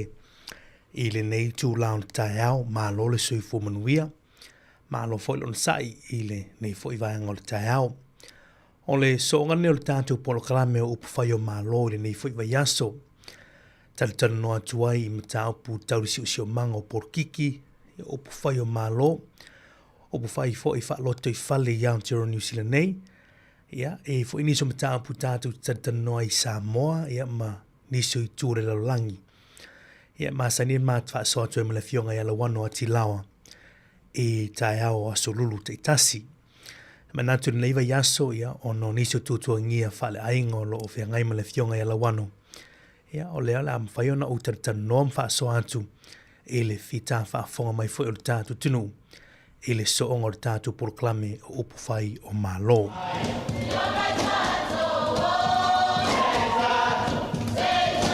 Mo manatu ele nei tae au, ma nei ele tātou taratan noa. Ia inisio matau pola o lawa lunga ia tātou talafou, ia mei se foi o lo o silasila mai moe le tātou sino I lunga o penga te whailangi, ia le ngate foi lea, ia I polo kalame o talafou ia fiafi I lunga o le TV tasi, ia po le TV tolu foi a New Zealand nei. A la tātou a mata I le tūlanga o wha maunga lata mai o le inflation po le taunga tālo soifuanga peo na o mai fui tātou talafou le so e stavlina. O la so nafi lea sa wha lau I loa lau I tele mai ai le Statistics New Zealand. Ia polo matanga luenga lea la tau te wha maupupuina foi numera. Ia ale malo New Zealand I le tele o mata upu. O la so la nafi lea na wha ilo mai ai. Ua si itia I le whaatesi maritasi pasene le taunga tālo soifuanga. Ia po le fu o le inflation o le malo New Zealand. Mana ia le tātou toe te peitua po le a le inflation. Au le a le fua e le taunga tālo soifuanga. O le inflation o le fua lea e whaalia ele si iti o tau o loa. Ma ua unanga I tono le atunu. Rono wingo a uma o loa e whaatau. Ai o fo ila le tau o unanga services e whaatinoina I tutonu le atunu. I so se atunu. E le na New Zealand au fie fui Sāmoa ma so se malo la langi. E iai le fua e fua ila le tau o loa ma o unanga I e whaatinoina I tutonu le atunu. A mawalunga le inflation a si tia le tūlanga o le taunga tālo soifuanga o lona winga whaafainga o fie. Wa whaititia le malosi o lau tupe po lau tupe. E whaatau wai o loa nei, ia po o unanga nei. Manutua o lau seleni o lau tupe, whaatau wai o loa, whaatau wai foi o unanga I e tātu te whaonga ina. A si itia la le taunga tāo le soifuanga ma si itia le rates le inflation. O lono winga o whaititia le malosi o lau tupe, po o lau tā la lea, e whaatau mai ei a vaianga maasani e whaatauina. Mo se whaateita inga whaina ma whaina e whaatauina mea ai I lau se lau tā la I le tausanga taluain. A tonu la I le si tia o le taunga tālo soifuanga. Ua mana o mia la le tusa ma le se lau ma le whaata la ma le se fulu sene e whaatau ai la valea o loa. Peu se wala whaafai ngofile na ua whaititia le malosi o le tā lansa I mumua. I le tau le wasi iti e le temele wa taunga tā atula. E fua I tausanga, e fua fu I maasina taluai. I le si iti e peo le taunga tālo soifuanga. O le tele la o loa ma unanga. Le tau au whai e le malo New Zealand ma fua le inflation rate. Ia fia umai tūlanga I o le tise. O le suaru. O mea ai whaatau fu I whale o loa. O vaanga o rates fo ia pule ngā nue a fia umai tonu I tūlanga o le whainu mera lea. O le tise, pia na tā ua, o vaanga o le taunga tā o le tongino pili fo ia aonga, o pili mo le whale mai, pili talavai. Tele I o vaanga o le insurance, o insua a fia uma fo I tūlanga o le inflation. Pe o services ia ma goods nei po o loa ma au unanga, e whaatau ele molo telo le atunu. O le whainu mera faula lewa I tātou, tu sai me la so nafi ma le whaalau loa fo e le office of whainu mera. O le inflation whaale tausanga lewa si iti le whaatesi ma le 5%. Whaatesi ma le 5%. A to te palai tua il inflation il kuata o aperila ia iuni. E tasi tesima le lima. Tasi tesima le limpa sene lea sati tia mai ei. Al kuata mua te usanga na le tolu tesima tasi pasene sa iai. O le si tanga la le maulunga atu na ilo le mea na valo i e le to telo tangata to mai tau to mau ainga. Ma le whainga malo sa iai le finangalo le malo. E ono o atu le tolu pasene pe a. Finangalo fo e le fale tupe tu tonu le Reserve Bank pe lata le tolu pasene le inflation rate. Ia ai o le whaano noanga le iei tūlanga foi numero.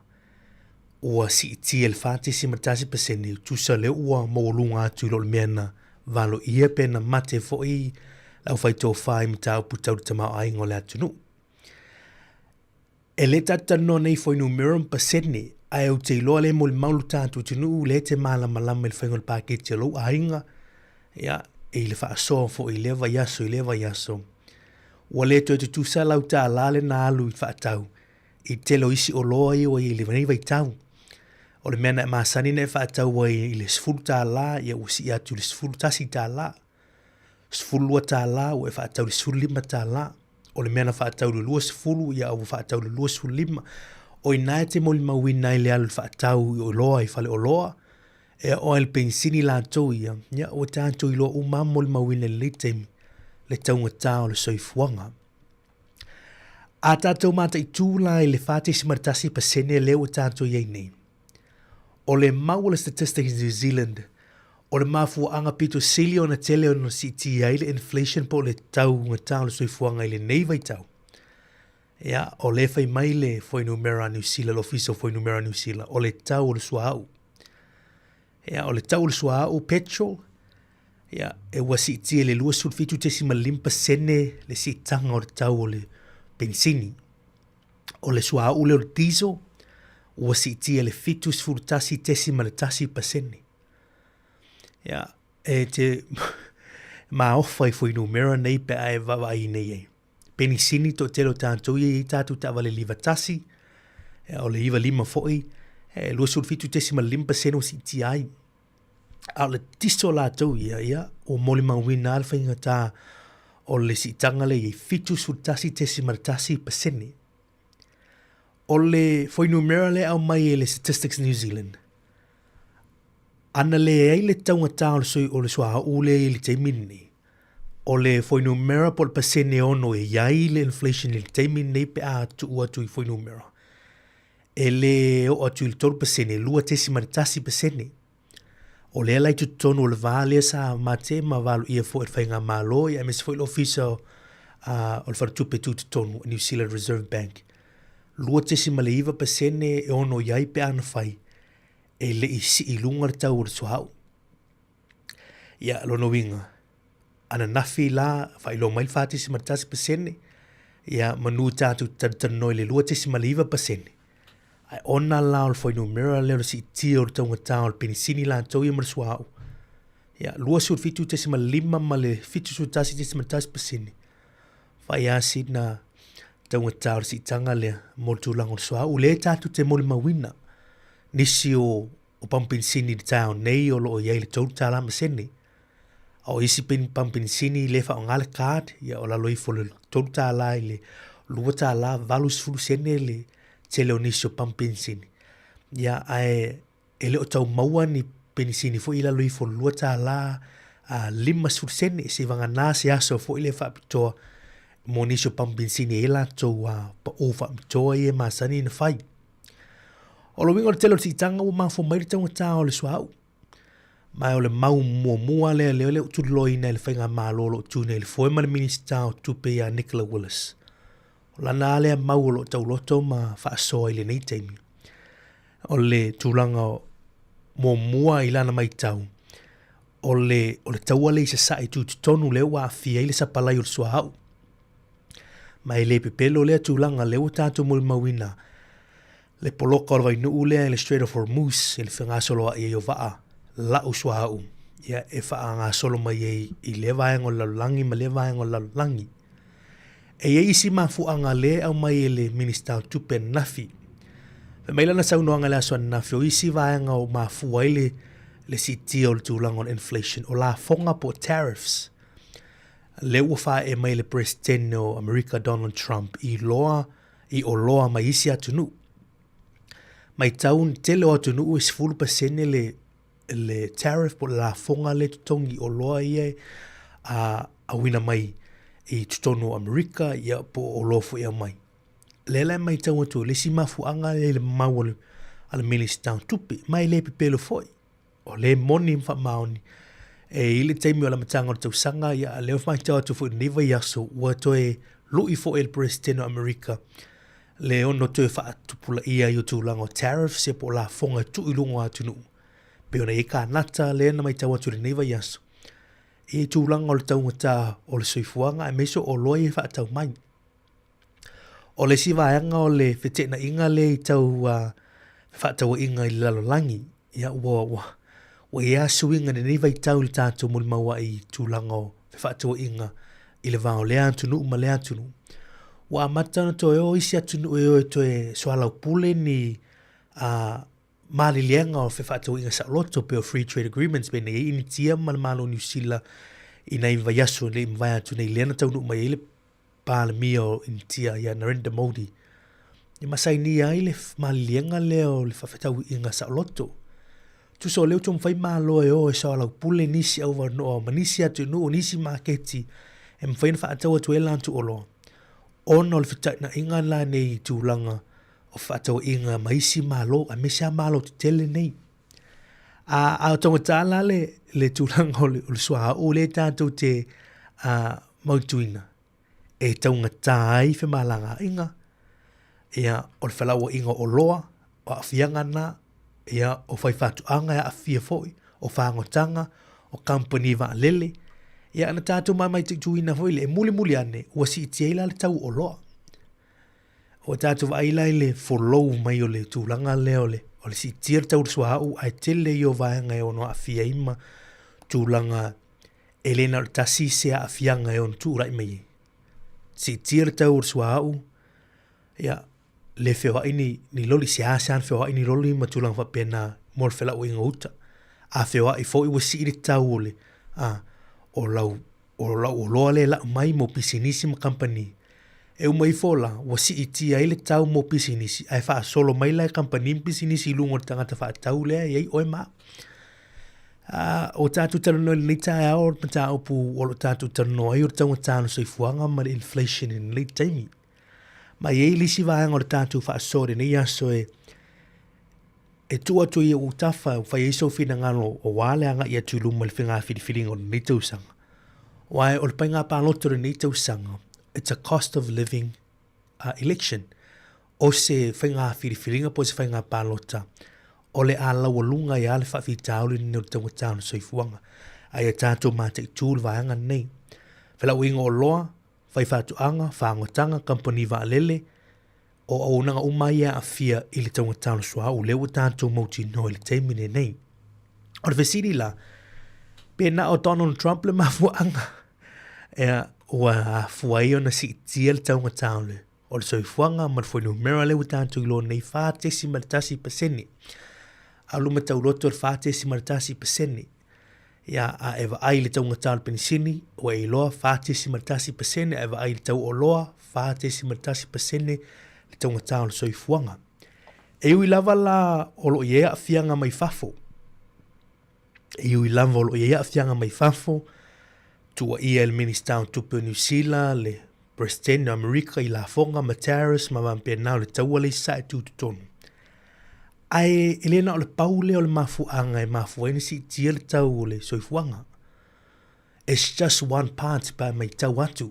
It's a significant part o si vaenga e matua a te lelo na afianga. Ai ai si vaenga le la tatu o tuere neia a vaenga o le tatu polkalame. E mana e tatu te au tartala le vaenga le inflation wai tele ni tatu tere no tau tau soifuanga. A le ala tava ayo nei mea, a le ase vaenga me fai ona e mauti noi. Ia ma e taritonu inai. E eia a fianga o minei mea uma. Au fea fo ila e ta oto ai se fina ngalo le tātou tunu. Ine au wale ta whaina tātou fo i ai nei vaenga. I tō whāma le whaututanga o le tātou tunu I lau whaasoa, I lewa yaso ma lewa yaso. Te iloa, tō whuata tō ma pāketi, ma mana onga I tono tātou ainga.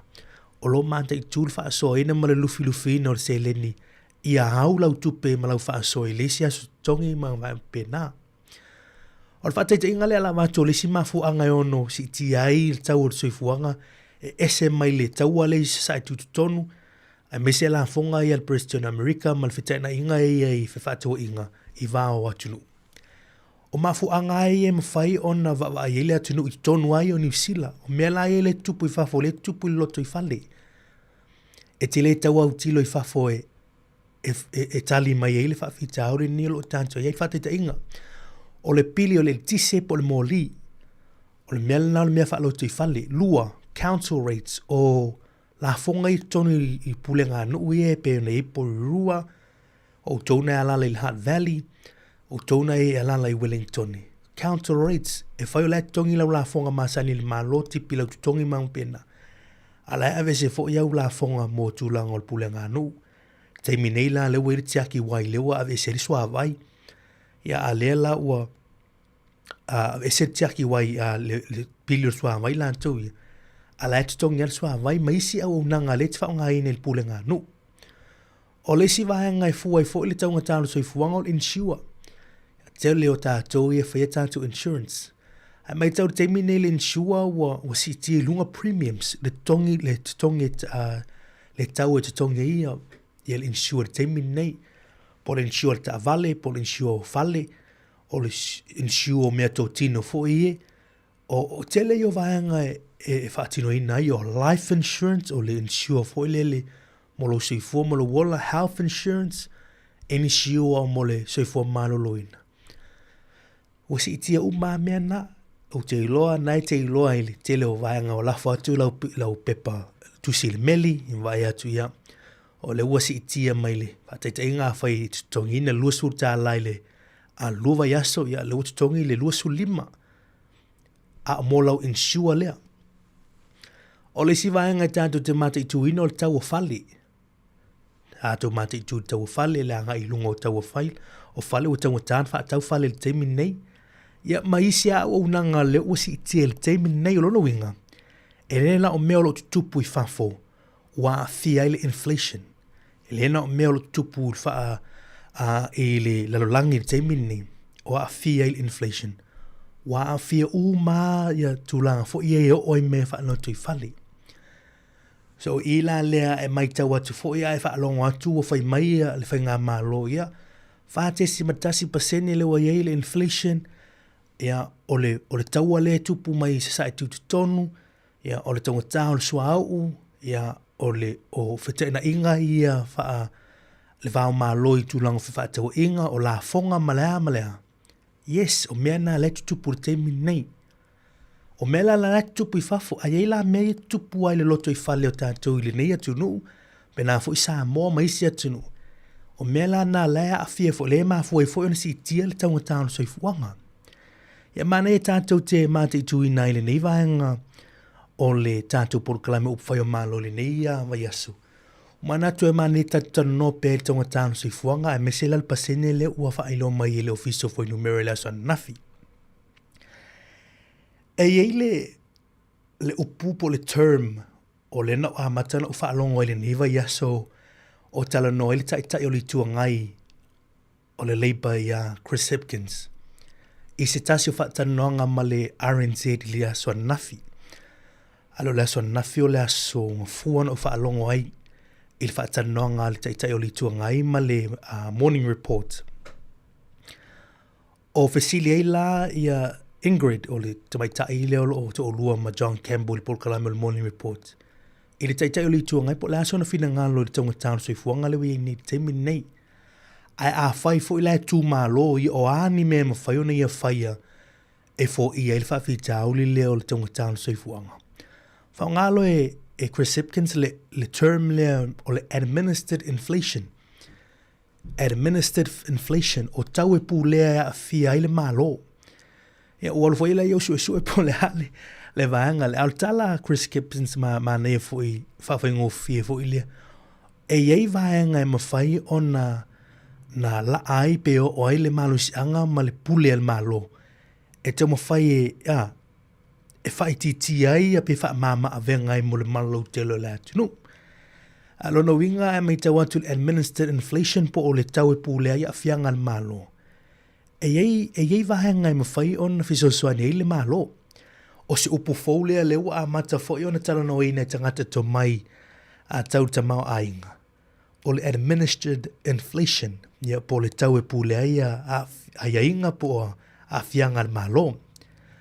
O le administered inflation o tau i e fufuina al maketi ai ua whaatulanga pe whaamauni al malo po o pulenga whaalo tui whale. E ui lava la la e fuafua mai mwhaatulanga ina e le maketi lea la tātou tantanoi fo. Ai o tu la fono o a inga e pulea ma whaatontonu ina al malo po pulenga ia whaalo tui whale. So in a way e eile le ava noa i le mwhainga malo. Lātou te mātu i tuwai e ni suinga ono whai i vaenga i e mwhaina lātou controllinga. Whateita inga, mō pūlenga whaalotu i whale ai o council rates. Lela na il polisi le national, mō le whainga whiwhilinga nei, mō le tūlang hoi le cap, rates cap, pe taula hoi le matali atu le whawhitauri lea o tonga tāna soifuanga.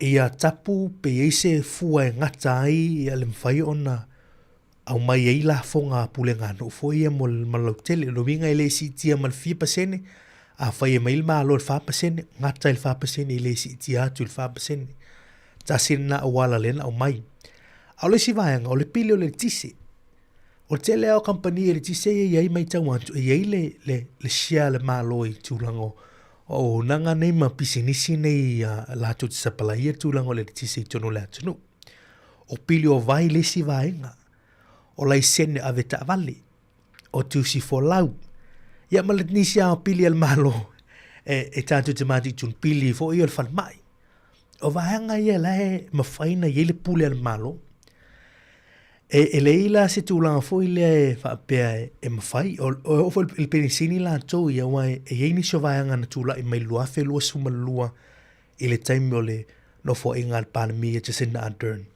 o le time fo i wa vivela le tau al va Ukraine malusia a fie fo tulanga swau le la SCA le fainga malo na mai le malo subsidy ai pe amas full sen as full lua sen le asa av SMA le fuel tax levy le sa ye Whaatau fe pa uai le tūlanga o le penisini la tau ia mol malo te la tunu. Na sina taimi asa whaatulanga mai ele vahanga na. O inai mole maui e vahanga e mawhai na whai ele malo. O le na ta ua nei tae o le polokalaman atur tae ao le sui o le pala mi o Peritania ia Andy Burnham. O le vahanga whau le leipa o le o tu malo te minei Peritania. Le na mai nei tae ao na polisi faule ua fua la so mua o ke topa. E sei le lato VAT po le lato tax it's the equivalent of GST ni tato i New Zealand ia po le VAT GST Sāmoa.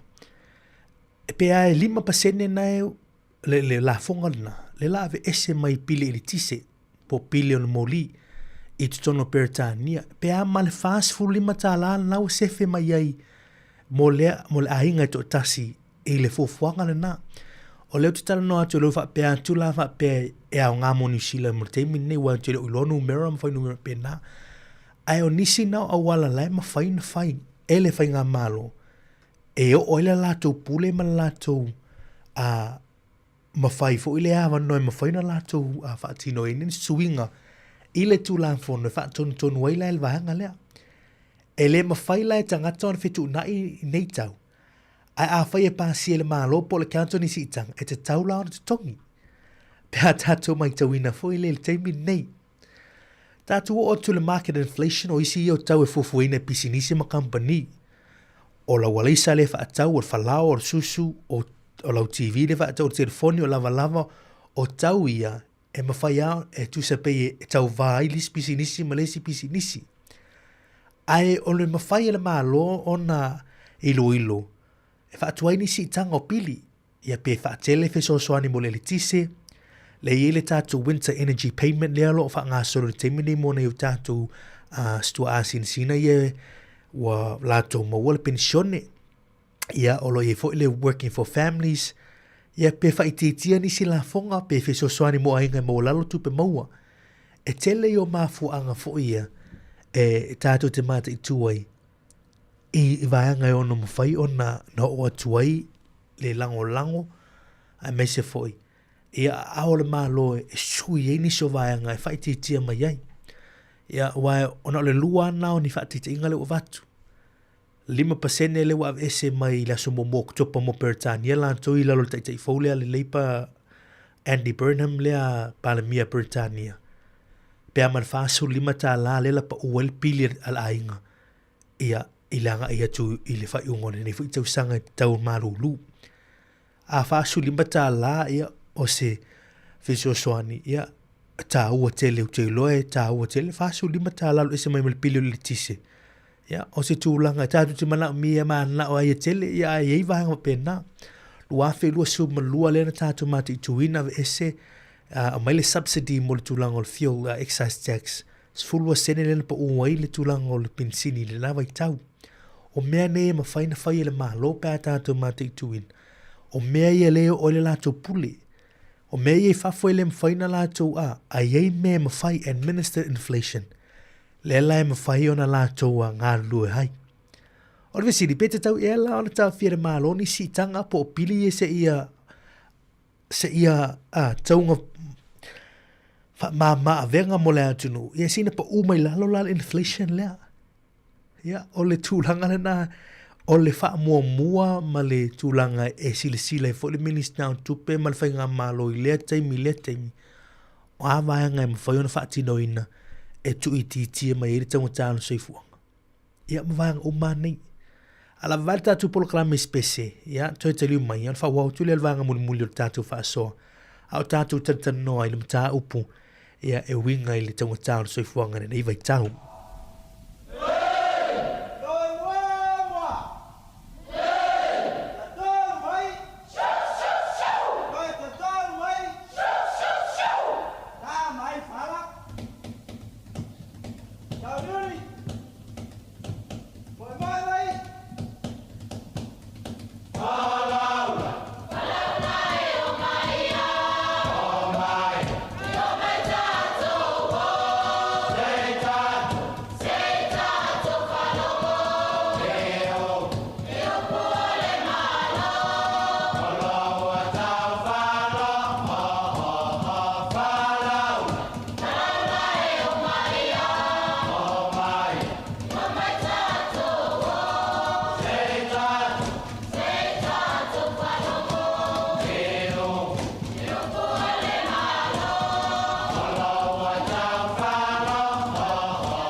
Toi va talo vantu le tātou polo klame o pwhai o mālo le nei tae au. O lo whatara noa ina le mta pu tau tānu sei fuanga le o tātou tana noa i le wing o le upuru neo le inflation a o le ani falling over ai o le tau tānu sei fuanga o le pasene leo i tātou le teimi nei o awhianga mai fafo le o mafuana si tira tau tānu sei fuanga pe o na yeile swa o le o si tia maulunga. Le mo le mau le whainga mālo ma le minister tupe ana le yeile si tia o le tau tānu swa o. Manue ono o le lua tesi maliva pasene ia le tulanga o le taungatau le soifuanga na teimi nei. A iei vaenga la le peno ta ua te musola administered inflation o vaenga i o tau o loa maunanga la iei le ia o le malo i vaenga nei pe o le pili o le tise, pili o le whanmai o mai si tulanga. Ma vaenga i ono mawhaina la tau whaia e mamoli mai eise wha ma venga mo le antunu. E whaile tala lea ono le whainga pālota le nei o le whainga pālota o le taunga tāuna soifuanga. O le mata upula o lunga o le nei tausanga o le cost of living. Mai ao ia i tātou na mati tū whainga whaapwhai o polisi o whainga whaavai ma na vatau. E taula tuai ma pe e talia tuai ia i le tūlanga o le taunga tāuna soifuanga leo tātou ia nei le nei vai tau. Pe ona tā ua iei vaenga e mawhaina whai ele mahalo. Iei vaenga e mawhaina la tu suia. Whai tia tā au whiri si mea e whai wapena e whatu nai le tō whāmar whau tautanga mo le nei teimi. Ai o le mai tau atu le teimi ni ia e sea ia le mai tau atu e whiriwhilinga ma whai unga whai ale whainga malolo tū fo le teimini nei. Na o mai leo tātou whaasore nei vaenga o le tātou porokalame o whai o malo le neva yaso.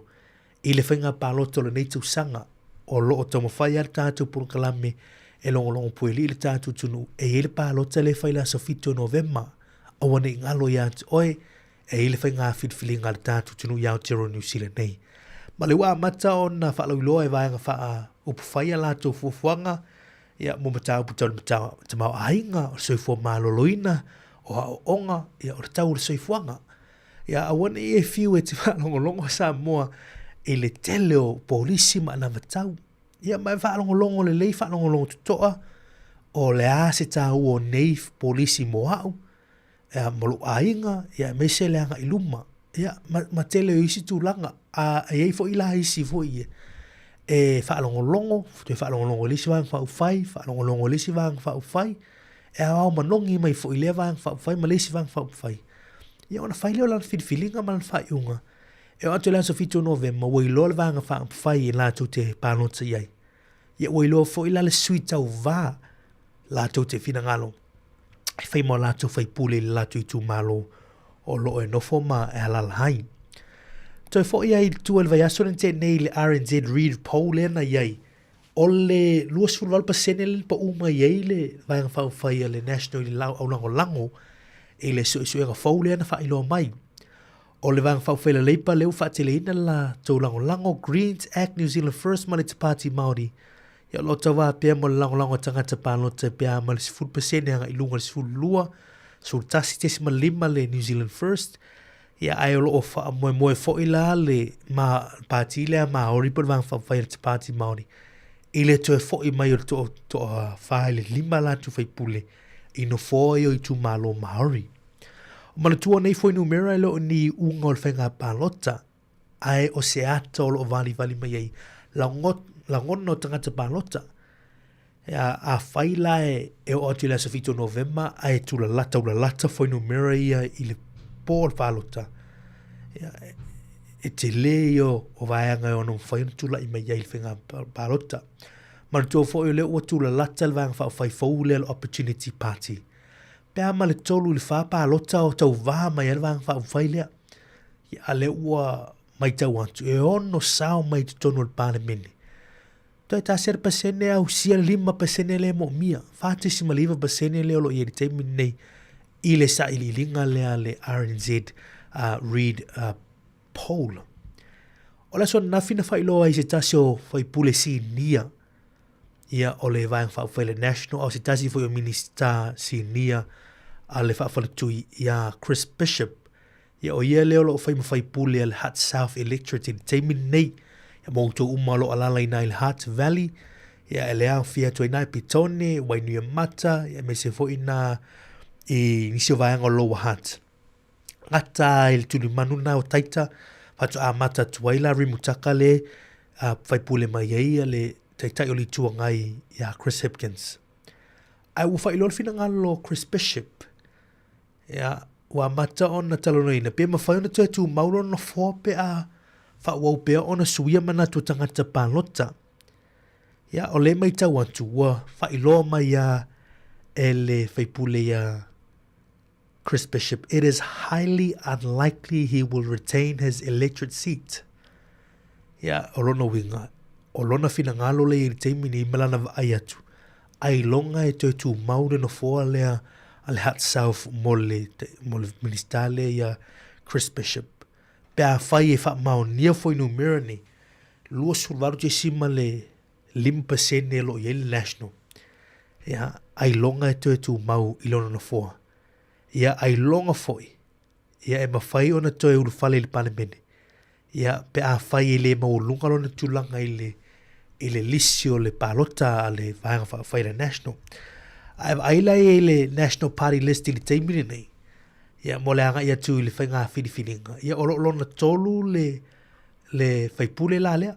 Ia lolo winga. A whai le manuia mai lona na fua wha i tu malo o le Hutt South. Ia e ono mawhai ona sao mai tonu o le palemene. Ia ili foi no mera.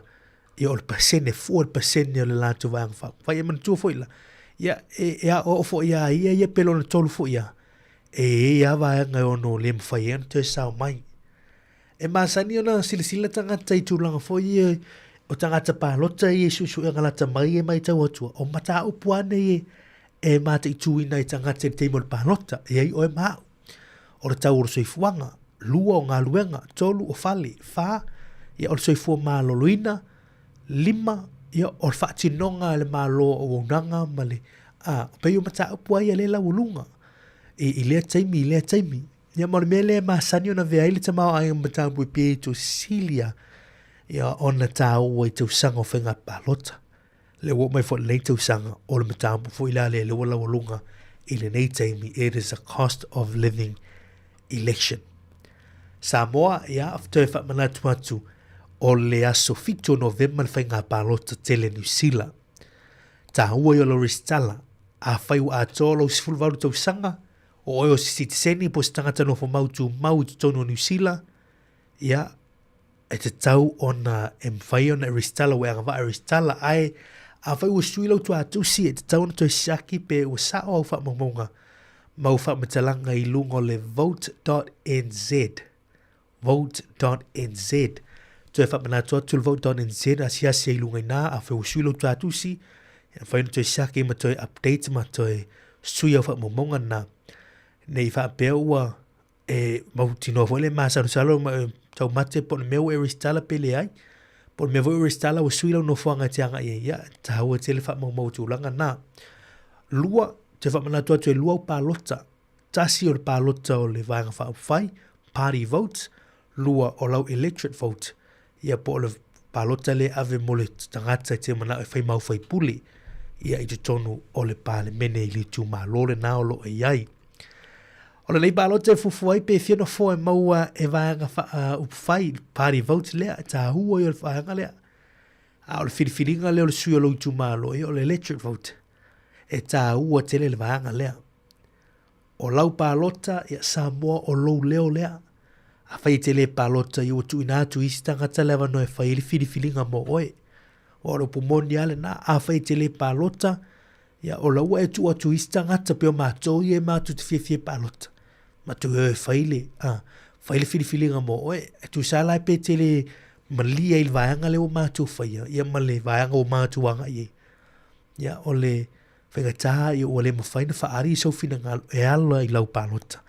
Ia pe ona tā ora te alo teimi o Sāmoa i e whaamalusia lau pālota. Aotearoa New Zealand e le whaamalusia o lau lava pule whaitalia. Ia a iei onga ia maafia e ono tula i mai ei. Ia i lau le whaatino ino lau pālota te whamanatu atua peleanga ia tuluma. Le aso le pālota, aso lusu 5 Oktopeng whaangata ai lewa noa mo Ristala mo le whainga pālota. E le mawhaina e pālota ma Ristala i le aso le pālota. Ai anga ia tu whale pālota e Ristala o e mai pālota e le mawhai. Luinga te whaatali mo lesi tau sanga. Ia whaatua mwhaile o na whaile o sau pālota. O ni jumata upo e pa ia il tātu polo kalame ai le i taulunga le tātu whaasoa i le nei fo ia solulu i le polo kalame o whai o malo. Manatua o lo o whanga solo pea ia nisi o fo i o iloilonga ma tūlanga fo i mata i tua i lea taimi le whatupe tutonu o Reserve Bank. Le official cash rates polo OCR.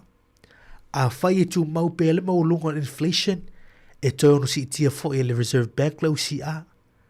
Ma o le vaanga le aone malamalama o le official cash rate o le fua le whaatau ai martu petu mao a inga i tono le atunu. A whai e si itia la OCI si itia i la tului o no ngā tupe. E taunga tai no kesi. Ia mao le whaanga singe si a ilita mao a inga growth e tono le se atunu. E ila inflation rate le tatu tala noi nei e voi la OCR. O le OCR la po le official cash rate e tau la umai a la ia vaanga umai le lai fa popo to ila man inflation le tanto te tantanoi le ni aso. A si tia la e ono si tia fo ila le OCR i se temi lo te mamao la tato mate i tupea.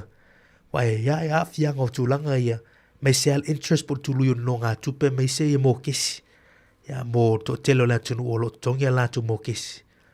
Ia ma tato mate i tu inai. Wai ia sina wha ngese po le tele ngese o le ono si tia o te mao aingo New Zealand growth i le anga i luma. Vaenga lona lua council rates, ia le ua wha o peona si tia, vaenga o la fonga mo pule ngā nu se vanga naila, ia tātou ni Wellington le mai tau atu. Lea wa mata me la so mumuyu lai masina nei na ese ia pili velu suavai, ia mo vaenga umata suavai, le ua avel tiaki wai. Pa wala le mele wa iwa ese la nanga le utongi la upili le vai, ia au fia umai tūlanga na, a lua pa uru tūlanga o la fonga, ia mo tūlanga, ia o pule ngā numa rates, e fualai le value o lo mota ma lo lawa, evaluation ia whaatino ina, i le tau sanga, ia e tā ua tele le whaimasi ake o tūlanga nā po o langa tusa le value o teimi nei ma le mena e tongi. Wanga fo ia mo rates a pule ngā nu le tongi a wala, i o paka o whaletusi o le whale au nai te fie te aru e awai, ia o taota o whamaina o sio manga mga pena. E te fisilia o e pe ua, ve tau ia si tanga i o e teimi nei ma le tūlanga pe mo whaina tongi sio tau ainga. Wanga umane i lea a fia uma le tonga tāna soi fuanga pana tātu me tāu pule nei aso. O le wanga lona tolu o tau o le tise, tele o ainga ua mai tawina si te o pili o le tise, ia, o mafuanga e a fia i o le tau o le ngao sing o le tise la tau ia, power or electricity generation, ia, o wanga umane, ia, le, e te oto uma il wanga le maloma, tūlanga fo e tūla fono ma pisinisi ma kampani nei. Tele i o polisi o whaalongo e te mi nei lena mai whele greens anafi whampea mai o la whaile kiwi power pe ala tūtula i mai. Whai ese ase kampani a state-owned enterprise ia eso i lono winga. Kampani e pule el malo i le wha le share le malo i tono wanga nei. Ia o tele whai eso i le malo i whai pao i kampani il tise. Ia o lo tonga tāla tu me tise le nei teimi matulanga o pili mo le tauranga o singa. Ia e isi vanga e te whaalele iei no le tise ia matupe whaalu mo atina e fong. O le mai tau atu na te tala lewa noa mo le Genesis, I think it was, po le Mercury, wa le mwhaina manatura teimi nei. Ia au le tūlanga fo ilea na te tala mai eile ewa noa mo lau whaisea. I tutongi atua ia la tutupe tono shares ia. Ia tātou mata i tūwa e vahanga ia mai tau e ono tupu mai. Ia i lea nga i luma. Ia mo le tupe whaalu mo au nanga nei. Tupulanga talavou ia ma le pālota ia awane i ngalo to tele o tātou tangata i lalu i whasura tau sanga le mātua wanga vaa e pālota i le whainga whiriwhilinga o nei tau sanga i le luafe lua se fulu ma leono. Ia mamana tu el tātou polo kalame ia o le hawha pau mai i se tātou polo kalame. E se vaenga o tātou tautua i se programe o lumanai o na whaelo atu fo il tele o tātou sui Pasifika ma tangata Sāmoa o a tau vā mo le pāloto re ni tau sanga. Ia o lo mai tau atu i foi. Ia o lo i eia la tau vaenga e mwhaiona a whatanoa i lungo o niso porkalame. Ia mai le vaenga whaamwhai, le vaenga whaamwhai. Ia ae tā ua tele le whaelo atu foi o tātou porkalame le ia so whai o mālo. Ia o tātou talo fau, ia ai o le fisosoani fau i le tātou tinu ia malamalama i niso me tāu pe a whei o tātou o langa. Tau tāno so i fuanga na inflation le tātou tara noi. A fianga mo tātou ainga, e whai e mālo, mwhainga mālo e whai unga. Ia a whiei lau pili matulanga o me tutongi. Ia mai tā oi o whainga pāloto nei tau sanga e whiri ai tai. E whai a whai unga. Ia e ta oto i lau whina ngalo Sāmoa o whea lava dhanga whai. Ia o toi lau lango, me se are nei vai tau. I le matau pule ala lualunga nei pālota o le taunga tau le soifuanga. Te maule sa poponga tātou polo kalame o whai o mālo i le nawa yaso a mona nei teimi. Mātou te whātou whāwhai soifua lau whātou saunga Sāmoa. Yeah.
fia fia, o e fo iwa mafatia. Asa uli anu wata se malala, e malae wa alele wano fia ilona, taune alofa, ole alofa o tanata, ole alofa, ole alofa o tanata.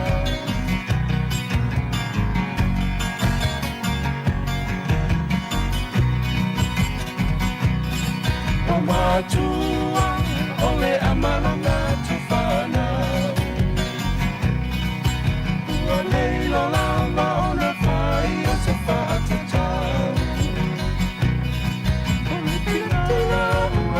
Tau wala alta no whapapai si au whala. O awo matua, o ala tau whana. O awo matua, o ala tau whana.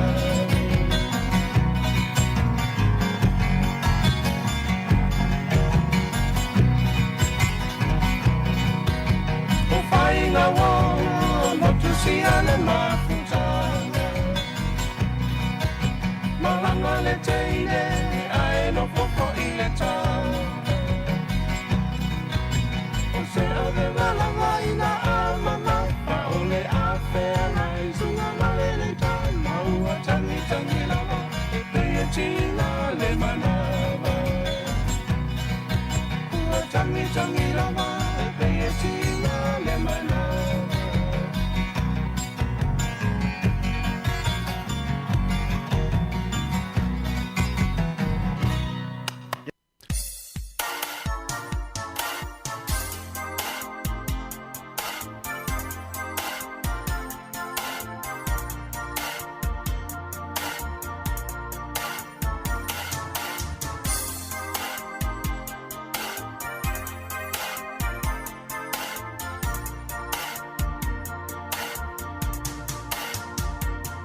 Tau lunga tau pala tau proklame o upwhai o malo mo niva yaso e mesi fo e proklame mo li o le anga le te o li tula es fulu ta hao nei ia manatu ia le uta tonu li tula es fulu ma lua fa fo ta po e melu tatu tunu fa talo fati le fatu ia menora ava mua fa ea ngat fo le sunga ia Joseph Ike na sio a so valu tau fafo ia ngat fo le a lini se unua fa talo fatu ia Larry Panese ma lo le tau tu ile ni yaso alo fati fo ia Chris Charles a so valu tau fafo ma lolo si fumunuia ya sina leo pua maris ma lolo nsai ya le utali tula es fulma lua tatu talfou ma tatu tala mai Sāmoa de ya woli faftai ya fafoka mai e lo tatu wa tunu.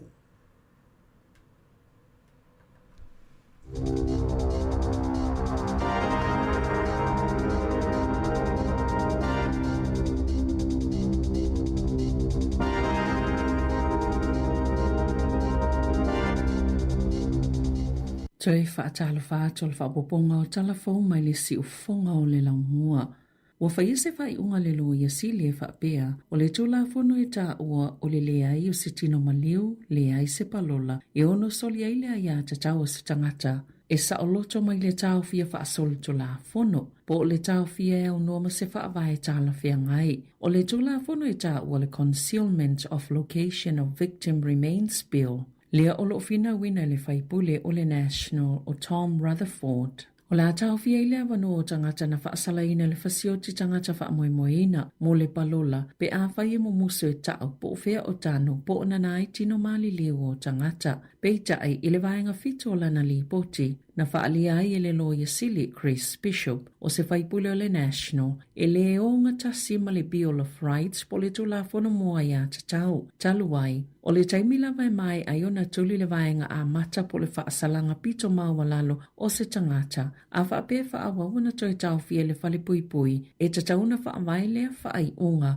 i le tūlanga lamatia i o tangata lau tele ai le tatauna whaapea o se isi whaasalanga i lona tofinga o le loia sili o se tūlanga le tala whia ngai. Ma o soli e le tūla whonoa ia tatau peitai a tonu e iai nisi awala e mawhai e le komiti whaapale mene o na whaai titi e ni tūlanga lelelei o le tūla whono tau whaofi. Pei o na tā ueli poti a le Radio New Zealand. Ua whaitio ina le suita i tai o le Labour, Carmel Sepuloni, le whainga malo, o no tua ingai whaasanga i pule ngā nu e whaapio lātou ua mafua i whaafitauli i le tau le soifuanga. I whaamamunga le Stats New Zealand na whaalauilo i le asona nafi na tā wai na sitia i le whaatesi ma le tasi pasene le tau le soifuanga le tausanga o se sitanga mawalunga le silia ma le lua tausanga a o sitia i le tau o Swau talua i le tau a Amerika ma Iran na sauno i le Minista o Tupe Nicola Willis e whaapea wa mafua le sitia o ia fwai numera o na o le Presidente o Amerika Donald Trump mai le mawhai le malo o na pule ina le tūlanga wha le tono i le tau wha avao mā lo le suao. Pei tai, e lena o suao o na siitia i le tau o le soifuanga, na siitia fo i le tau o le elitise i le tau sanga, i le se fululua pasene, ma le iwa pasene, na sauno Willis, o le fofanga le malo e whaatapola ai le siitanga o rates a pule ngā nuu, i le wha pasene i le tau sanga, o le afsosoni te le tui titi e le whainga tau lo o iai, ai na sauno se puloni, na siitia e pule ngā nuu la fonga po rates, o na ua lātou whia ngai mani tūlanga whainga tā tele, i le tau o le soifuanga, o so ona wha whaingo fia le malo le mata upu, e le mawhaiona lātou whaafo ia whaafi tauli, o le siitia o le tau o le soifuanga, ma o lātou tau mawhai e tu ua i le leanga, i pule ngā nuu. Sa ia au mai e whai mawhaata i ta inga, le siitanga i lata i le valu pasene o la fonga, po o rates a le pule ngā nuu o kilani, ma o se tasi mafuanga ona o le siitia o tau o le polo keti o le City Rail Link.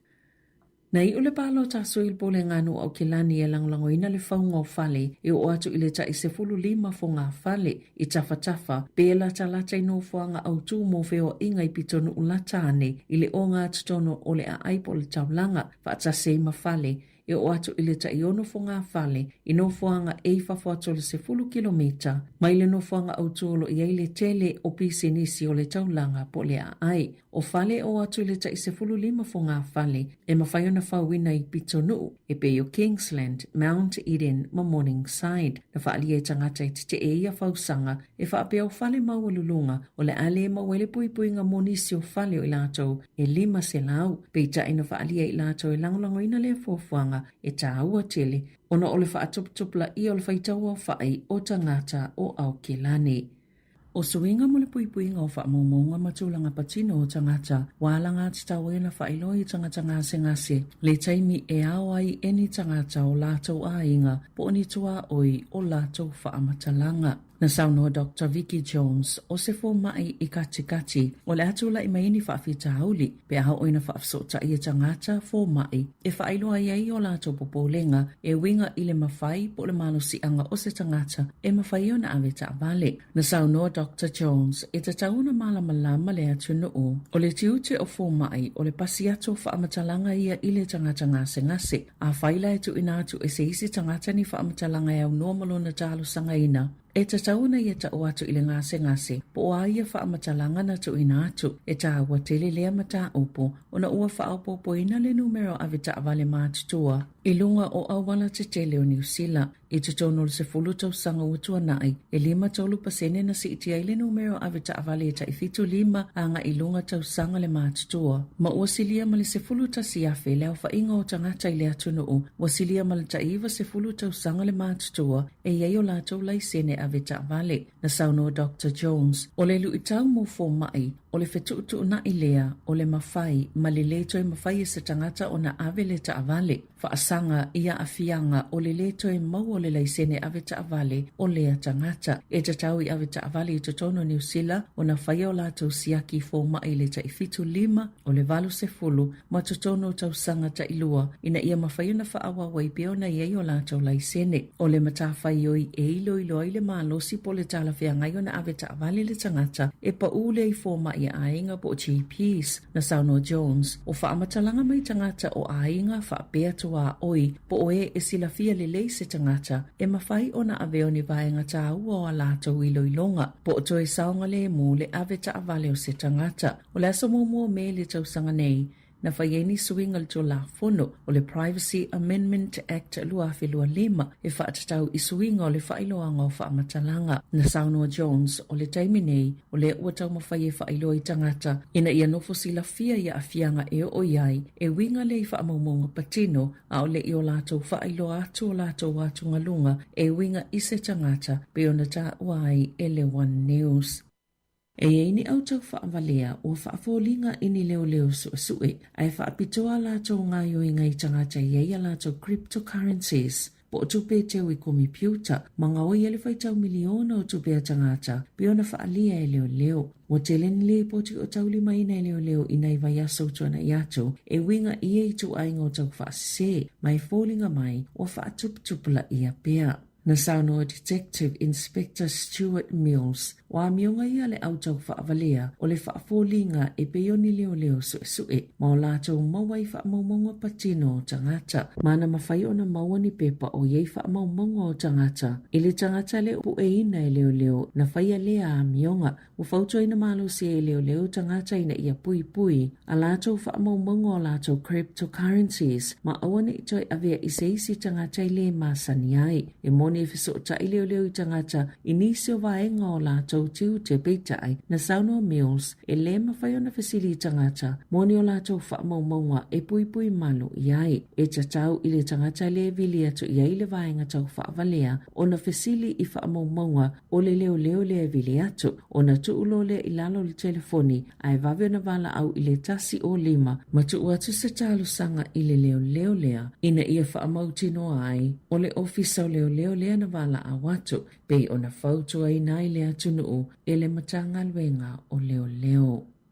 O le pōna whai se whaatasinga le fionga le palemia o Sāmoa la aulia le mali e toa le watea Fosi Schmidt. o le kone sula a fe mata palu salue le fionga le minista fata Ryan Schuster ma le pa ia lasi o Sāmoa e au mau i Wellington i le fale tali malo o le Intercontinental i Wellington e lava. Sa tala le avanua i le mamalu o e na o fie whaasoa ma whai fesili anga i le palemia na fesili ngia nisi o le tunu o le fionga le palemia i mata upu tau i le vai tama mai o whanau mai Sāmoa o mata upu i le whaatitele o whala au whaasaina. Whaapea le whainga tau le whainga o visa e malanga mai e tangata mai Sāmoa na sauno le palemia o vaenga i o lo ave ia i le whaamomua le malo. O tūlanga fo i whala au whaasaina o lo una ia le pulenga anu o ma le sau whainga matai nu o mafio anga ina ia tutu malosi i le vaenga ma le whainga o tūla fono i nu e fisosoni ai i le tau tau fiu finga o le whaonganga o whala au whaasaina. Sa tau walunga le whaamoemoi whaaloalonga mo le au malanga.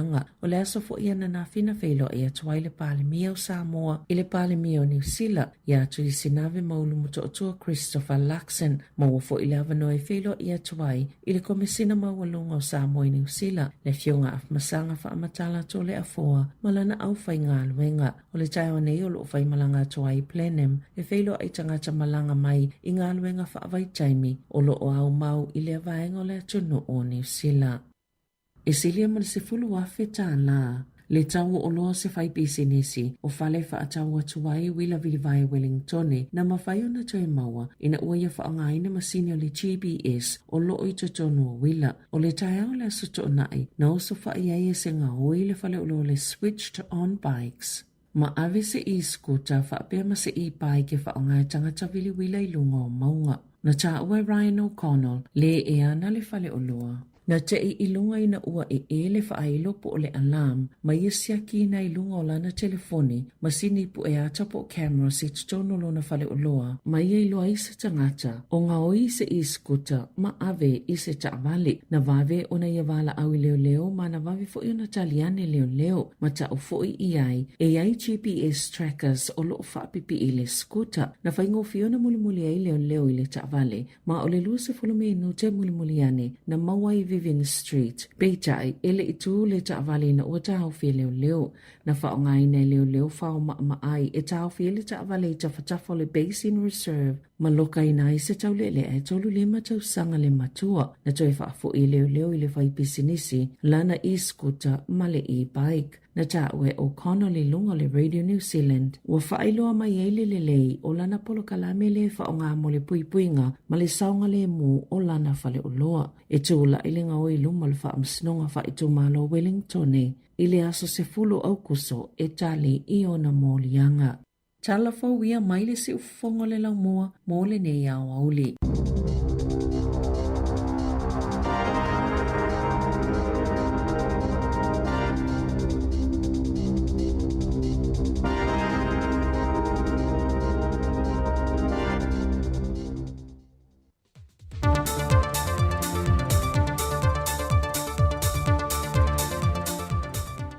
Toi whaatala whātola tātua tanu ule o ngā te tono nei fwoi vai aso ngalue, usi mai alo whaafonga zis fwoi whaapoponga o nisi o tālai meolo te tupula tātua tanu i Sāmoa.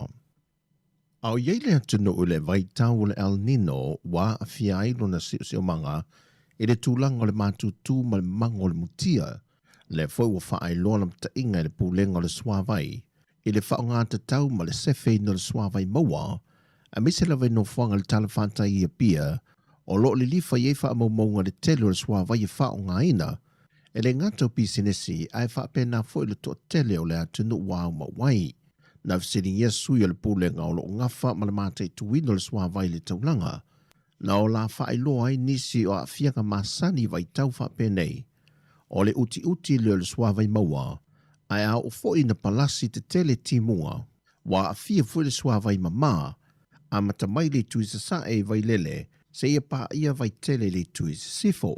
O a fio anga tu taulanga, wa mai a wha mamaina le swa vai o lo wha o ngaina, ma se wha alapo tonga le malo na a matamai le awhiv se la wiva se furmal tolu, a na toi wha fo wina wha le tula fono, e le tausanga e lua fe mal tolu se o mai le so. Wa wha alawi lo wha alawi tele ni tanga luenga o leo lunga o penga ta wha i langi, wa maua mata o fia le li o Pacey Baker Le wala tātou le masino sa ilia e leo. Ina ua whaedo ane e na mamalu le atunu sa fesoa swadi ili matanga renga le no whanga na vaaya po o au mawai. Ua maulia lea li e lo na ngauia wha malosi o le ato se tina mai saina na nga ia whaatau ili fale o lo lini mo to tua. Ma ua wha maonia fo i lo na mōrianga i lo na to e sea leo le se leni mai le pampin sinia le alam pisinisi. E nisi o wha mau mongal mtanga renga o leo sa ngalue mo muai o ia le pampin sini ma utu watu le wha masinonga i le lua vai aso lumanai o le avala awe lola na mata aupo e tu lai luma o le wha masinonga. O whata milu asia singa minista o mtanga renga te tasi i o lanto ofisa au tu ma le au ngā lulue o lo whai ngā rengai. E asia sia ma mante tuwina la tu te mga renga wha ngā solo to e tuli lopolo keti wa mai o na whaata atatia, ma tui nā tuli wha ngā solongo ngā ruenga masani le ofisa, pe ua iaise amatanga wa whaatino. Wa ngā isa la whaile se singa le fionga le minister amatanga ruenga o whaatu angam whai ngā whaiva, a toai ma le sui minister ma le ofisa siri o le matanga ruenga, e a sielo la to ofisa au tui san lolonga isa vai, ma toi wha amanatu ma toi wha maalose tuai le fionga le minister au whai ngā ruenga, ina ia tāwhi maure so o tanga wāwāna lata e ngā lulu e whaatasiai, ma le au whai whaatoanga ma le au whai whaiva le motele sa la whai. Ina ia tau sisi pēle tūlanga o poloketi o lo tu ina tu mole manuia lau tele o i lātou o lo ngā lulu e, whape nā fo i awa noe mawai wha manuianga, mai pā anga o lo ngā lulu e whaatasi ma le matanga ruenga. Mai o ase singa lawa i e tasi, ia lātou fo i matanga ruenga, ma au ofisa o lo ngā lulu e ai. O lo wha wau o na whasoso ni mai le malo o Peritania i le autu stala ma le au whaasala lau le atunuu, ai mai se whal televise ma le tio restala i le atunuu, e whasoso ni le whaatotonga ina ma le whaafowino nisi o mea whainga ruenga tuai, ina ia wha wau pe la asia se isi la asanga i lunga atu, o le whaatinonga le leo ngā ruenga le autu stala ma nisi o le au whaasala lau le atunuu. O le whasoso ni wha wau o Peritania ta wala mai le BBC Media Action, le foi wa fo ina ini me poeta fo se tai lua ma nisi o me whainga ruenga, e le ngata mo le TV tasi, e wha pia fo ili me Mother Pacific Media. O le komisino Peritania Sāmoa ia Andrew Nethercott, na ia fo ina atu ia me whainga ruenga tā ua, e le pursili o le ofiso whaasana lau le TV tasi a Liz Ahi, ma le pule o le me Mother Pacific Media, ia le pale tai tosi tupua. E lua se fulu moni maule ua wha mao nio mai fo en wha tauto ina wha tu la fono wa tofa ina le wha amsinonga i le masino Februari le tau sanga fau. E wala au taito ta seit lan to lumo le wha amsinonga e le mata opolo tua i aile taita i o le atunoo la au le male topola te wa fose schmet e lo na wha onga ina le openg ta wha ilangi e wha awala tua ini wha amtalanga tau wha asese. O mōlianga na fua mai i ni tangi ania li i leo se to lua, a toi ma se whai pisinisi Sāmoa e whaamautu i au se tā lia. O se mata opo wha se atu le whaamsinonga mawalunga, e na wale mwhai o na tau awe le whaamsinonga wha tu mā lo, o no so tanga e whaamsino, a ngā ia i lantolo whaurulu i eile mata opo. Pei ina whaamanino e whepulea i Amperosa Roma, e leo whaamania ina le tāmsangan tu i nātu, i tu o whaalia wa le mawhai e on tauli maina le whaamsinonga wha tu malo le mata opo. Pei tai wa whaamautuina le aso e wha ngā soroai, e le masino Februari. O talafobia, manuia tele ni aso lo tātu tino i tiu tele a whenga iai, whasoi foia.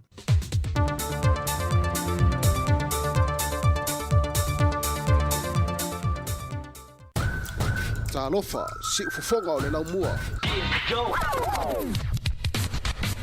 Se fulma fitu minuto te li tu la se fulma lua na ia wuli o la solulu ia o tato mai te me vai enga metau maftanga o la wuli. A malo te nga se ma la kuka o la sa kuka ma nei o ta pene le ia so. Ya mo le tamam tina le tato tu asini sina le te. A malo le nga kuka la asese ia ta maftanga fo le ia wuli. Ya wani ngalo ia fa la o ne tato ma tu tua. A malo te la tolo ferai manga luengo ia so le malo lo mai le ia wuli. Ma tongo file sulu mau le lai fa fani o tato fisa fa sa lau Wellington nei por rua. O te mo malo longa ia po lea si moko na ta o inisi o tau ma na ia ni a wuli ia ele malo longa ia po foi fa singa manosi pa o penga luenga o le ia so to le ia so lulu la so lu se forma le lua ia o le nei masino yu lai lua fe lua se forma le ono ia la tu na tu tatu fa fianga musika su filoi ia fa no file mo la wuli te mo ftanga la tu ia mai se foi ia le futa mai foi o le tātou a paanga i lunga o le tātou a la leo ma le tātou por kalame ali se te fale moe ia masoni ma la fafifianga lea ia le nei teimi o le tātou tautua upo le pese Sāmoa lo ua tunu upele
lua sultasi minutu te alitu la se forma lua fa te astinale na vala mai tu tanto por kala meneria wun e ola forna watato ila solua suma lua ala esa utato Facebook ma YouTube la solua sultasi ya va taisi tato pa anga lea masta maolo ma futa mai lungo tato por kala me le mai mo mai lungo YouTube le te bi lungo la TV ya la va ya oleta watu la solua e oso mai lungo screen lua sultasi o uno anafi va tel vala mai tua le usu ya tu fa tel ma futa mai ya il tanto por clamere nei a woli fa fianga musica se floi to toma si fongo lo moi Wellington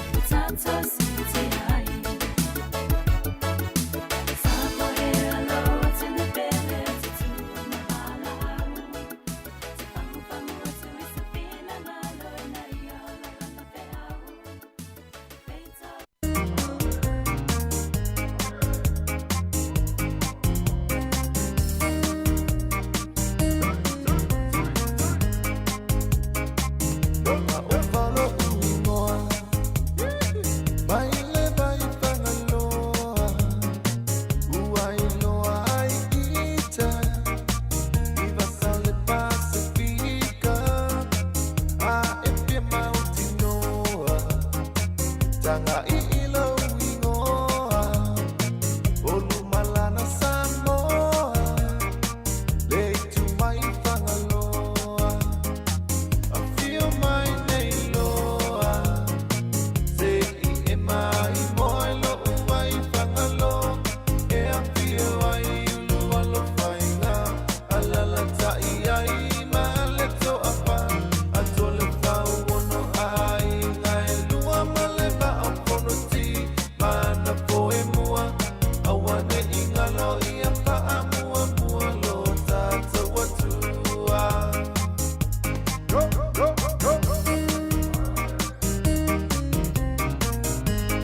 Afatonu li tolai se foma lua nei a woli musika fafianga sui fifiloi tu tumo li siu fonga lo mui Wellington ya ile nei a woli o le aso lulu.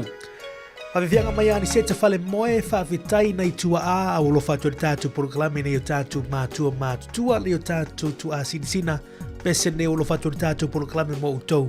Ani seta fale moe fafianga fafitai na itua a.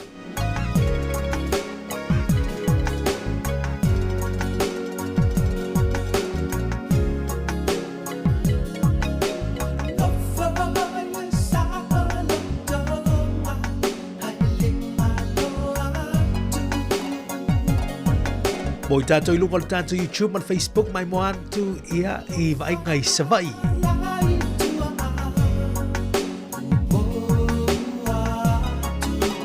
Savai au le lei mātu o whire nei a wuli.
siu fonga mātua fia so ya ni setu fale moe ya whaafitai nei tu a whaafifianga nei teimo lea wuli. La se atu tātu whaatalo whamar malo ia i la tolo ngā lui ni a solulu. Ia i la uto fitai tu ngai fi au SS i la tolo ngā lui tono ofisa. O tono wharwhare ngā luenga ia o tono ta vale. Ia i la wave pasi, la wave taxi, la wave upa. Ia meja o tolo ngā lui fafo. Ia e le mātungo whira suru la ia e uile.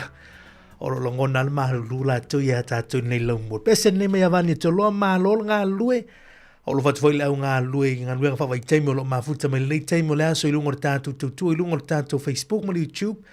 Le whangaruina futi tātou penga te whailangi www.samoacapitalread.co.nz. A whai futi nei whaisau ngā lue ngai tono lo whale. Ia po whawhane lo whale pala au po lea lava stulanga. Ia pese nei o lo whatu mo tau mahalo. Malo ngā lue. Ama taise talu sanga ona tatu avole. Talu si ona ngā lue ngā masesi ne ilove. Fai male whaai te ngā lue male whaau tau. Talu na whaatasi mai e manuia I mea uma. A fai una whama whapasi na tu mamata mata. Awa ai utu posi fi e moni mei o mata.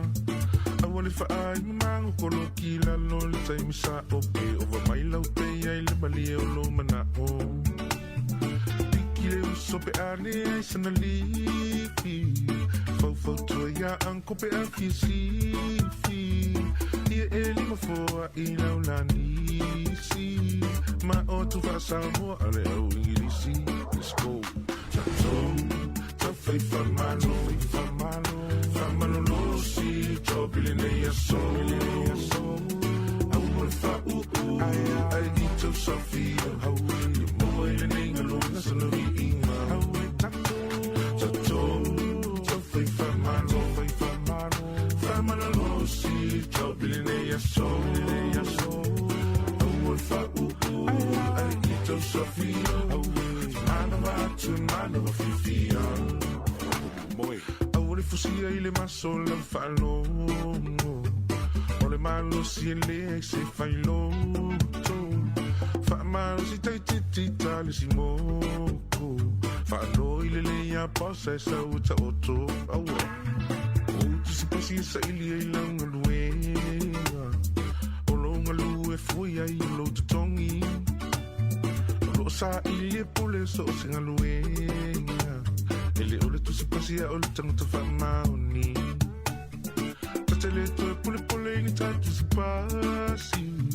Tu sa penu tilili ta whapalangi. A ta whamaoni a tu ili tunu tima whi au masani. E te ea e te e tu e tangi.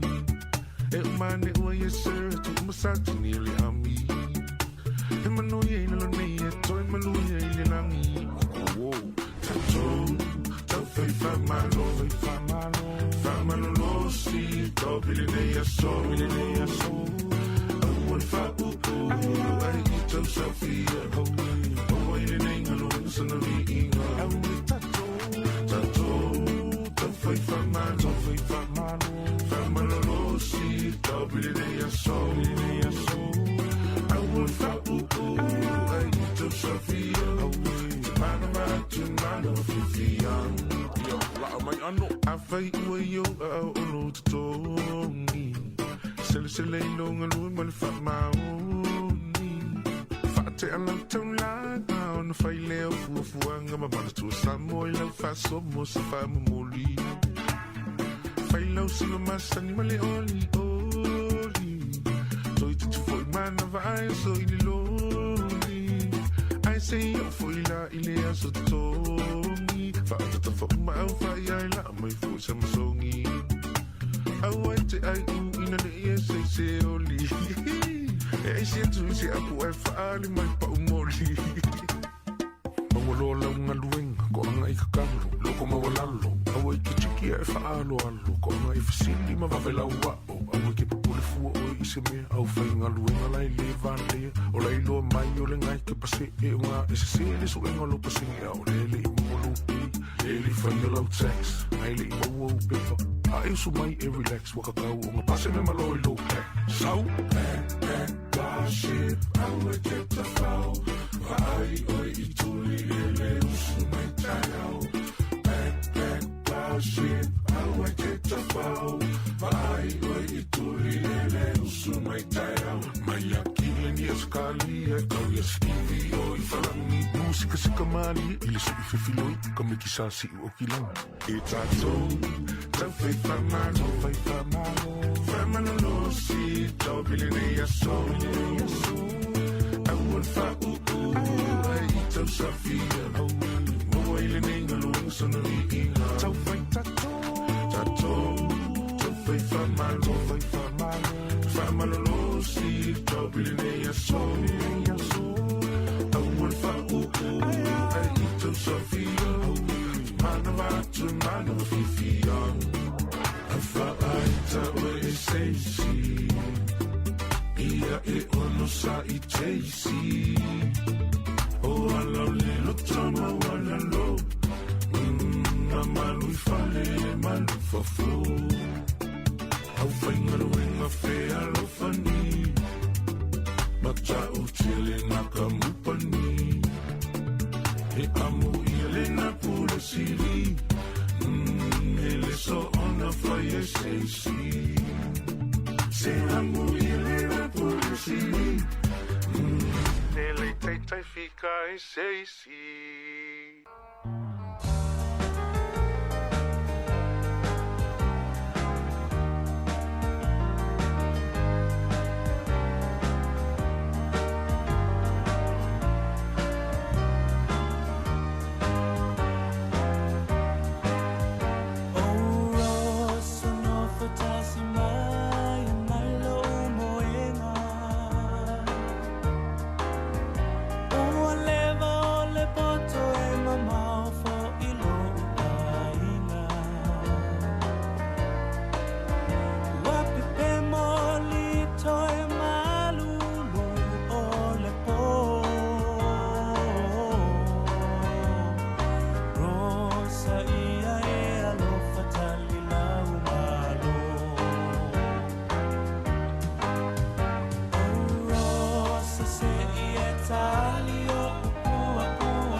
Lelo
Toes fulle me minuti tole tale o li tu lai tasi le nei a wuli ia fa malo la nga lue fa malo fo il tatu tino nei ma tu lo ma futa mai mo ma lawa a fa le va tasi mai lungo tatu por clambe i non tono lo sa ia anga ia tu lunga inisio fa tau nga me fo ile anga ia tu inisio fu fo nga ma a tu lango fe aur ni yaso ia ma du tele le yaso tu na sa nga le mu tatu atu fa fianga mai a le sa lio tona i fa mo oi tai au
Toe valu minutu tano na talo li tulai tasi a winatul pol kalame o fai ngoi na ia ole whamalom whatunga. Ia ole ne ia woli ia manatu ala e whafonga whatanonga sunga i leo i tufue. Fiso MS foi ia la fai pese Korean Brothers ia mwhaiona e whafonga i li tulai tasi. Ile maa e ole tātou pol kalame i lunga o le tātou ala. Leo tasi ono tesi mara tasi wha mo wha malulu atu na Facebook, YouTube, bala website mwhaina e whafonga mai ei.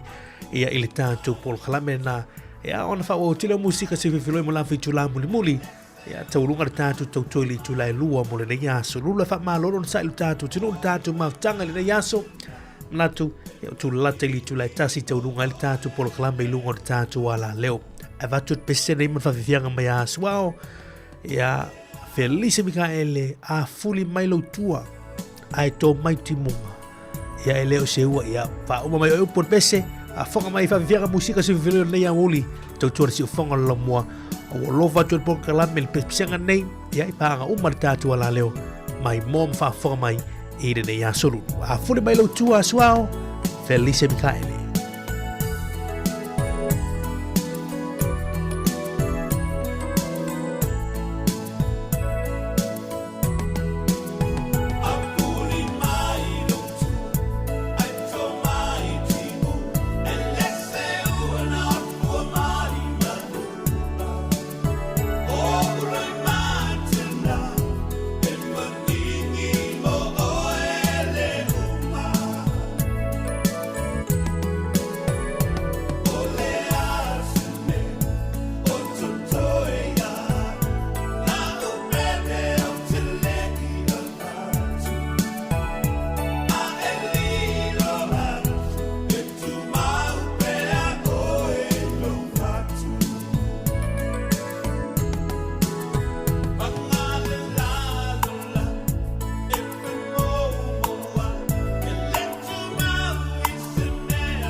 Faso faia Sāmoa lau faso saunga nei ya woli manu ia tele nei ya so ya elu tatu tunu fa tele tatu maftanga ilungo tatu pol klame ya to felo e fela tao te masani li tu la fitu sunga la ya tu fo fiso la tu felo ai ma futa la so anta o nei ya woli ma tu fa to fa so fo lau faso saunga Sāmoa tau runga tu tatu pol klame li tu la mo ilungo on Facebook YouTube and website amon nei te mi faso fo ia lau faso saunga Sāmoa ilungo le tatu frequency.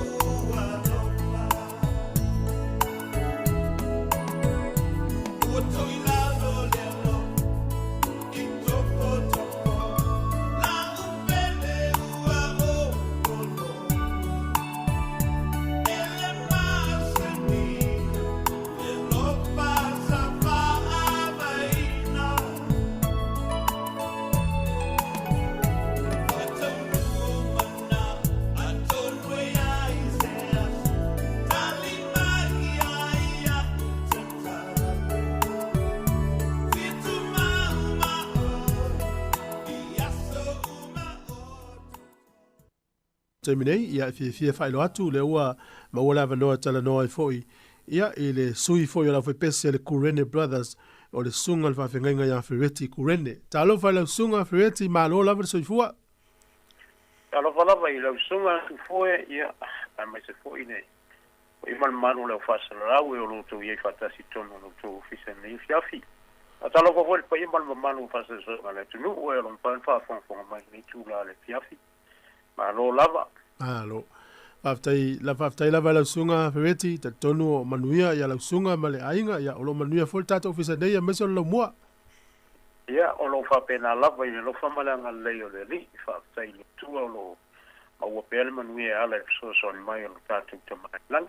Ma lo whaftai. Ia, Ferretti, ia e foi upoto ina masani e tatou ia ele le ia le moto le pāua i loa watu ia lava noa e whai loa foi ia lau sunga mes foi ia o tua ape a tala whianga ia mes foi ia fi o anga manu salo leo wha fonga mai mtapo i mai tātala nonga le fiafi. Paftai mo lava noa i lau sunga tu fue o lo ingoa i anau a silfia foi ia manu o tatu o pinu o Ferretti o lo whaiu ia o Kurene o lo tama ia o ia ona halalawhanga i mai sawai ia ato foi male ngule o mulfanua ia ai tolo tina ia o sanap o nai soi fu mai ese ma tu tina o lona pangana ma lo faftai faftai Ferretti ia ute manatu o le autu lava le por kala me fa ma lo ma faftai fatunga e me se auto lo fatu pese no fatua pese ia ele ngata si le fie le tunu pese ia au se lu itai mo tupulanga la lava to e fa ola ola e tale ni pese ia e tulanga fa pea ai la sunga Ferretti ole avatu ia leva no le sunga te sau no ole Kurene Brothers e se ngoi luma to le Kurene Brothers na fa ngoi au vai pese ai a fa ile ai ole alma fu anga ole ngoi le fa manu aftai mo le fa si le sunga tu fu ole ngoi la vai pese fa ngoi e ole wanga o fa manuyanga. Wanga o fa manuyanga, ia. Ia. Ana matu fifinia le ngolea. Ona yele la ngona fo ilea. Pe o fa tseina ni pesenga po ni inga ole tua. Ini timunga po wanga fo ia to mai. Ia a pa ula le timu. Ia e manuia le la au e ola le leime to mo me fa pena. O ila se la ngona e pe pa o linga fa penale winga o linga foi pese o su se pese ale nei foi pese ia feso sonia tu ia nganga o tangata o e o lo mafai ona fa longo ine pese nga wa pe o le nganga moni lava e tau ona o su se pese ese message e ese fe au e mo mori tu ai se pese o le ngona na male nganga moni na lai ona fa ngole ngo wanga o fa manuyanga o e mafatia o e tinga a fa longo se pese ma tu suina ia o le nganga ia fai ma fananga ma malo si au fo stasi wa la ngona le fai ngata le langa o tatu yai ai ele taimi na e lua la mato si tina pu e pe lua ia apa singa pu e le ngole na a te wa pu le sikilo na tolu po le temina o cassette a te wa pu le volume lo na tolu ai mato atu mai tu mato siti mai te malo le mate na te faia mato pese foi na te distributinga o ia nga distributinga li pinge ina ia sa lau vole le lau a mato atu o fai ngoa te malo na le ngoa na le wi nei o le Kurene Brothers no si le faia o le ala me fai ngoa i afa mai e ma nei nga nga lu ke vai aku e fai uma ko Kurene ai fai ngoa no ko e pese le to o pese le ngoa na Kurene Brothers ia na ala na matai lona na fai ngoa mai lo ai fu i tangata le nai ngoa ia o whaftai fo i le tua wa ma tau te le pai tio fo i ai pa on me whaftai le li ua o mai fo i sia me fo ma lo whaftai reti ila na winga la o le au pese lava o fea tonu ala le fio anga e sa ula fo pese le te wei se si ese mai ai ia ma tau e mai umai ma tau a inga sana o ma tau nu umna ia ma tau wale au so na fatuina pese matusia pese ia ma pese fo ila fo pese ia ai pia le ia malo fela e fa ilo fo ila tu no mala fa fo la le tau sanga na fa vai la fo pese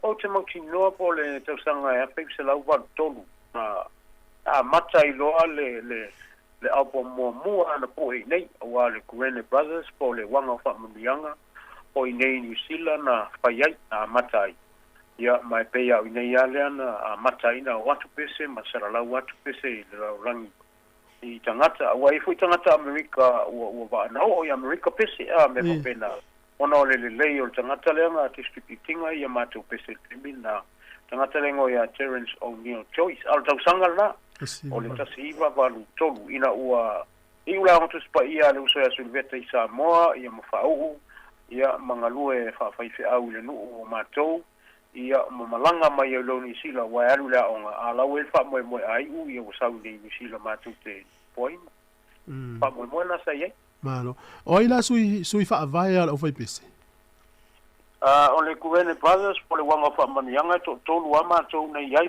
o au ia o matua ia sulbeta ia Malaysia matu sui tile Australia ngo ia o matu la mai to ia ai ina wa matalona nga sol mai si matou sola i o mai nei ia ma fa popo mai ai ia matou po e si pol kalame ia ma fa popo gel vai ngala malo o le la weta o sui fa vai to tolu e muli mai le si uso o le leo le te usu ai le lipine momo te lo o le leo anga e fesusu ia istemi istemi o loto ia po usu foi le maulunga ia usu foi kai mi o so mai lano yato e fa pena ia pe ia istemina foi le ale au gole le si va ngala itila ia ku mai lola ia e pa kangi ia ia vai menga malo ia uma to se atu le si fisili so atu ai ele vai nga o tata no ale u te fisili atu oi ile lua mafutanga masi uso su diveta wale na ta we matuala usunga ela sa mai tau lona tupu ai na e mai tau ina i se taleni tangata lo sulveta pese ye inisi o to ai ngai tu atu il taleni lo musica ia o le merna sa ia a matula iti lava e fi lava e fa ni mele o le o ta tartin apa se vai ana fa fonga ngala tunu ai susu e pese ia fai o mai le ukulele ia umarnga o mawalo ukulele ia mawatu ki tara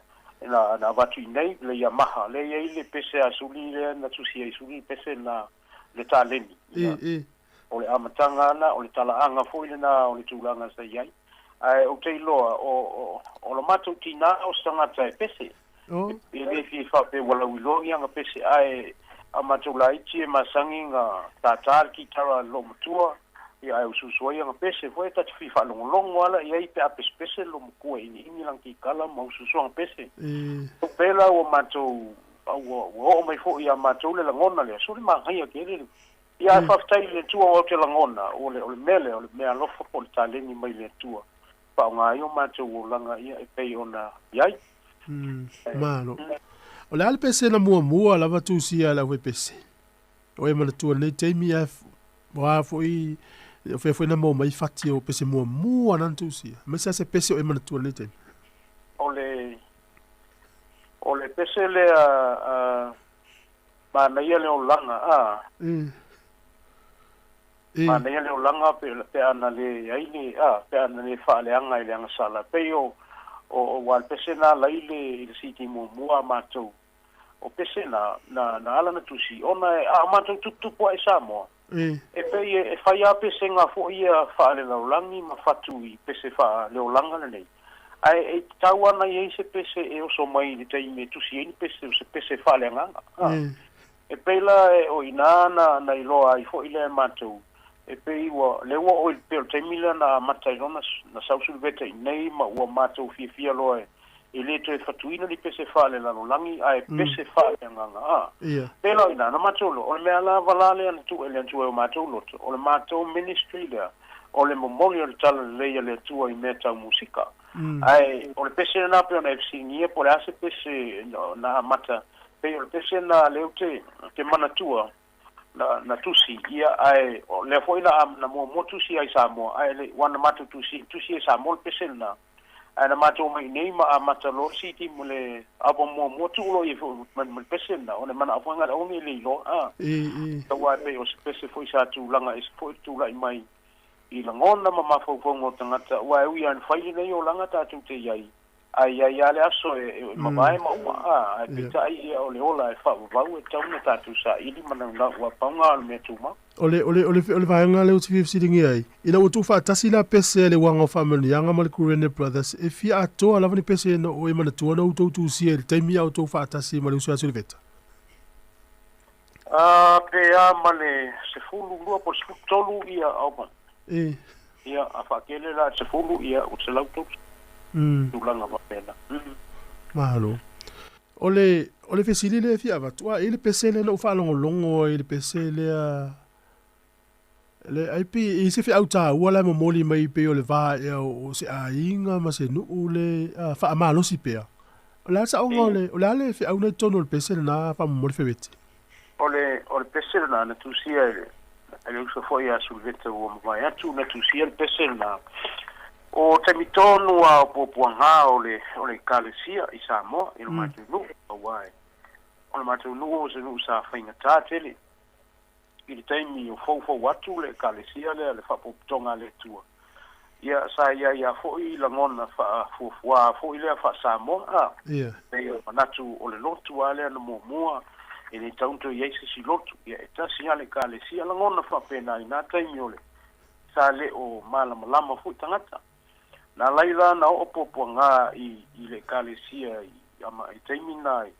I salmumu po sa napu alvao salmumu sa napu ia sa yele kalesia taimi na ai o lau whanua lava o sa napu pe o la meala na lena leina na tula ile nu ma ho o mai loni poponga I le kalesia peita ia o le langona lava ona le alofa o le atua ma lona anga le leina mafuai ona whaasawina ma e o mai ai taimi nei ia ai na tusia la le uso ia le pese na ona o whaingata I taimi tonu na o iai sulveta ina I taimi na o lo o ia wa ia le kalesia I le waitau na wala talata ina sau ia mai o le mela na le na tupu o ia na la na tusia le pese na ia wa iai le mena iai na fituli na I solo fo I lea ua na fa pe o tama whana umoni a ua ia la foa I ma fata fea ia o tu ngana sa o ia ile auso ele ngati asu veta o isi uso la ito matu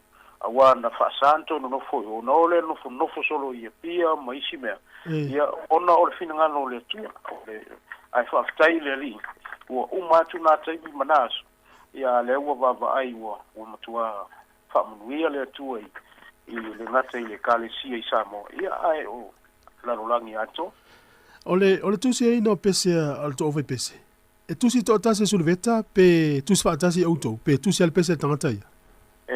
Singia la usunga le tulanga na vana fa fonga le tunu to fual tangata malana pese o manto tusi pese uma manto uso.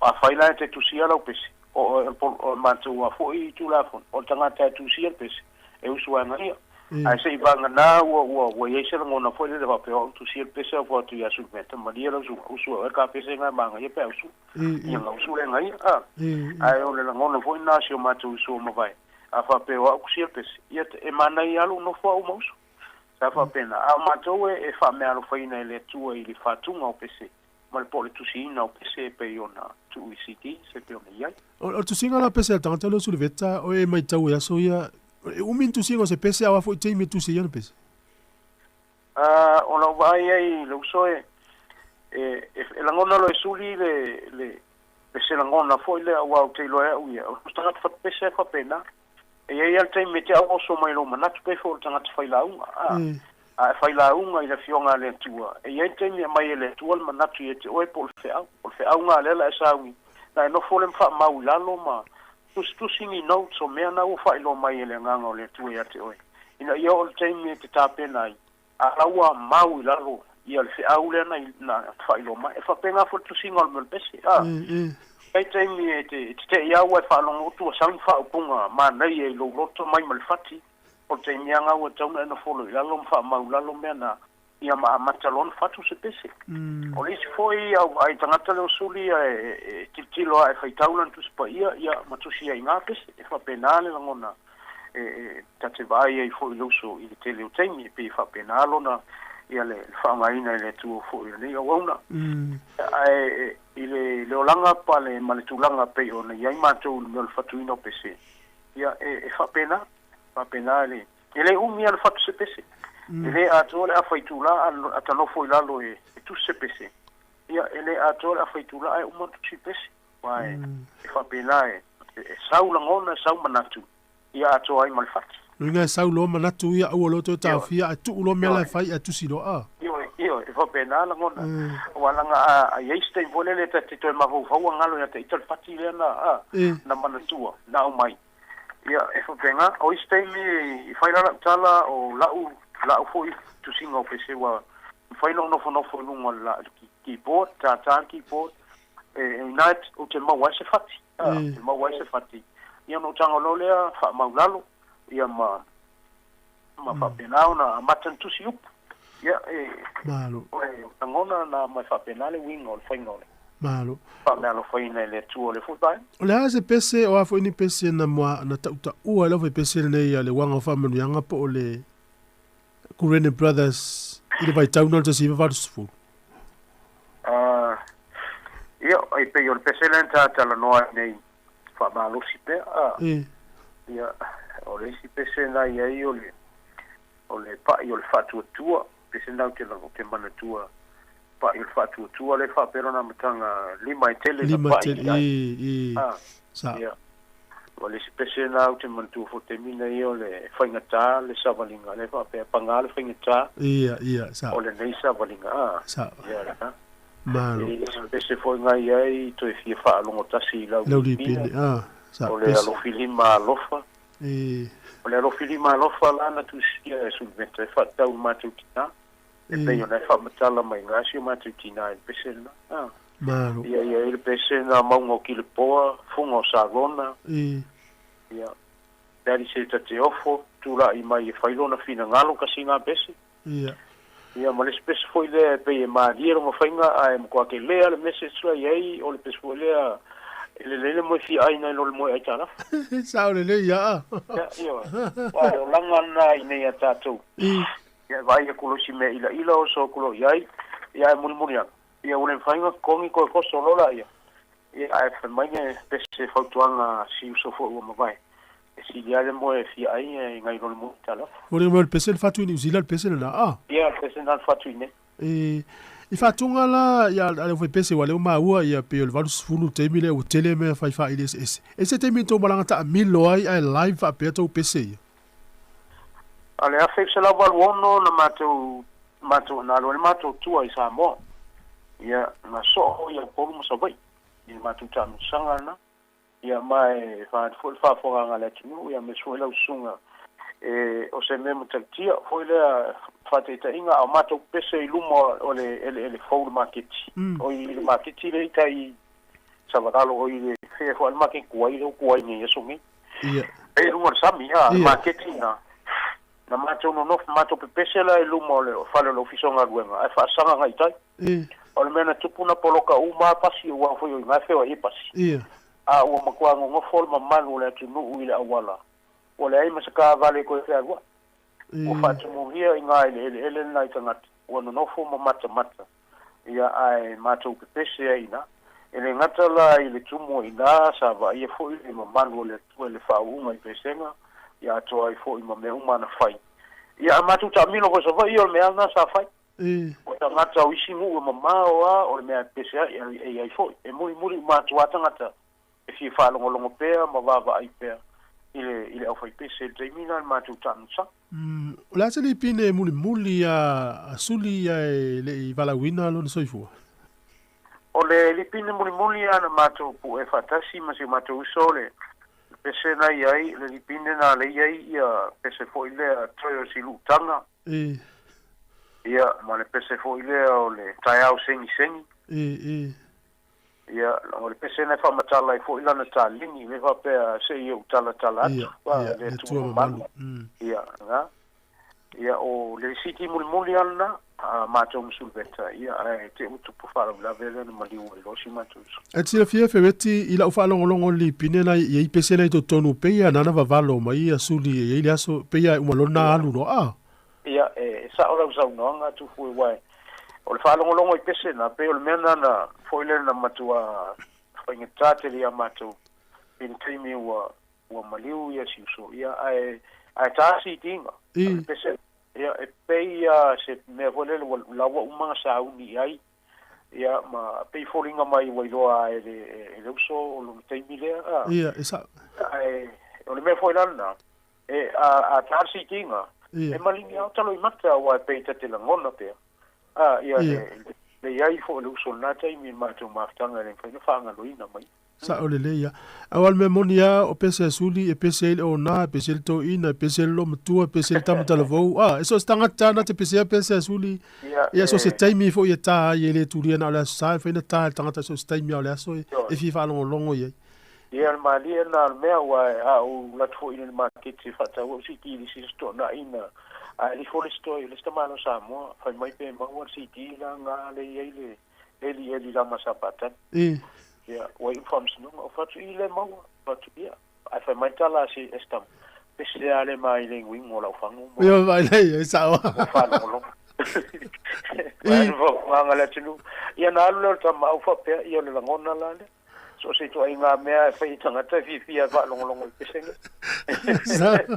ia longo to i duas fango to ina le temi tan fa longo el pese na temi ya le la se lango foi le ale nu wale ma ua fa pe tai mo mo le longa lango in ai nai wa so longa le ina to i se lango nu ina vai pe wala fi anga le pese le wanga fa manu yang ma so ai ya half time of si o tu langa na o te loa ai ele tai me na patu watu ai Sāmoa e mau te pese ia male mato o fai pese to tele la le team team la le kalisia ia ai te o mato yuta fa pele tala na va ele ave ia lu pe mo faina taila fai pese e pese oi taile ai i taile wa foi o taile ai pe siti na ta ulanga ngangu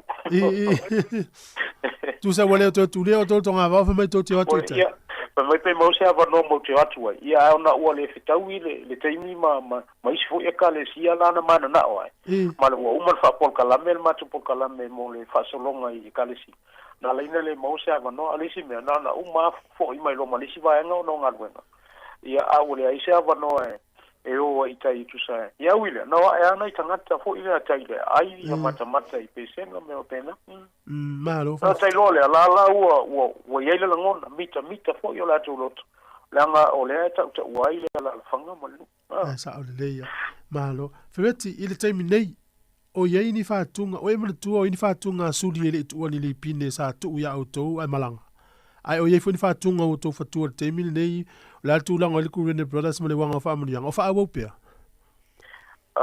fa tai mo FC tu foi o le wanga fa mo yang ai tai min nei o la e Australia le si vai nga to ya o le tamale nei a la Australia mai o so ma ia o lo yel mato fa mo e tauna to tu fa si al mato o foi pese to fai se au pom fou o matou awai ele mafaina ve se o matou loto ia le mele tu la mai ai le tu fo le so ka file mu i lo ma fau ni ka le ya fa ngai na fo nei ta le ye ni se te mi sa ye fo nga matou te malanga i Sāmoa fai se matou tātanga i pia i le malai fo i lo malo le ni ia le mele masan fai fa fianga fo ia me te wila me ia ole langona la tauna i se temi wa lava sa mi fo i ma ia na fa tau no ila ia petu sa mo le fina ngalo le tua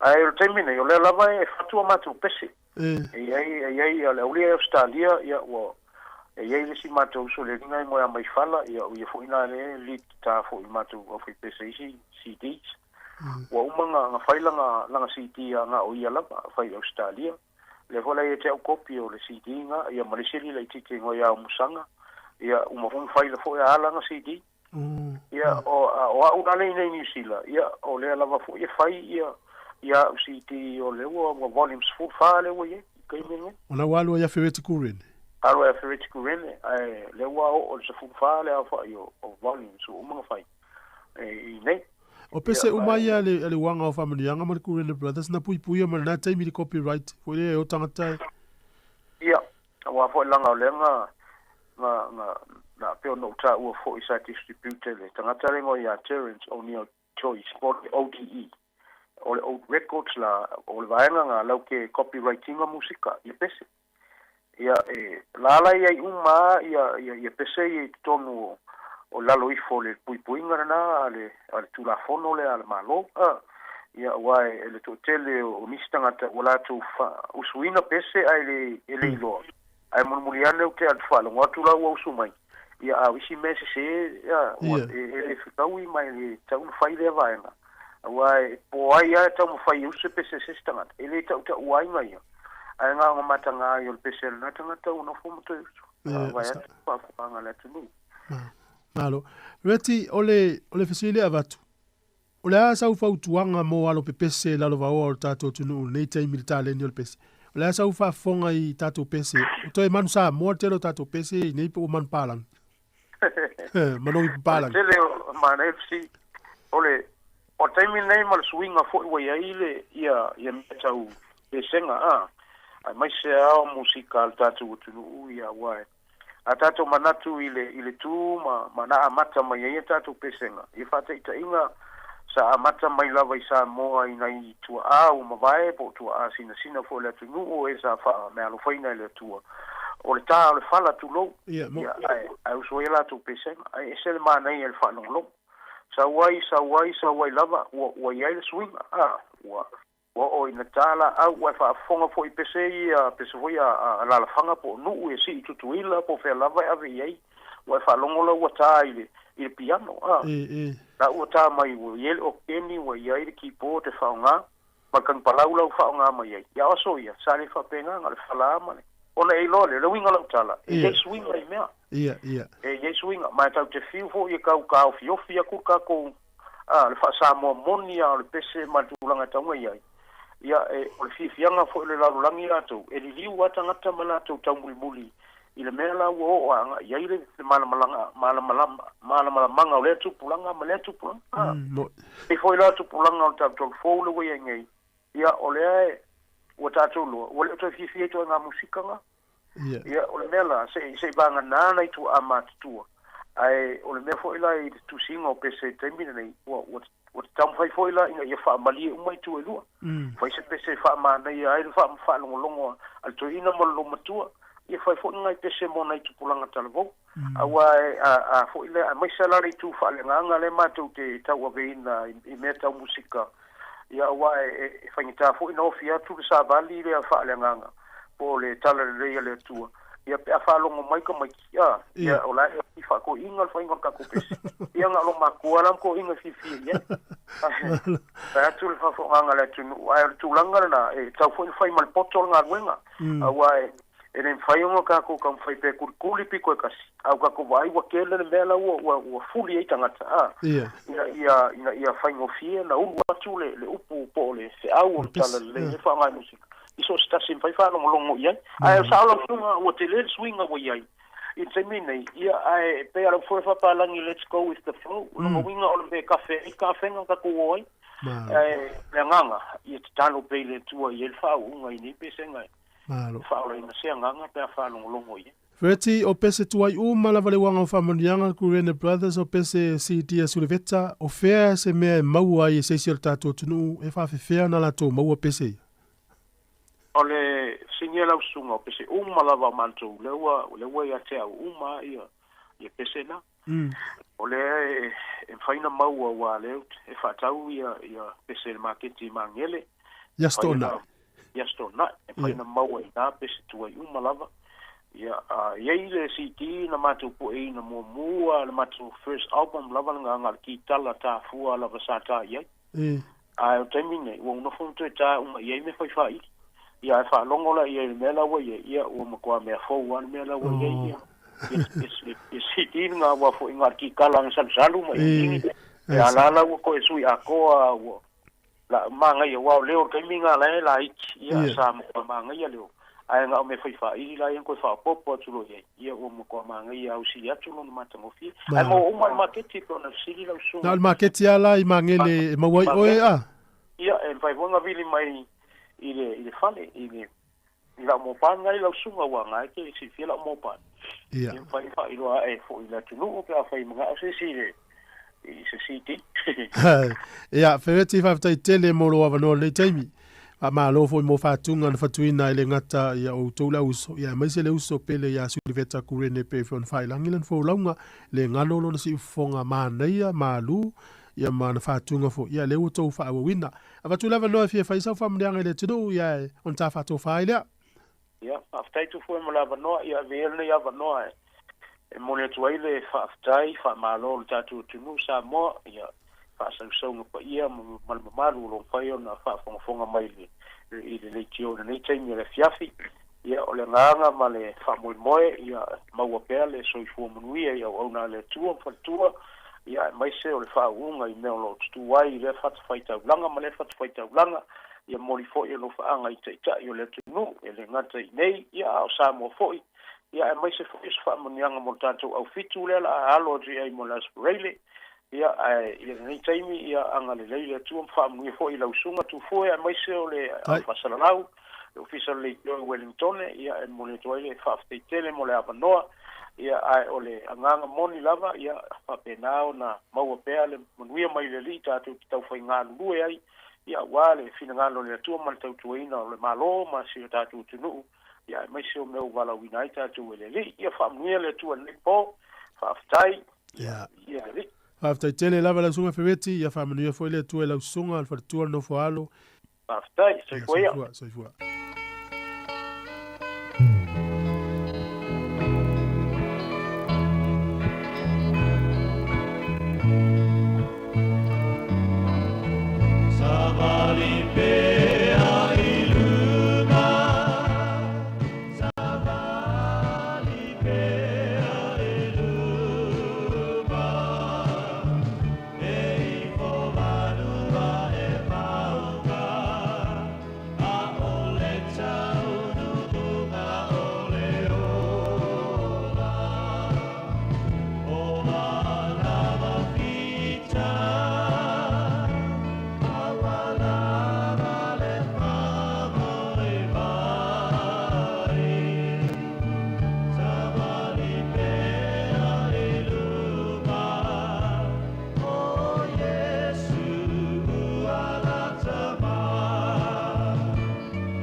Toi lo smol family de tana tana uli tula e tasi tau lunga tu programa fa malo ma fa tunga pe ona tano tole sunga le o tu fiso me foi e sunga fa venga pastor Ferretti Corrine mal Corrine Brothers por kalama fa tunga ya me se fa malo ai la to ya na to se na mai lenga sur tai tao ya i tu langa foi o musika ya ma fa fianga Sāmoa me se foi pe fa le nganga e no lau sila fie foi ia le au pese lau ilo al Corrine Brothers po le wanga famianga me se foi ia so la tu so le sunga il fa venga pasta Silvete Corrine ya la una le tua tele ana musika fa tunga ma to o fio fa fonga lu tatu tunu telo taimi matelo tu sanga e pe ona e musika fa fianga ia fa le nganga ia ma la tu la tatu fa wo tatu fa fianga su filo le ia woli tali tu lai lua tau lunga de tatu tau tuma le unanga si fonga lo mua mo le nei a solulu tau tuma e ile nei a woli o la solulu wosi wosi wosi wosi wosi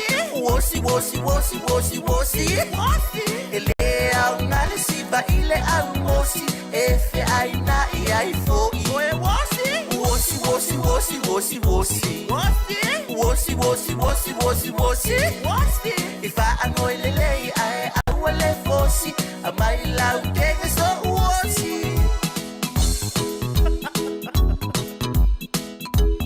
eke fo aku o mani fo ngale si ai ka esa we kwai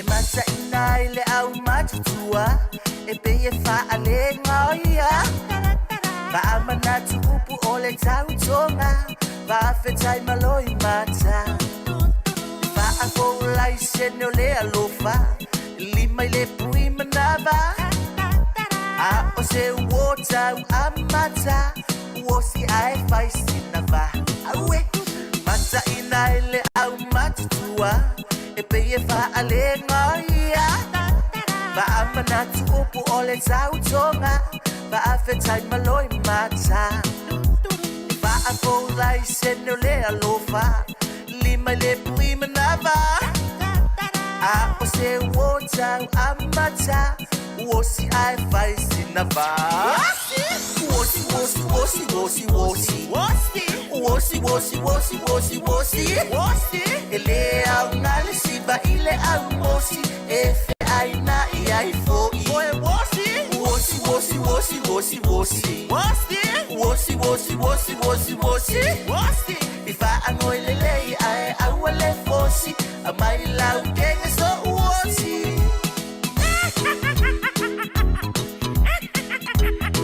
ya mai kopamu o ese barboxa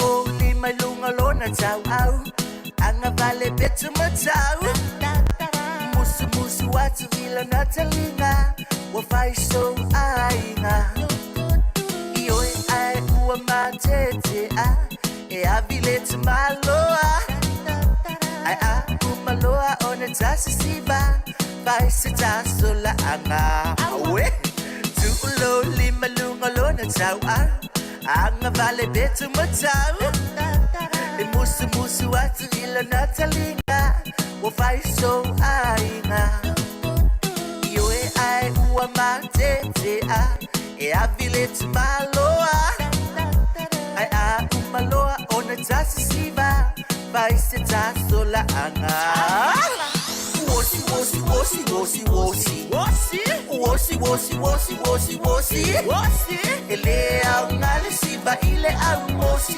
efe aina i ai fo i wosi wosi wosi wosi wosi wosi wosi wosi wosi wosi wosi ifa anoile lei ai awale fosi amai lau kenge so wosi ifa anoile lei ai awale fosi amai lau si pea so wosi ifa anoile lei ai awale fosi amai le photocopy so wosi ifa anoile lei ai awale fosi amai le pogisa so wosi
Whawhianga musika so whiwhiloi o nei a woli, asuao, ia mauto tasi asuao, whawhianga lewanga o lea woli, sifuman whaminute, toi tale o li tu lai lua nei a woli, ia maa loro na sai, tatu tonu, ia o lomo nuia lo tatu tinu nei teimi o lea woli, nei tatu matua o whawhianga musika so whiwhiloi whanno file muila woli, o pese foi nei, o pese whaso lei mawhauwhauga.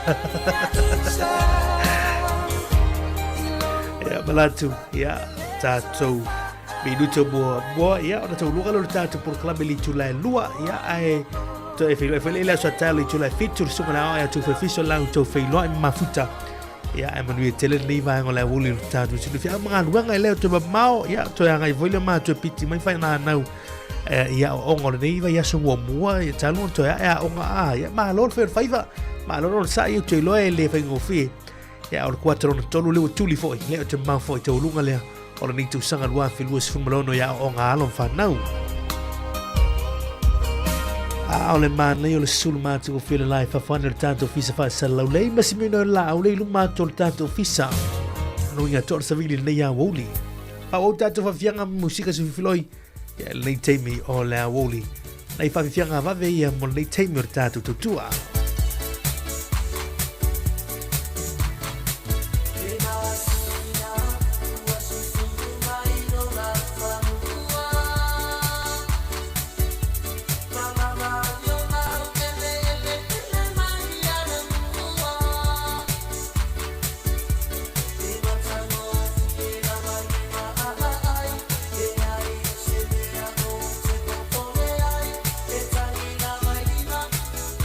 Oh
Ia Sāmoa la tunu e pele loloto malanganga ia wa o te mita tau te luru lima mata tau whātou whai si tau tua whaale lava si whonga lomua mo le neia so lulu manatu malitu le fitu si pa i malei te mo le aso ia na tātou mafuta mai lava li tae au mamoli langang 5 time man wha malo ia tau tu umalama wha alongolongo mai lungo tātou frequency tasi ono te smartasi wha mo ai le whangalo ina lungo tātou Facebook o lungo tātou YouTube o lungo tātou website whaafitai lava.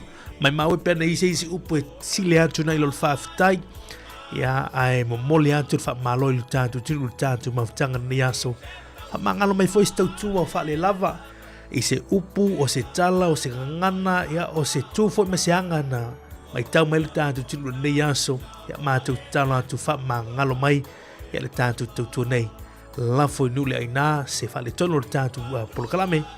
Upo la tunu e poto lava tautai ya e se lava na atu ya mamuru tele ina fufuanga nei aso Sāmoa e lava singo fe au mga luenga lo toea o ngana i whanau ai alta po inga nei utatu tu a sinsina i monta malao manu ia tele nei a wuli wha manu ia tele le tue so tatu tunu talo se ia muni muli atu lutu se fuma so matu ola i lea sa tau tali tu lai fitu toi whilo i mana sunga lea oia tu fufiso mai se tautua e masa neri si ufonga lo mua i le aso ma le aso manu tele ina nei aso so i fuma i manuia wa city of el fatu tenga aswa Felice Mikael le taulunga tu ale tatu polokalame so i fuma i manuia.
So we